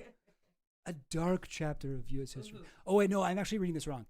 In the hope of clearing up a dark chapter in U.S. history, the personal emails of the notorious financier Jeffrey Epstein were open to the public. Okay, sorry. You know what? He actually did it right. But it was phrased in a way that I read it wrong. We did not get much moral clarity so far, but anyone ever exchanging private emails with Epstein entered the spotlight, including myself, and I was just doing it to be racist. While my friends and coworkers understand the context of these messages, many people in the general public do not, and I find myself attacked. Oh, I remember what I was going to say. Sorry. Earlier. I was going to say, Epstein was like in jail. After he left jail, he was trying to rehabilitate his image, and he was working with a bunch of academics. And that's when he really started to get in touch with all these academic guys. And a big part of his thing, because he was a bit of a pariah. Like a lot of people did cut him off. But when he was like, I will fund you, whatever you need to do. I think he was focusing on like forbidden knowledge, forbidden science, like this kind of shit where it's like race and IQ, like, oh, the forbidden study of this. Like you can't get funding from anywhere else. Well, you can get it from me. And there's a few emails we have where he's talking to like, I think there's one where it's a gene editing thing or something like cloning or some kind of controversial thing with, I don't know, designer babies or whatever, like Gattaca type shit. And he's like, yo, like, I'll fund you. We'll do it in a way where no one can see that the money's coming from me. Like, as long as it can't be traced back to me, we'll do it. I got the shell thing, but blah, blah, blah. Like, he's doing that with these guys. Alan Dershowitz was earlier. I believe that he and Epstein met in like the 90s at a Lynn Forster de Rothschild party in Martha's Vineyard. Anyway, okay. So whatever, this guy's, I'm really sad. As many people know, during the years of 2013 to 2017, part of my work at MIT, so I do actually want to read this. I know there's a thing we really want to get down to, but I met him through several well-known scientists in the fields of AI and psychology. He was big friends with Marvin Minsky, who was an AI guy, the godfather of AI, who I deeply respect and admire for their contributions to the field, and who I consider to have high integrity, Ben Goertzel, Stephen Kosslyn, who's one of the definite rapists, allegedly. I can say he's definitely, if they then say allegedly, right? That takes it back. Yeah. I've watched Wendy Williams. But She like, do that all the time. a couple people have said that about him. Virginia and that girl that wrote the diary, the Jane Doe from the Leon Black trial, where it you know that one where she writes it like in a zigzag? It's all very hard to read. She kind of put it in like a code. Okay. Yeah, she accuses Kosslyn as well. Anyway, they recommended him that he should fund some of my work, and to me that I accept his funding, as did other brilliant researchers I met at MIT and Harvard. Epstein never influenced the topics or goals of my research and never tried to do so. And yeah, I don't think that he did. Like, I don't think he did. I think he was. This was a attempt for him to clear his name and become known as a scientific philanthropist and like a guy who holds these salons of all these brilliant academics and shit. Gattaca was my first date. My date did not enjoy it. It's a good movie. Have you seen it? I feel like I watched it like 3 times in high school science classes. They're always like, "Oh, Gattaca is really good. You like science, so we'll have a Gattaca." They talk like that too. It's weird. Yeah, a real torment nexus type situation. Yeah, it's a show or a movie about how awful this world would be, and then people are like, "But let's do that." All right. Several years earlier, okay, I don't really care about this. I changed my mind. Context of my argument with Jeffrey Epstein. I don't think I want an argument. I think I want this. All right, no. During an in-person discussion with the linguist Noam Chomsky in 2017, we discussed what makes the human species so profoundly different from other apes and animals. Chomsky argued that humans possess a unique mutation that gives us universal compositional grammar. Yeah. Yep, that sounds like something Chomsky would say. Heard or read him say that. Yeah, he talks about that's like people mostly know about him as a political guy. The guy is mostly a linguist. Like that is where he really broke the most ground. While this is a great hypothesis that Chomsky is well known for, I disagreed and argued that human and the brains of other great apes may lie on a continuum, with the difference being the length of childhood neuroplasticity. Oh, God. Chomsky dismissed my argument. Good. In an email to Epstein, I tried to explain my thinking. Oh. Can I just say also, let me hedge my bets real quick. Some of my the layers in my brain not developed. So it could be that I misinterpreted what he said in this email. He could very well be advocating for black people. I don't know. How could I know? Yeah. I'm missing some of the layers. Yeah. So that, like, looking back at this thing, that I can totally see that. Because I feel like he was, like, embarrassed that his cool friend Jeffrey Epstein had to watch him get clowned on by 90-year-old man Noam Chomsky. He's like, "Oh, God, I look like an idiot in front of Epstein, and he's the guy funding my fucking racist experiments. Fuck." And he's like, afterwards, he's like, to Epstein, he's like, "Just so you know, like, actually, like, I'm smart and black people are dumb." And, like, right? Like, that is how this reads. Like, I actually believe what he's saying there. But then what's funny is Epstein's such a fucking tool. He read this and was like, yep, 100% agree. Cool. I'm going to start saying this to people. I'm going to start repeating this. Yeah. I'm going to start telling people this is real. And I'm only going to really half remember what he said in here. Like this, I at least understand what he's saying. It's like so racist and incorrect and like laughably fucking, pseudoscientific. But the one that Epstein said in the Bannon interview is so much dumber. So much more brainless. Epstein is a fucking pea brain. All right, okay. No, hang on. It's funny because this is sort of like he's defending Epstein here. He's like, we weren't saying this. He was actually agreeing with Chomsky or whatever. He's like, he was not as racist as me. Humans have an extraordinary. So now he's trying to make the argument again. Yeah, he's trying to reel it back. Humans have an extraordinarily long childhood, spending more time in early infancy, as a toddler, as an adolescent, etc. Each cognitive layer takes a considerable time to train before neuroplasticity subsides and the next layer is trained. Great apes reach intellectual maturity within a much shorter period of time than humans. I argued that from the perspective of AI, apes process less training data at every stage. This already seems so stupid because, like AI, whatever, machine learning, LLMs should, that is not at all how human brain works. It's just a completely,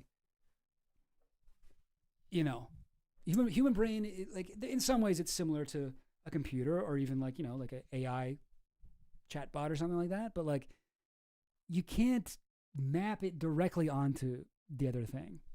I'm inclined to agree with you because you have more layers developed than me. Yeah, well, you don't have enough time doing that or something like that. If hypothesis is true, it creates a counterintuitive testable prediction. When individuals show slower development, they generally don't end up at the same level of cognitive development as others in the same population because slower development signals an organic problem. However, when groups show slower development, it may indicate a genetic switch that prolongs neuroplasticity, thus leading to development of more abstract or symbolic cognition.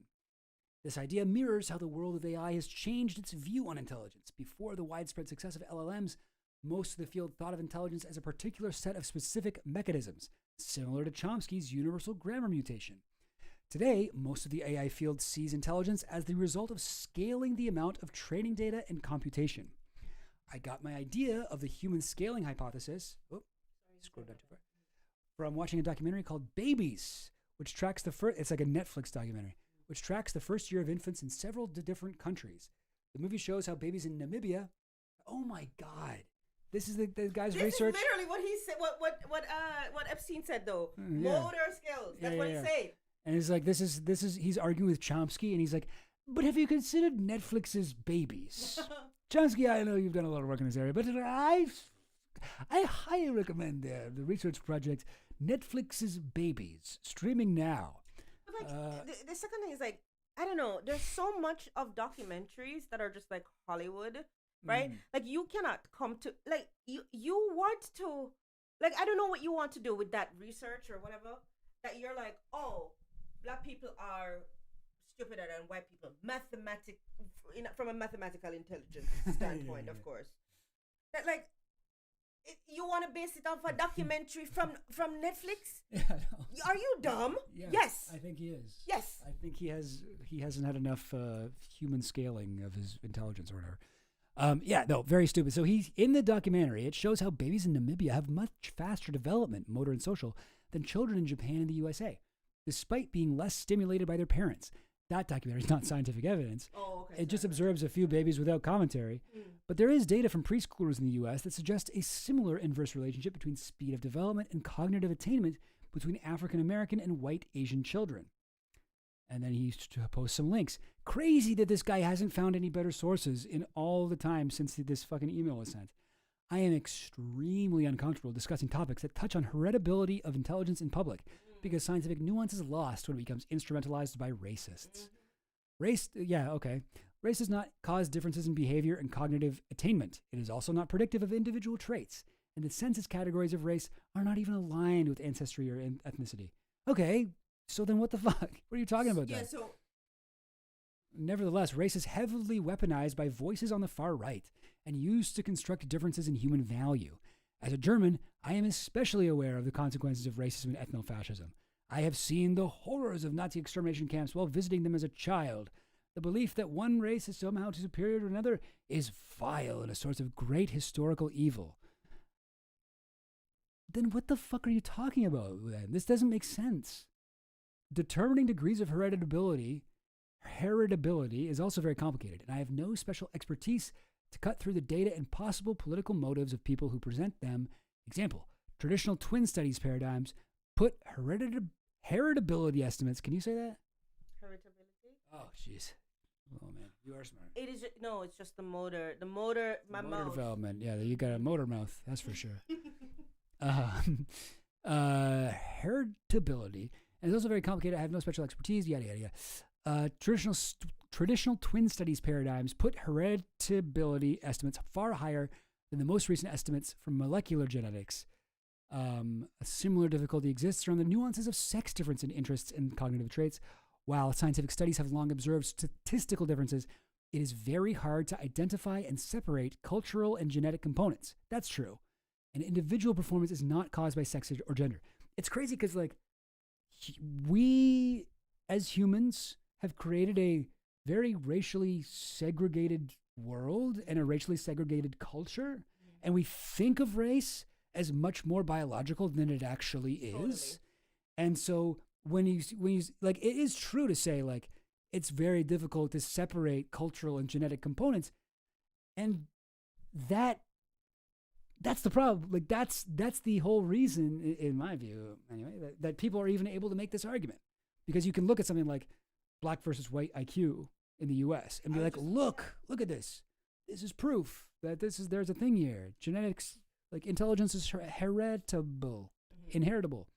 But like, I think if we examine all the evidence, if we look at these like whatever, like the fucking German study and others things that show similar results, like I feel like everyone's got the same brain. I don't know.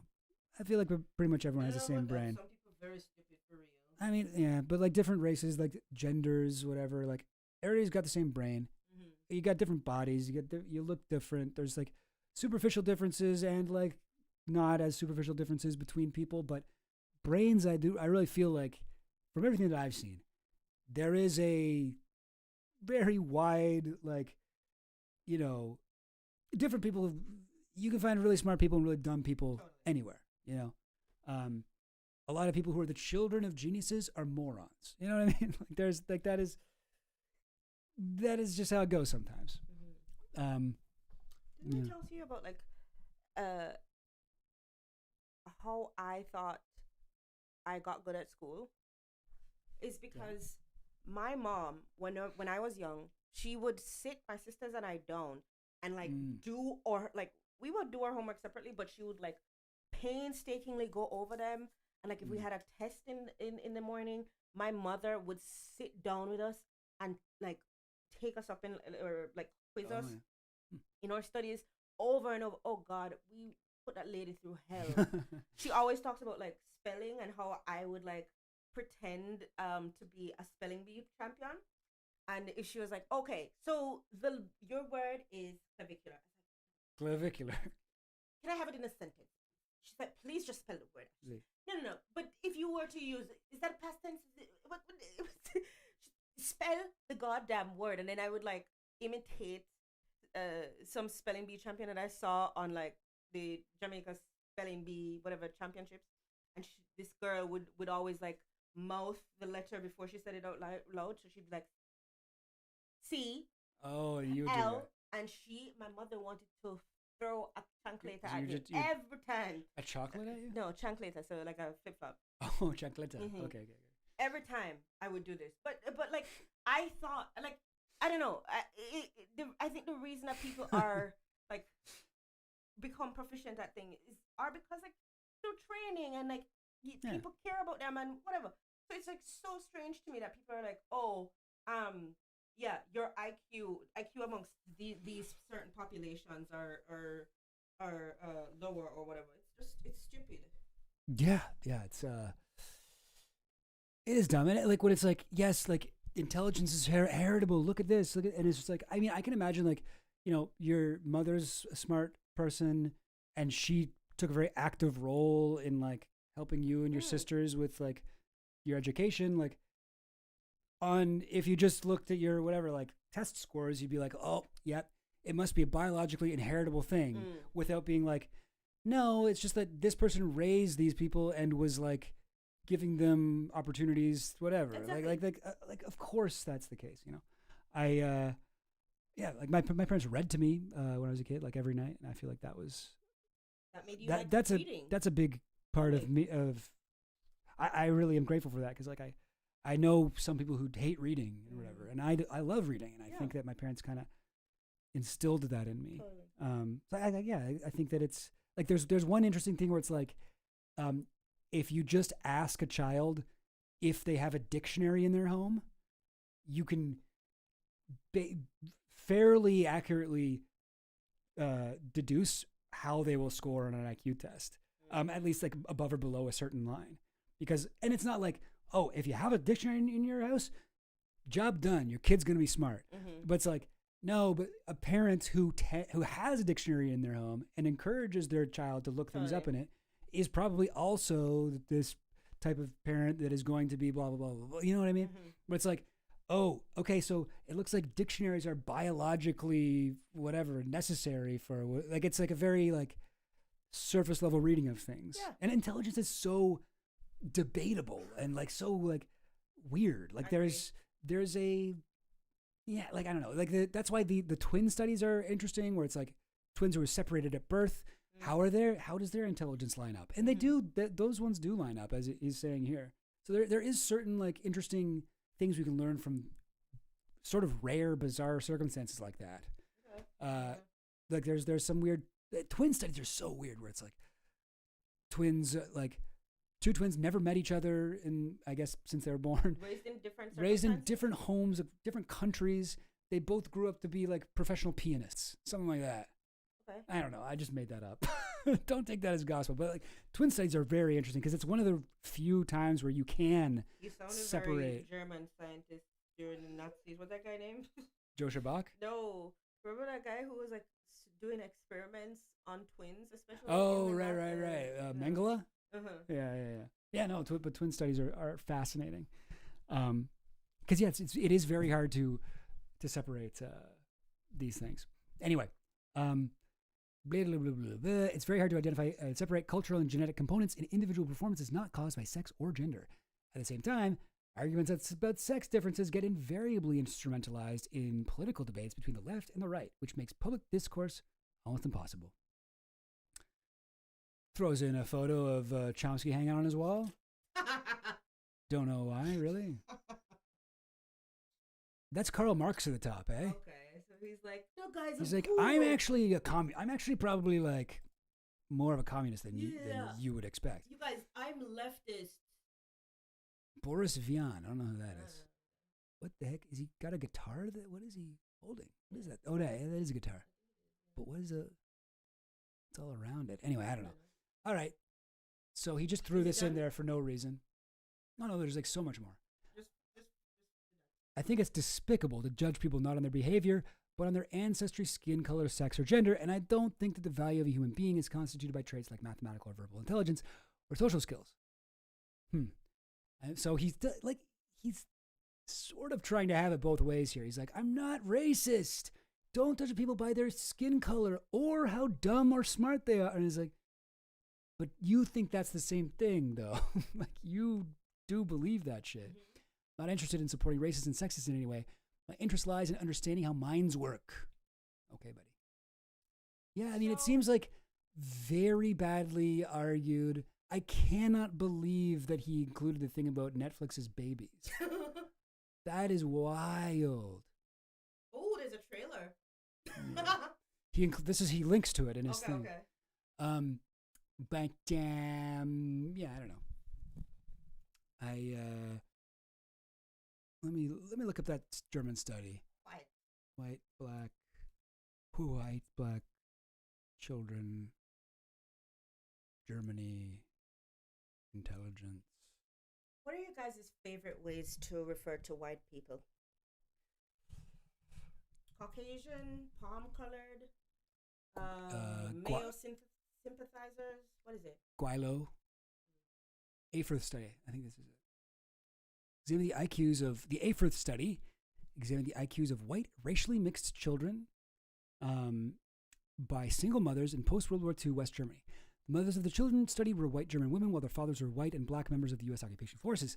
The study found that average IQs of the children studied were roughly similar across racial groups, making the study an oft-cited piece of evidence in the debate about race and intelligence.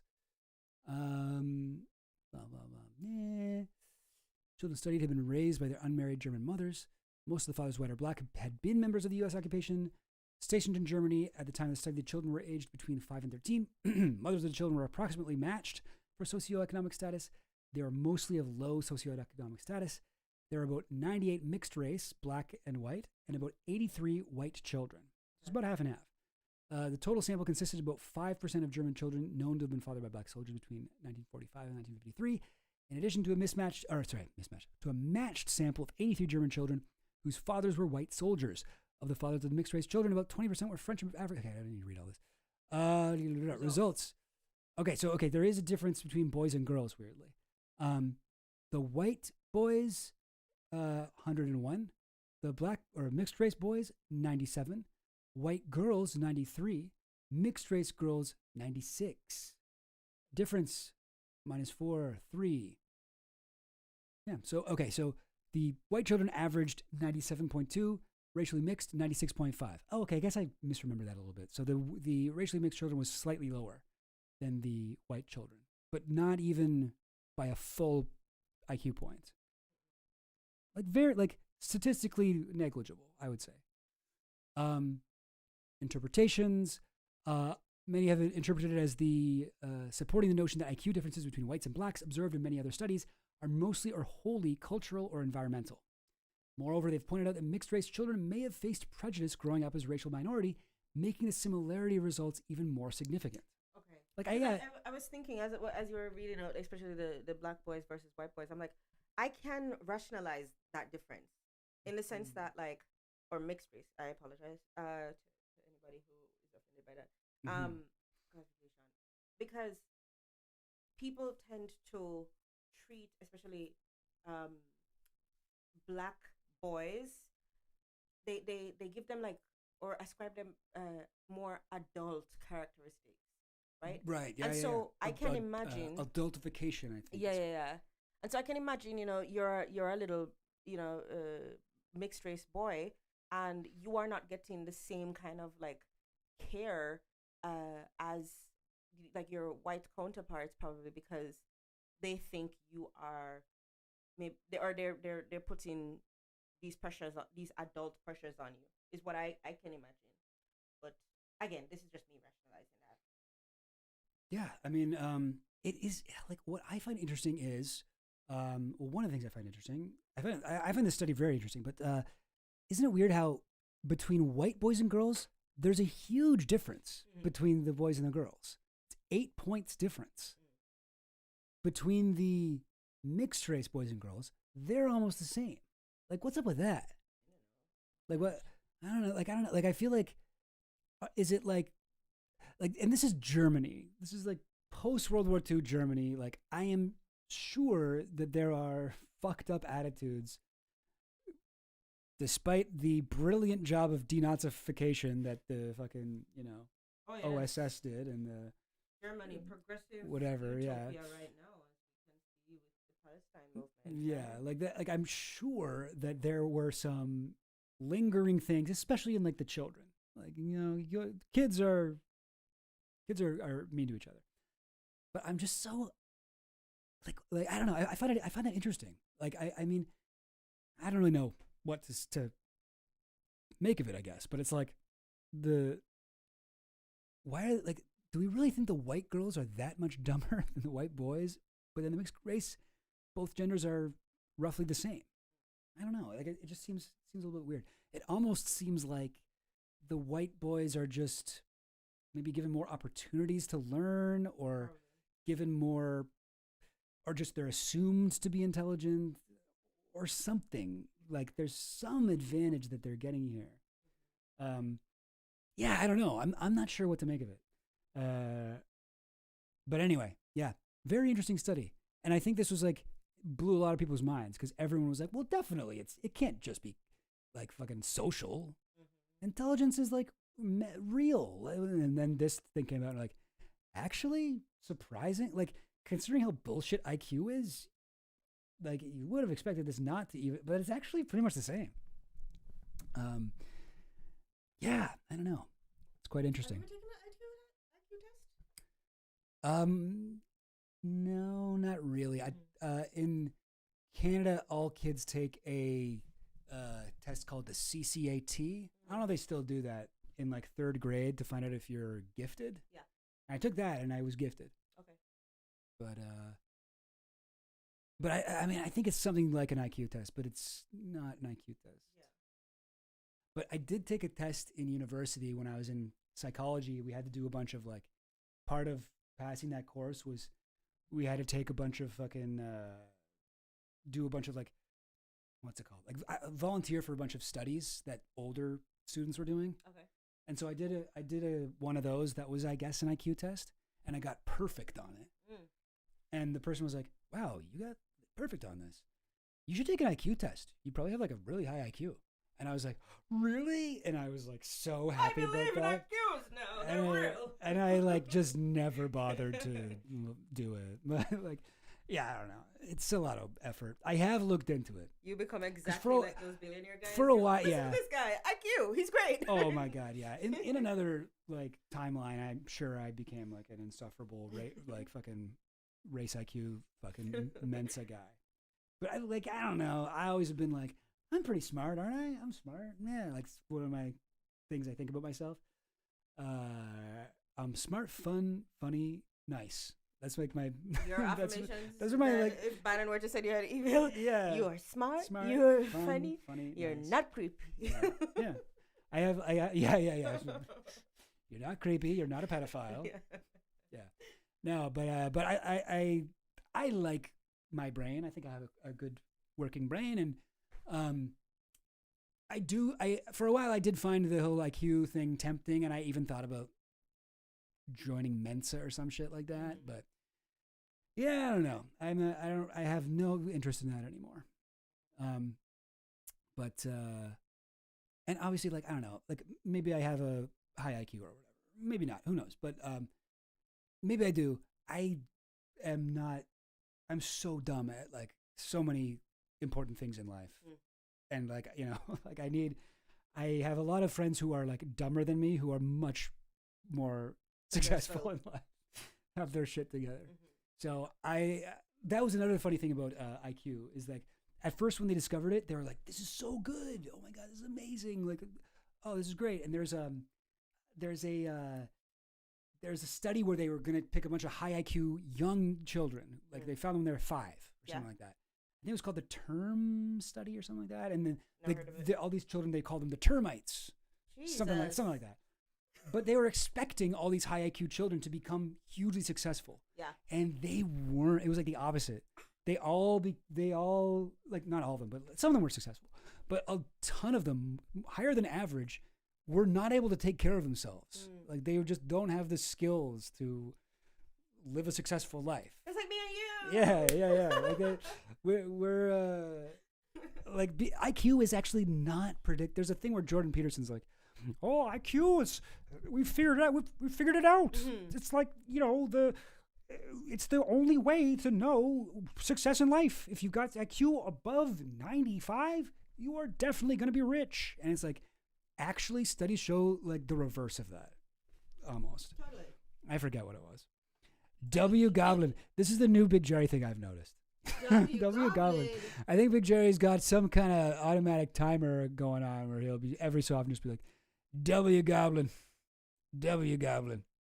I want to dub Big Jerry as like quality assurance manager of children entertainment. Big Jerry's got your new role.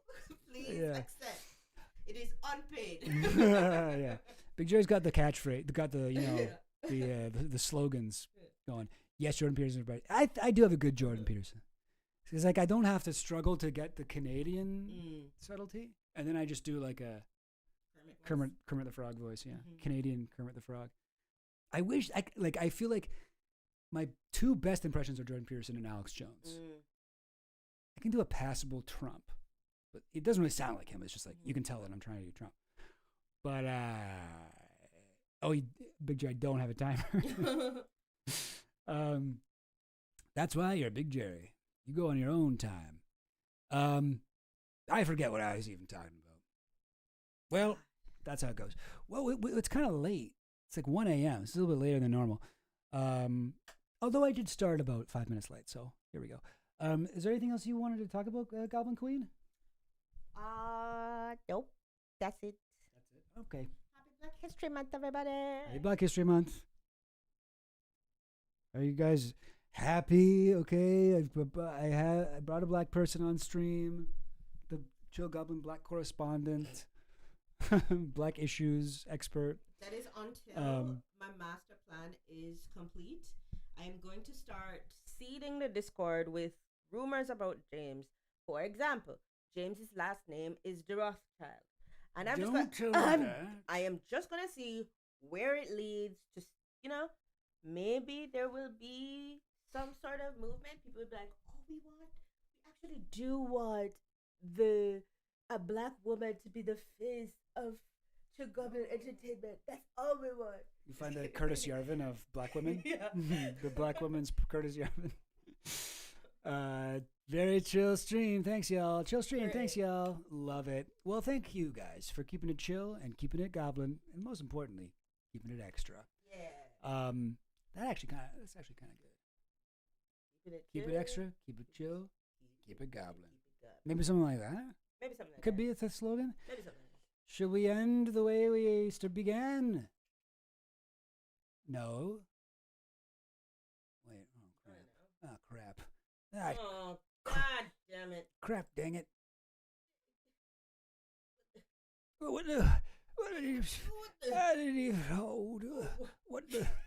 Oh, and I have a good Jesse Lee Peterson impression. Oh, I love. I don't know if I can still. I don't know if I can still do it. I don't know if I can still do it. But Oh, what the? Let me in. I wanted to air this. I saw some girls over there. Lesbian. All right, gang. Until next Sunday, we will be signing off the stream. And I don't know. But we will. We will put at least 1 or 2 videos up this week as well. And here we go with a little thing that I call the Chill Goblin. Nope. Hang on. Yep, that's right. I wanted to air this because I got sent this and I saw this and I watched most of it. I didn't see it all this morning. It's like 30 minutes long, but I watched part of it. And the guy's saying he's criticizing me because you do that, you don't get banned by the algorithm. And he's just one surfer coming on the waves we created. So he pretty much gets it. I thought it was entertaining and informative. He's also got a pretty ridiculous name, Extra Chill Goblin. We always like goblin jokes. I don't know why. I mean, goblin jokes years ago, they became super viral, so whatever. Yeah.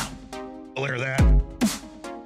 So here's Extra Chill Goblin, and then Harrison Smith takes over. Here it is. Extra Chill Goblin. He pretty much gets it. Dirty. He's also got a pretty ridiculous name. Extra Chill Goblin Vomit, Slop, and Blood. I thought it was entertaining and informative. He's got a goblin guide charging into a goblin's nest. I don't want to see him kissing goblins. I just don't want to catch him in bed with a goblin. Literal pot-belly goblins are hobbling around coming after us. Extra chill goblin.